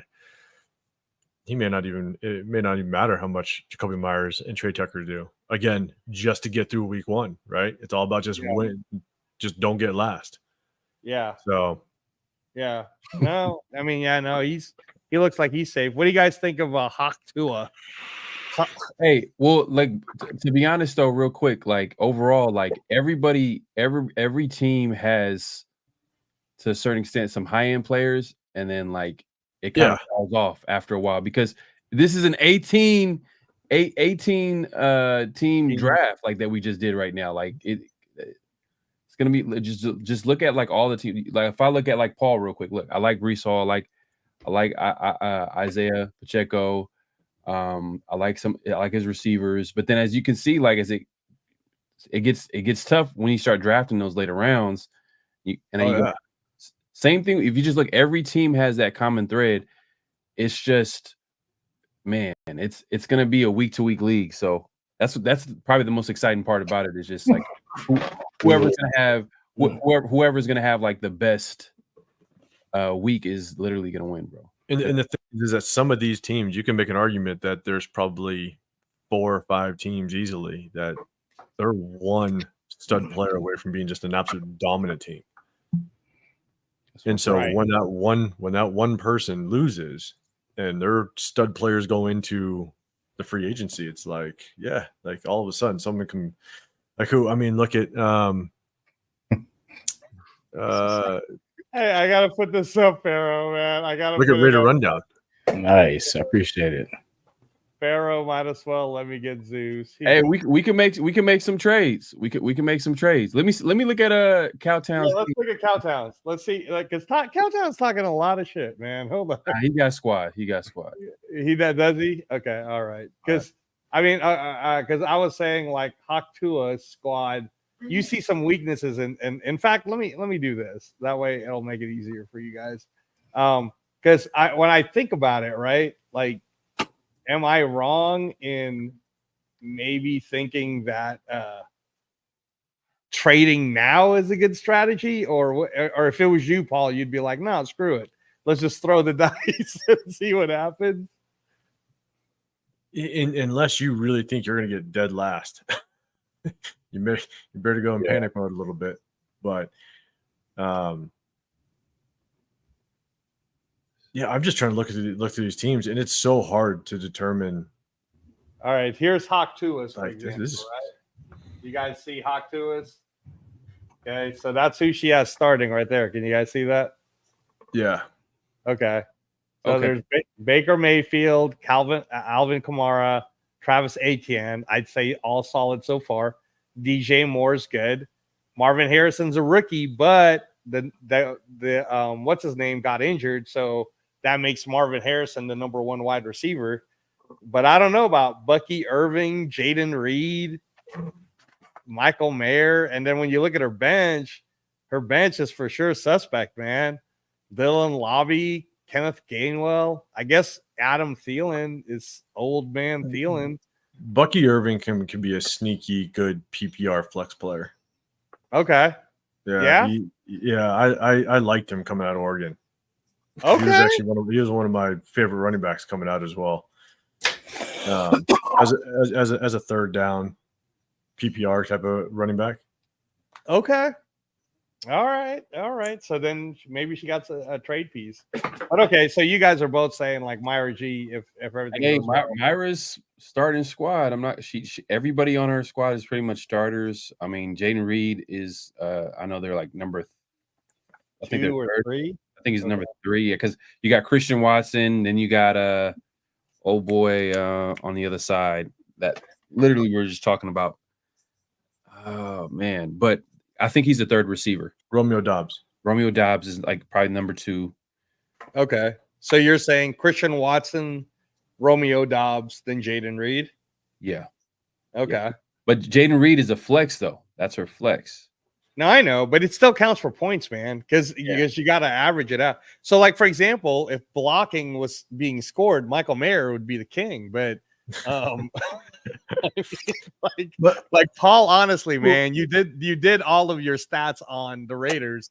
How many fantasy points do you expect Michael Mayer to get against the Chargers, knowing we're going to be running the ball a lot? I mean, he's unless he gets lucky and gets a touchdown catch, I'm thinking he's going to be under probably around 7 and under. Wow, that's rough, man. Because you're just counting catches for the 7 and under. Yeah, I mean, because if we're being a PPR, I mean, if you get three catches, which I could put him maybe at 3 catches, that's already 3 points, depending on kind of where those catches come from. So I think at best, he's at 7. Wow. But again, it's so hard because you don't know what Luke Getsy is really going to try to do with him out there, and who knows, Brock Bowers might. Who knows what that injury looks like?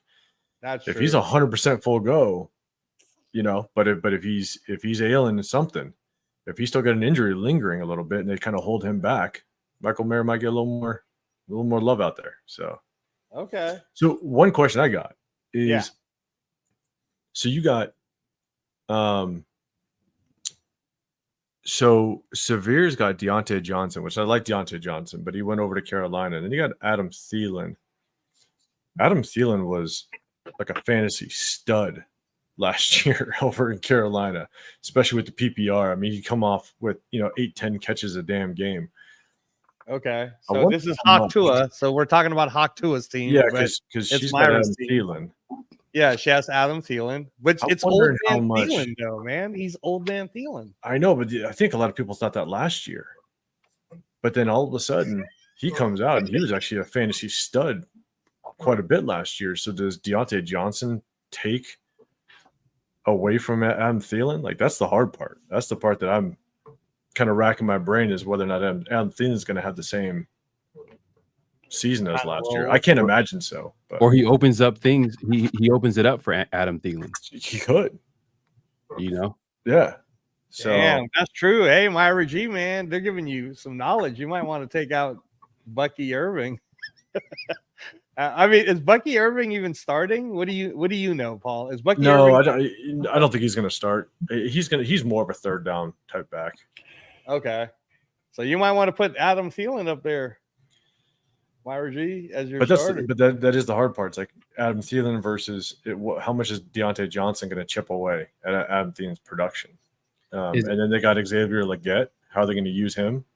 Yeah, and Adam Thielen might be a number 3 guy. You never know, because they drafted that guy in the first round. Excuse me, guys. Oh man, bless you. Thank you. But yeah, I mean, I think he could possibly be a number 3 guy if you think about it, because they drafted they drafted a guy that they're developing to be that number 1 guy.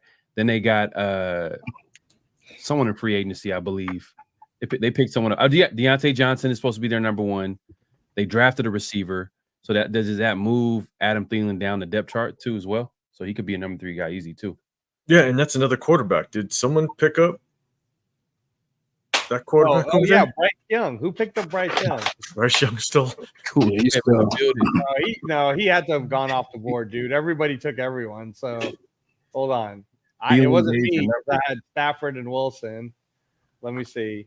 Let me see your squad, Transplant. Let me see. You want to see mine? All right. I'm just trying to find where Bryce Young went. And I'm going to show it to you. Was it Dubs Dogs? No, he got Drake May. See, he got a backup, but I understand why he did that. Bo Nix and CJ Stroud for. I don't see him gone. No, he's not still there, bro. That's crazy. Someone drafted. Nobody drafted Bryce Young, guys. You're tripping. Because somebody drafted Bryce Young. I was thinking about drafting him, and someone actually drafted him. So okay, where is he? Somebody, Derek Carr, Dak Prescott. Somebody drafted Bryce Young. Man. Oh, he did. He did. Dem Boys got him in the 11th. Okay. Oh, see, yeah, Shep. Yeah, Shep knows what he's on. He got Richardson and Bryce Young. In fact, here, let's look at Shep's. Actually, let's look at that. What do you think of this for Shep's squad? Anthony Richardson, Montgomery, Zach Moss, St. Brown, Devontae. I don't know about Rico Dowdle, but he's a Dallas fan, so maybe that's why he liked him. Lad McConkey, I kind of like White Lightning over there. and then Freiermuth. I think Rico Dowdle had a chance to take over Zeke's position, but then really, because it's Dalvin Cook and Zeke. You think so, Paul? Well, when they picked up Cook, now I think it's just going to be basically running back by committee a little bit. But I think based on what Rico Dowdle did last year, he's got a chance at kind of chipping away at that running back room. So because you got Zeke, Zeke's mediocre at best. Dalvin Cook, he's older. I think Rico Dowdle has a chance at chipping away and potentially taking over that running back room. But I mean, do you think this is a good squad though, right? Like what he's got. Yeah, I'm just not high on Anthony Richardson at all. Again, he could have a decent year this year. Would you start on week one? Oh, hate AR-15, man. No. I mean, no. Paul, like going into week one, would you rather have Bryce Young against New Orleans or Richardson against Houston? Ooh. Both are divisional games. Bryce Young, God. Because New Orleans defense, do you think they're going to be good? I think New Orleans is about to fire Dennis Allen, get rid of Derek Carr. Like, I mean, I think they're about to be like the tankiest. I only Archie Manning. I only take Archie Manning's nephew, man. I think I only would start Richardson just because of his upside and his athleticism. He's going to be able to make plays with his legs a little bit. Again, like I was saying before, I think Anthony Richardson this year could have a decent year, but the moment teams get enough film on him, start to scheme for him, understand his tendencies, I think there's a good chance they're going to start to shut him down. Because again, he can't read defenses. I'm sorry, he can't read them. Okay, he couldn't do it in Florida. If he can learn it, more power to him. Steichen, then Steichen's a damn good coach. But Anthony Richardson was not a great quarterback at Florida at all. He just had some damn good highlights, and that's what got him drafted. So we're looking at Cowtowns right now. So Cowtown's talking all that smack, but look, man, you guys got to admit his team's pretty solid, right? Lamar Jackson, Gus Edwards, DeAndre Swift, but then Stephon Diggs, Tyreek Hill, JSN, Malik Washington, Brock Bowers. And then he got Achilles tear. Wandale Robinson, who DeVito was throwing pizzas to last year. Marvin Mims, who Peyton hates. Josh Downs, who I love, but he gets injured. Hey, Cowtown, propose a trade. Yeah, propose a trade, Cowtown. Huh. You know what's hella funny, dude? Do you think, hey, Paul, analyze his starting squad, okay? And let's pretend Brock Bowers, let's say, doesn't play as well because maybe they're trying to protect him or they don't even play him at all. What are his chances of surviving week one? Just because he's got Lamar Jackson, Tyreek Hill, DeAndre Swift is going to get his carries. I think he'll, if everything goes the way it's supposed to, I think he doesn't have a problem with getting through week one. It remains to be seen how much work Gus Edwards is going to get, but he's a goal line. He's a goal line king. But the thing is that he's going against our Raiders. All right, so we're shutting his ass down. Good luck to that. Jackson Smith and Njigba, well, we'll see. I mean, he started to show some promise his rookie year, but we'll see how much he can improve. I think that he's gonna. I don't think he has much problem getting out of the first. So he's gonna make it through the first. Okay. Yeah. You're gonna make it through Lamar Jackson, Tyreek Hill, even if Stephon Diggs could have a good week, I don't see him have much trouble getting out of the first week. Okay. All right. And then what was it, Farrell? You wanted to see mine? You wanted to see my squad? Yeah, let's take a look. Let's take a look at You can look at this, dude, but like I said, I mean, I went I'll be honest, man. As a commissioner, I just went hella conservative with my shit. Matthew Stafford, I picked late because I just felt like it's Matthew Stafford, guys. He's gonna give me 15 PPR points at least, 15 to 20. Puka Nakua, you got Cup. Yeah, you got some. I mean, he's got weapons to throw to. I mean, I agree with what Paul said earlier about how it's a bad idea to have two of the same people on the same team because on bye week you're screwed. But I was like thinking, man, I'm not passing up Kyron Williams because especially because he's doing punt returns and those count in our league too, like punt and kick returns. Yeah, it's going to be crazy with your running backs though, because both those teams are like pretty much running back by committee, so they're going to have to split. Austin and then Justin Jefferson, Christian Kirk. Shit. Eckler was a little bit of my gamble. Like I wanted Trey McBride. I mean, I'm not even gonna lie. I honestly believe that he's gonna be the number one tight end fantasy wise, just because I think Arizona will be booty. They're gonna come from behind a lot, and Kyler Murray's got to throw it to the tight end. Man, am I wrong, Paul? Am I wrong? No, Kyler loved Trey McBride, so he's gonna get a ton of work. I don't think that's much question. So, and then the only reason why I took Russell Wilson is it was like the correct fantasy moves to make sure you got at least another starting quarterback. But everybody else, man, the only person I'm happy with in this, I guess, in this bottom kind of, I mean, I don't know, like Paul kind of made me like Troy Franklin, so I'll stick with that. I have somebody for Troy Franklin if you want to make that. All right, man. It's already happening. Don't embarrass yourself with your shitty ass trade because I'm going to end up asking Paul what he thinks. But go ahead. I forgot who my. Let me see who my guy was. You don't even know, man. You're going to offer me. No. He's watch. Tyler Boyd. I got Tyler Boyd for you. Nah, bro. No, because I got info that the Filipino kid in Cincinnati is going to be the guy. Or is my bad. Did Tyler Boyd get kicked out of Cincinnati? No. He's actually in Tennessee. Yeah. Oh, hell no, dude. With Will Levis? Man, with the lab, hell no. With the banana eaten with the peel. With Mr. Mayonnaise, man. Mr. Mayonnaise, Mr. Mayo. Mr. Mayo. Mr. Mayo? Nah, that ain't happening. Did this girl get back with him or dump him? Maybe if he had his girlfriend still. Nah, bro. He don't need her. You know what I'm saying? He moving forward, man. Nah. But yeah. But hey, let it simmer for a little bit. You know, it doesn't have to be a solid, no. I'll tell you what I need, Paul, is I need a really good tight end.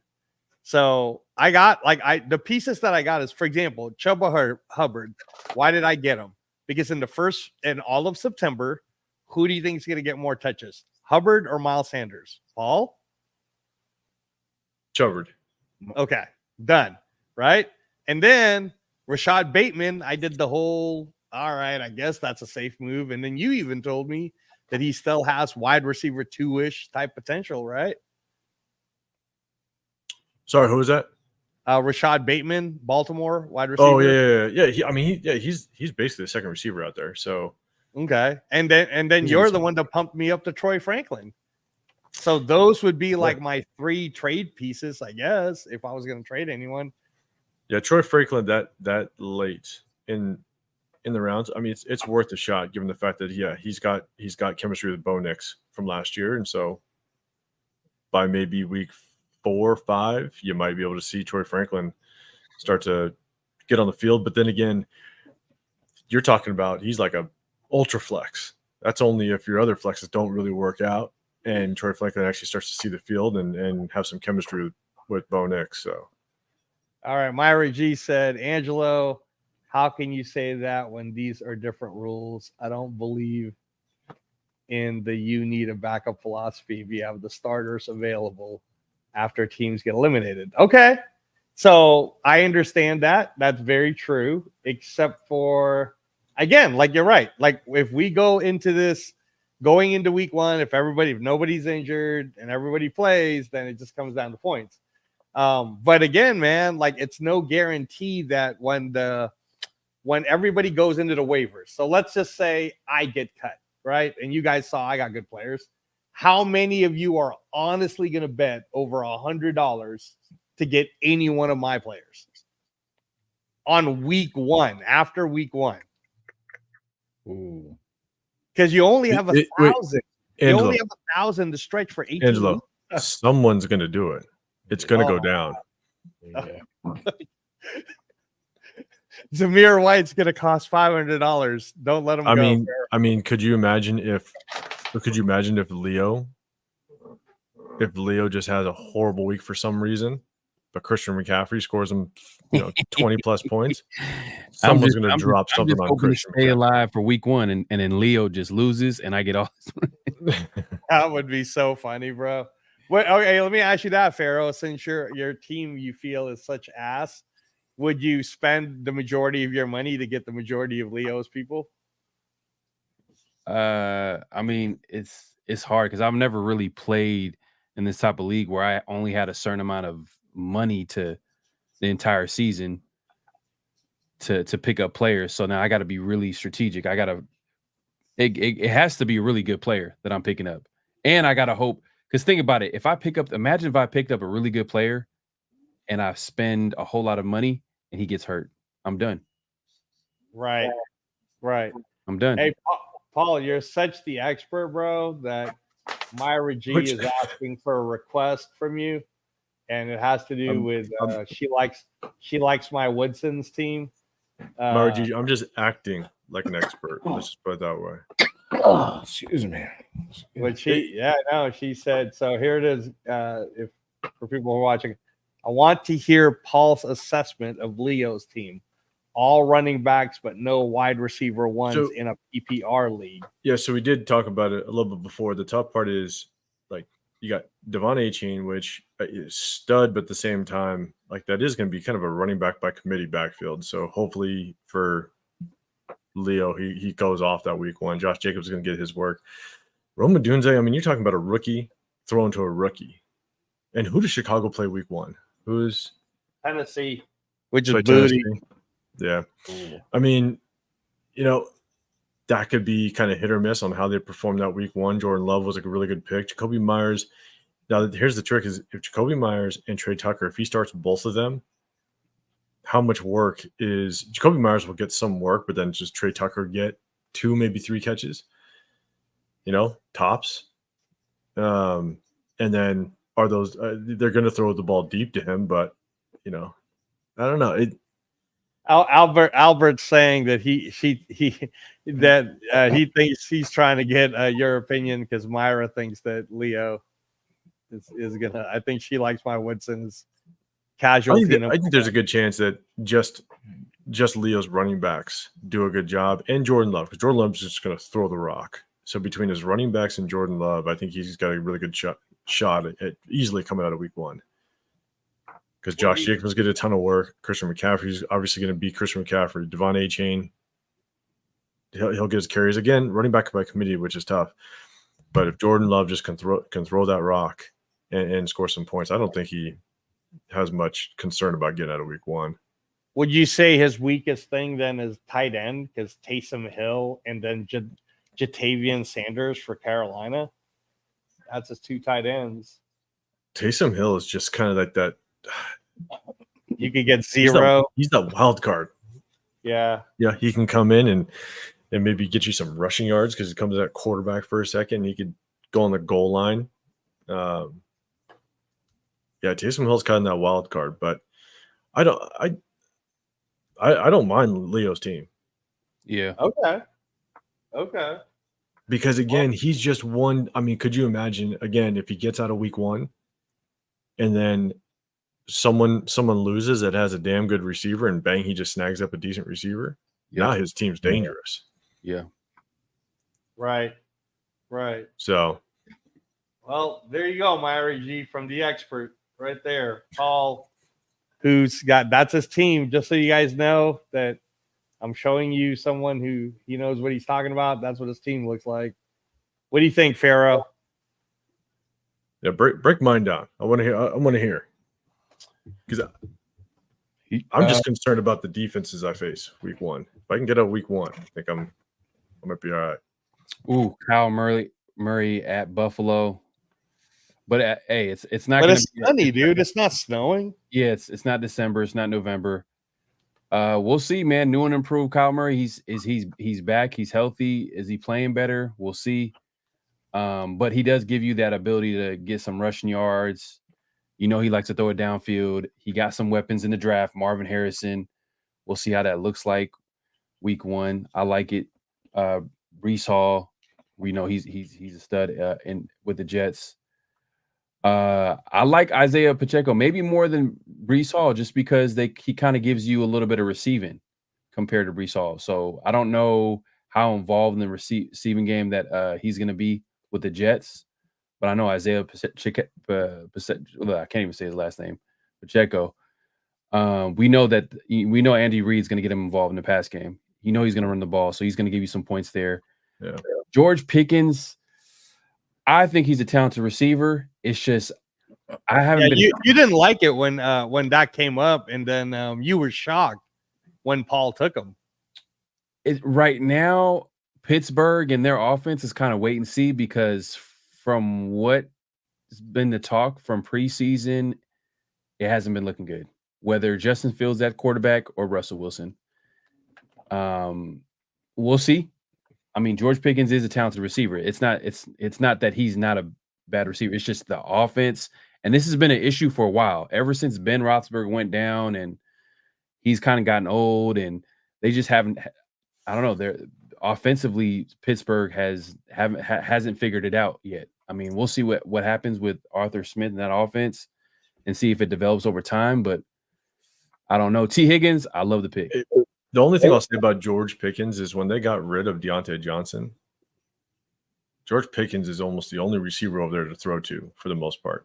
Now, that means he's going to get a ton of attention, so that might hurt him. But I think who the other receivers? I think they have I think they picked a Roman Wilson. They have Van Jefferson. Is he hurt, though?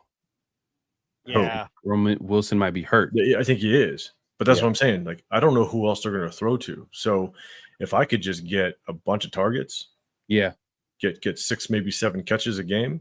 Yeah. So it's like, I'm just thinking where based on basically all the receivers that were still there, I thought George Pickens for the next best receiver. I was like, okay, I think I got to pull the trigger. Yeah. So, I mean, the one gamble I thought Paul had was the Keon Coleman.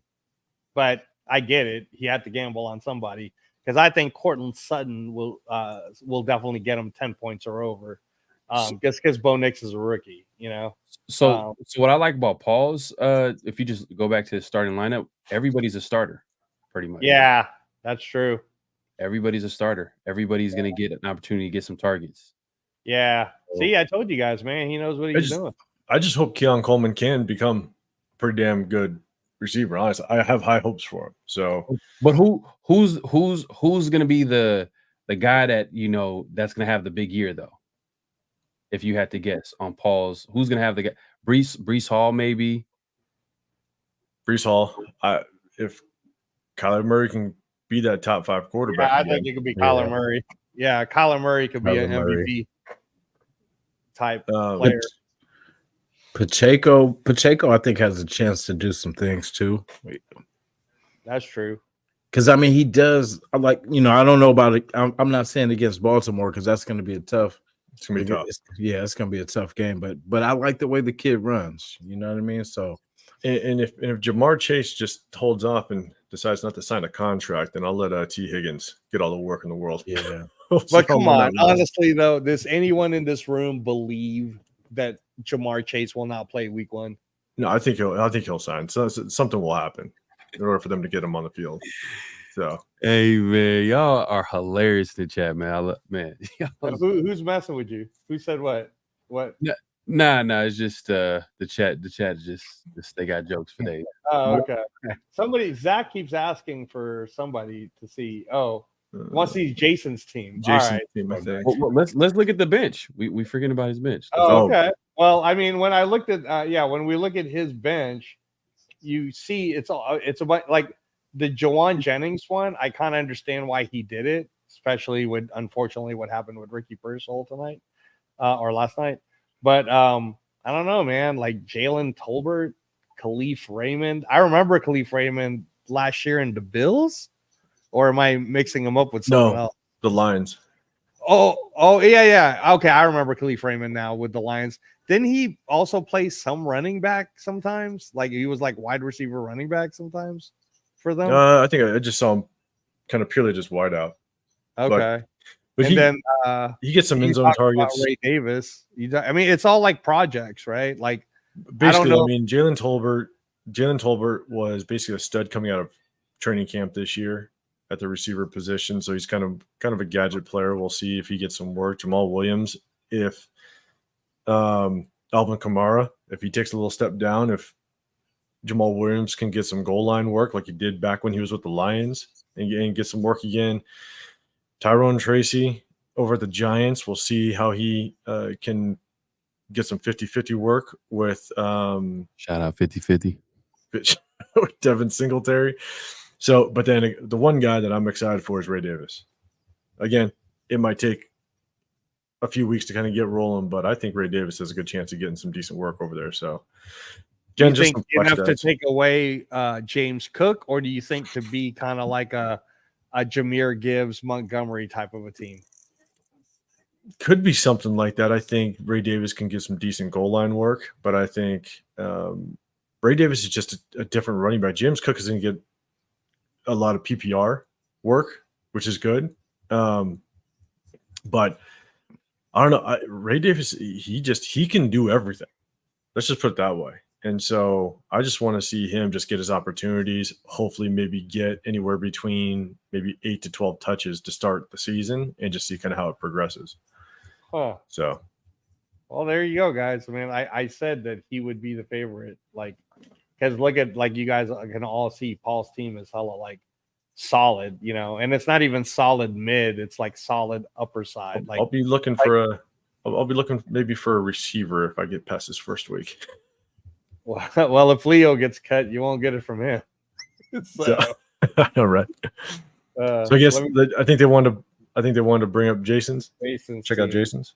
All right, let's see what our expert panels think of silver and black haze. We'll break down Jason's, and then I'm gonna have to get out of here, guys. I'm just letting you know. No, thank you. No, thank you, Paul. You're awesome, dude. Is this the longest you've ever done a live? Probably. I did a long one with Chris with Protect the Shield. We did a long one. Okay. But I think this actually takes the cake, though. All right. Winner. All right, go ahead. Go get him. Go get him, Zach. What do you guys like about this? What do you like, Pharaoh? Let me take a look. Okay, you got Mahomes, Joe Mixon, Tony Pollard. I was looking at Tony Pollard earlier in the draft. I think he snagged him up before I could even have a chance to draft him. Michael Pittman is their number one receiver. Deebo Samuel kind of gives you versatility to rush the ball, receive the ball. Brandon Ayuk is probably going to take him a second before he gets incorporated into the offense. So it's going to be Deebo, that run game, and that tight end over there. Running back flex. Okay. David Njoku. Okay. Starting tight end. So, hey, once again, he has a lot of starters for the most part. I mean, you got some of those players on there are like maybe some backup players, but Joe Mixon, how's he going to get incorporated in that offense? Is wait and see. Tony Pollard. We'll see. I know, Transplant, you were mentioning that Pollard struggled with Dallas. Yeah, with Dallas. Yeah, it's that number one. But right now, he's kind of slated to be that number one back right now with the Tennessee Titans. So they're going back and forth with Spears. It sounds like, Pollard's going to take most of the carries early on. And yeah, I mean, it's not too bad. Not too bad. I mean, it's not a bad squad. I mean, week one, I think he could get past week one for sure. Because Zach McLean says he'll be the first one to go. So, Paul. Patrick Mahomes is going to be Patrick Mahomes at the end of the day. Patrick Mahomes is going to give you, what he gives you from that quarterback position. So, I mean, the only thing with Mahomes, I'd have the same concern I have with Isaiah Pacheco. You're going against a Baltimore team. Yeah. Which is tough week one. I think Joe Mixon. I think Joe Mixon again. I think he's going to be a workhorse over there, and you got to guard that passing game. And so he might just go off. Even he may not get a ton of carries, but I think he might go off. Yeah. Tony Pollard just remains to be seen. He got the number 1 opportunity over at Dallas and didn't really work out. So we'll see how he works. But Pittman, know, go ahead. But you guys know how I like Anthony Richardson. So, but Michael Pittman, and who's that? I think it's Alec Pierce. Is that other speedster? Yeah, that's right. It's Alec Pierce, Josh Downs, Michael Pittman, and then Adonai Mitchell. That's his big rookie guy. Yeah. No, I like Michael Pittman. I think Michael Pittman's a good receiver. It's just, can Anthony Richardson get him the ball on a consistent basis? Hey, Paul, who would you say has better accuracy, Gardner Minshew or Anthony Richardson? Oh God. I would say Minshew has better accuracy. So I'm just gonna throw that out there. Tyler Algier on the flex. I have been hearing rumors. Now this could be complete crap, but I've been hearing rumors that Tyler Algier might be getting the more not splitting carries, but he's gonna chip away at Bijan Robinson's production. And so, okay. Yeah, not saying that it's the right move. Kind of like a Montgomery Gibbs scenario at Detroit. Kind of like they're saying that Bijan Robinson fantasy owners are going to be frustrated at how much Tyler Algier actually gets playing time. So, we'll see how that works. Hunter Henry, I don't know. I mean, I don't know how that offense is going to handle their tight ends, but he's, Hunter Henry, when he was with the Chargers, was damn good tight end. So we'll see how Jacoby Brissett does trying to hit him. And then Devin Njoku. As long as he's not doing any barbecues, he should be okay, right? And Devin Njoku, good tight end. Again, it just depends on how well Deshaun Watson is going to come out and play. Yeah. So, yeah, can Richardson stay healthy? And then like his bench. I mean, so this is maybe why Zach was saying he'll be the first one to go. I like Brock Purdy in the bench. I don't hate Alexander Madison in the bench either. Dots. This is actually a pretty good bench, if I'm being honest. What do you think? What do you guys think? Yeah, I don't think it's too bad. I mean, like, look, if you just take everything is all about context at the end of the day. Like, there's 18 people drafted. Yeah, that's the.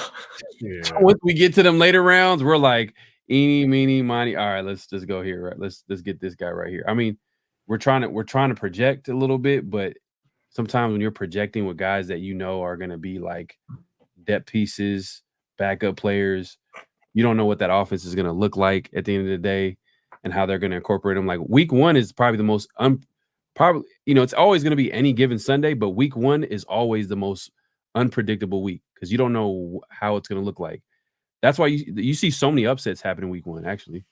Yeah, every year. The one guy that's going to be really interesting is it's going to be Alexander Mattison. Honestly, I think he's going to be coming in with a chip on his shoulder because he was supposed to be the guy over at Minnesota. It didn't work out. I think that as much as Zamir White could be more of a bruiser type running back, I think that's the role he's going to play. Alexander Mattison could be a better all-around running back. Potentially, he could help in that third down role. He's a good pass blocker. So Alexander Mattison, he might chip away at Zamir White's role. So don't be surprised because I think he's coming with a chip on his shoulder. So if what you're saying is true, is this comment from Zach McLean a fact? Speaking of projecting, Pharaoh is projecting his hopes onto this team right now. Zach's comedian tonight, man. He got jokes for days. He said Madison is washed. I don't know if he's considered washed just yet. I wouldn't necessarily give him that title of washed. I think he still had a chance last year to be the guy potentially based on what he did as a number 2 behind Dalvin Cook, but nothing tells me that Zamir White is a 100% lock. He still has a lot to prove as well. So right. Now, the one thing I'll say to anyone who's watching this replay and the chat room is I've watched a lot of fantasy draft shows and a lot of them do go this long. But man, you, Paul, Pharaoh, Jason, you guys really gave some awesome information for everyone, man. I mean, it's crazy, like the details. I was like, damn, I learned a bunch today, about it. So thank you guys for coming for sure. And Paul, I know you got to go first, so it's Real Talk Raider Nation YouTube. You guys definitely should check that out. He gets a lot of subscribers and hits for a reason. He knows what he's doing. Are you doing more lives now, Paul, or are you just still doing the videos recurring for people to learn the info? I'm still doing the videos. I just started doing the lives a little bit because it just wanted to kind of dabble and try it out. Again, I started my channel like week 3 of last year. And so I'm kind of learning the lives a little bit. I'm going to get into it. But I'll definitely still be doing my videos. I'm going to put a video out probably tomorrow, kind of a little sneak peek talking about the whole Shedeur Sanders thing. And I'm not too happy about everybody talking about Shedeur Sanders, to be dead honest with you. So I'll kind of give my take on that. But yeah, no, I'll still do the videos, but I'm doing the lives. I think the lives are actually fun because it gives you an opportunity to explain a little bit more. Because when you do the videos, you're just talking to a camera. That's all you're looking at. And so when you do the lives, you kind of have the interaction. You can kind of explain your takes, and I think it's good. So I'm excited, and I've been having fun doing it. It's a process, it's work, but it's definitely fun. So no any announcements for everybody to know or anything to check out on your Twitter, Instagram, anything coming up? No, just I'm gonna keep rolling. I'm gonna keep rocking and talking Raiders. It's a passion of mine. I told you guys I played for a while. I coached for 23 years, and I stopped coaching to kind of give my wife, my kids more of my time. And I kind of got that itch to want to get on that field again, but I don't want to put that time in. So I was like, you know what? Let's come on and just talk about Raiders. Why not? Let's try it out. And I've had fun doing it. Met some great people like you guys, so I can't complain. And I'm in the Vegas area, so I'm right next to the Raiders. So I got easy access to them, and so it's going to be fun. That's awesome, man. And thanks for spending so much time with us tonight. And for you guys who don't know, like Paul, like he was sharing pictures of when he went to open practice with his 2 girls, and it's just so awesome, man. You're such a good dad, dude. So more than anything else, you're awesome at what you do here for Raider Nation, but you're a really good dad. So, really good guy. We appreciate you coming. And man, the expertise, Pharaoh, Paul could totally do a fantasy show. He really knows his stuff. So thanks, Paul. Sure. I appreciate it. Let's just cross my fingers and hopefully I do okay. So, but I appreciate you guys having me on. This was fun. It was a lot of fun. And yeah, now I got to go and get to the girls that are most likely in bed, but I'm sure they're most likely waiting for me. So, all right. Thanks, Paul. Good night, man. Thank you. All right, guys. Yes, see you, Chad. I appreciate you. Hey, Zach McLean. I appreciate you, man. You're hitting us hard today. So there you go. All right. I'm gonna get to Pharaoh next here. You got rubbed on a lot. No, did he? Tonight. But I don't know. I mean, like, look, Pharaoh, this is the first time I think you and I have been together. I really appreciate you being here. You definitely, the reason why I like watching 50-50, and even like on Friday, I think it was Friday or Thursday, you guys did Around the Shield. It's just, you're really good at the engagement with the crowd, right? It's really funny. You're very natural when you do it. So Zach, man, appreciate a master at his work here. He was really cool tonight. It was booty in the beginning, so you just kind of messed up, but you didn't really mess up that second round, man. Jalen Hurts is pretty good. I don't think Jalen Hurts would have lasted anyways to the third. So, but yeah, no, 50-50 show, Las Vegas. Pharaoh, is it? Tell me to YouTube. Is it Las Vegas Pharaoh NFL? So it's Las Vegas Raiders with Pharaoh NFL, but obviously if you type in Pharaoh NFL, it's PHAROAH NFL as you see it on the screen. You can find me all over social media, and obviously including YouTube. If y'all haven't subscribed, go over there and subscribe to my channel. I do 2 weekly shows. One's a live show every Monday. Not every Monday. We recently changed that. Every Tuesday evenings. Just make sure you subscribe, hit the notification bell. You'll be notified. The 50-50 show is a live show. And then later in the week, I have a show with also with Severe and Big Mike Raider called Around the Shield, which is released every Friday nights. So definitely check that out for sure. That's awesome, man. That's awesome. And then what's up with your Oakland A's green hat. That's dope, but we don't want them in Vegas, man. They're booty. Hey man, I'm butthurt. They're gonna leave. I think the last game. I'm trying to get some tickets to the last game because the last game is gonna be around in September or something like that. I don't know anybody in the chat. I don't know if anybody's an A's fan, but I'm gonna go to the last sporting event in Oakland. The last sporting event in Oakland. Think about this: the Warriors go to San Francisco, the Raiders go to Vegas, and now the A's have left the Bay Area. It's so sad, man. Like the Oakland has lost all their sports teams, and I just want to say I hate A's ownership too. By the way, just because I don't know if you heard about like John Fisher and how he tried to start that campaign rooted in Oakland, and when I think Mark Davis even said like when negotiating with to extend the lease. I think the A's blocked them from extending. So then think about it. If you're blocking them from extending the lease, less time to negotiate with the city. And then fast forward, the Raiders are in Las Vegas. So it is what it is, man. But yeah, man, just check me out all over social media. Pharaoh NFL. Y'all find me there, man. We'll oh yeah, and another thing too. Me and Severe just released a 50-50 play Raiders t-shirt. Check my community tab or even on social media, my bio for the link. Go check it out, man. Order your shirt, man. It's dope. Yeah. No, we were talking about how I was talking about it because Dub Raider talked about how he wanted to contribute something. So there's only going to be one winner for our league, right? But that one person is going to be the last man standing. So I was talking to Severe about it, even where what if every single person just put in whatever they wanted to pump out? Like we would have the 50-50 shirt. We would have Dub Raider stuff. We would have something from Leo. And then on top of that, we're doing, the big thing that everybody like Paul knows I'm kind of a foodie, prior to the transplant, but even after the transplant. So what I'm thinking for the winner of the league is when you guys come here to Vegas, I'm gonna take you guys to a really nice, like a for real thing where you'll remember, like, wow, that meal was really awesome. But we'll see, man. I don't know who's gonna win yet, so we'll see. Okay. Okay.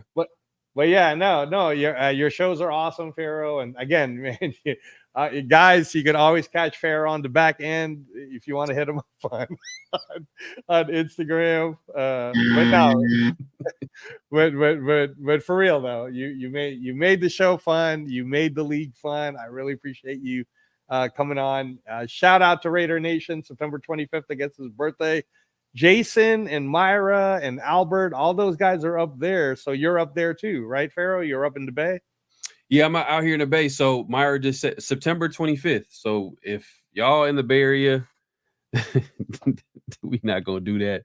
We not gonna do that. Come on. Hey, that's a hashtag now, bro. That's a hashtag. we not gonna do that, man. But look, September 25th is gonna be the last A's game. So last sporting event in the Bay in Oakland, which is crazy. So I'm hopefully try to get some tickets, man. I think them tickets is sold out. So like $1? Nah, bro. It's they probably gonna let everybody in though. You know what I mean? They probably ain't tripping like that. It's gonna be like that soccer game in Miami where people were like climbing over the fence.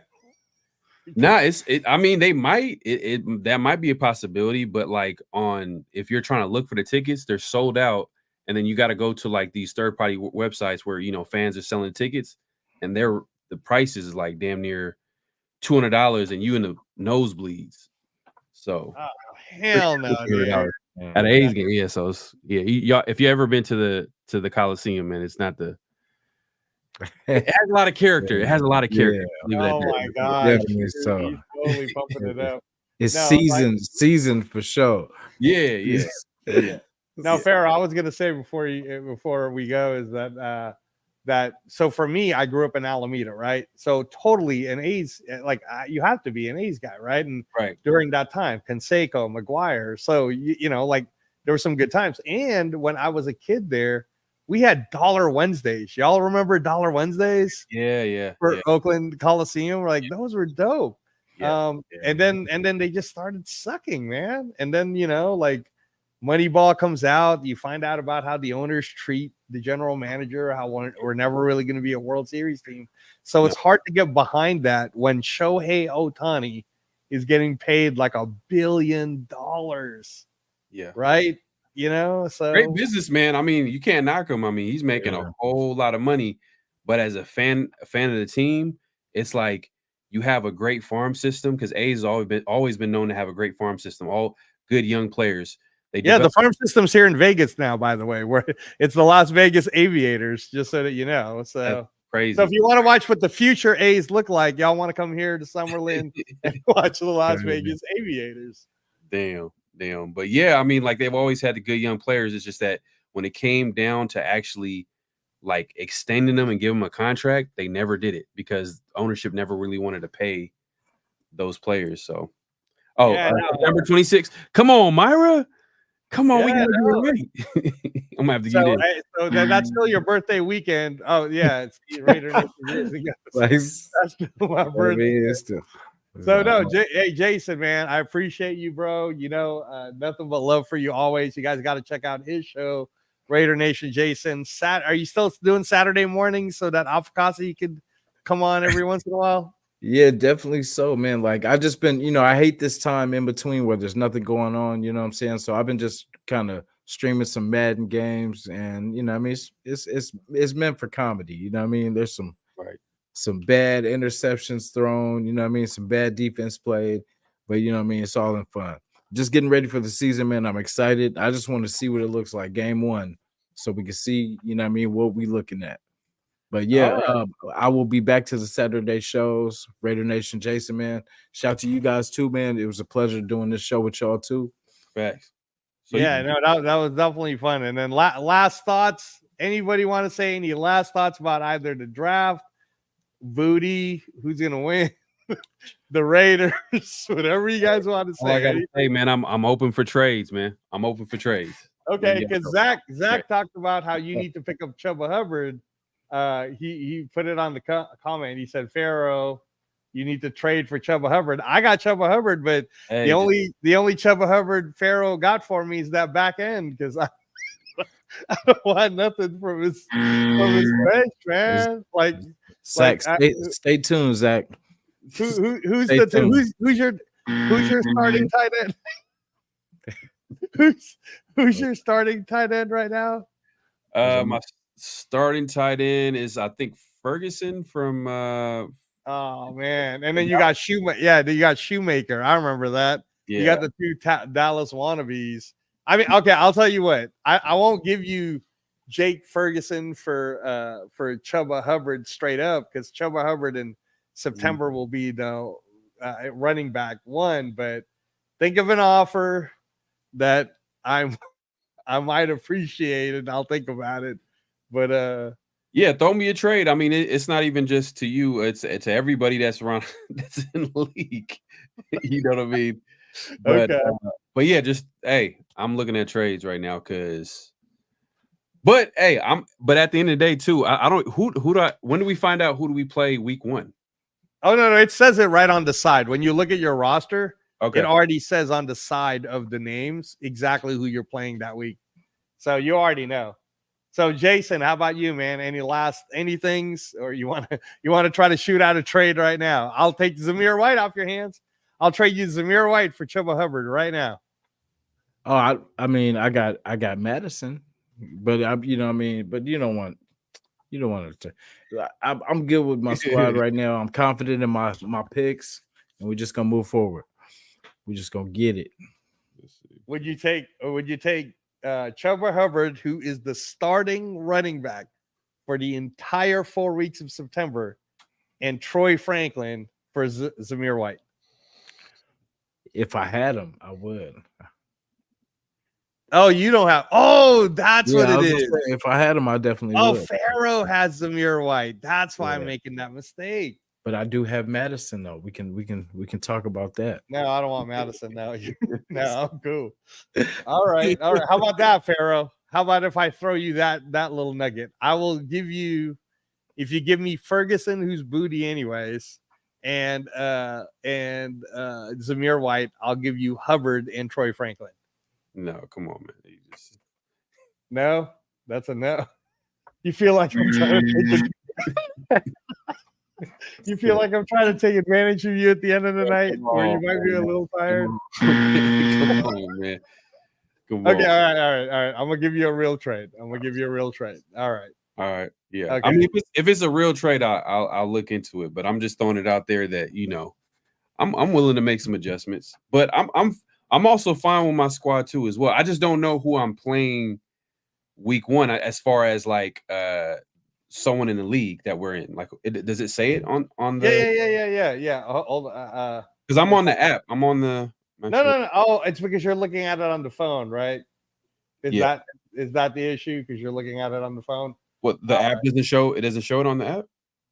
It should show it on the app, but like I said, hey, Matthew, Barry, Jenna, y'all got to get your shit together and fix this app for us Android users, man. Are you an Apple guy or an Android guy? Apple, man, all the way. Oh, okay. Yeah, then the Apple one sucks too. Because yeah, that's booty. But here you go. So on the side, it says right there, you can see it. Hold on, my bad. But you could see it like right next to the name. Here you go. Wow, what the hell is going on? There we go. Can you see it right next to the name? Here, I'm playing week 1. Right. So I'm logged into the account. No. Just look at the screen right now. Look at our screen. All right. See it straight up. Yeah, but who am I playing week 1? Like, I understand, like, look. Jalen Hurts is playing Green Bay.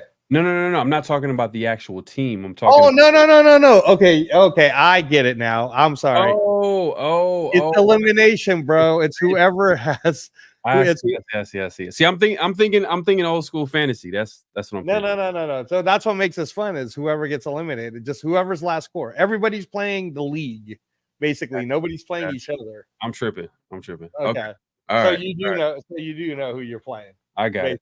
All right. So it's just okay. All right. I just got to make sure I score some points. I got to put the best starting lineup that I can. I got it. All right, bro. Yeah, no, I'll think about some real trades. Jason, nothing else from you? You're all good? No, all good, man. All right. Now, good night, gentlemen. Thank you so much. Thanks for sticking it out. Appreciate you, Silver and Black Showdown. All done tonight. Thank you, guys. Thank you so much. Appreciate you, Pharaoh. Appreciate you, Jason.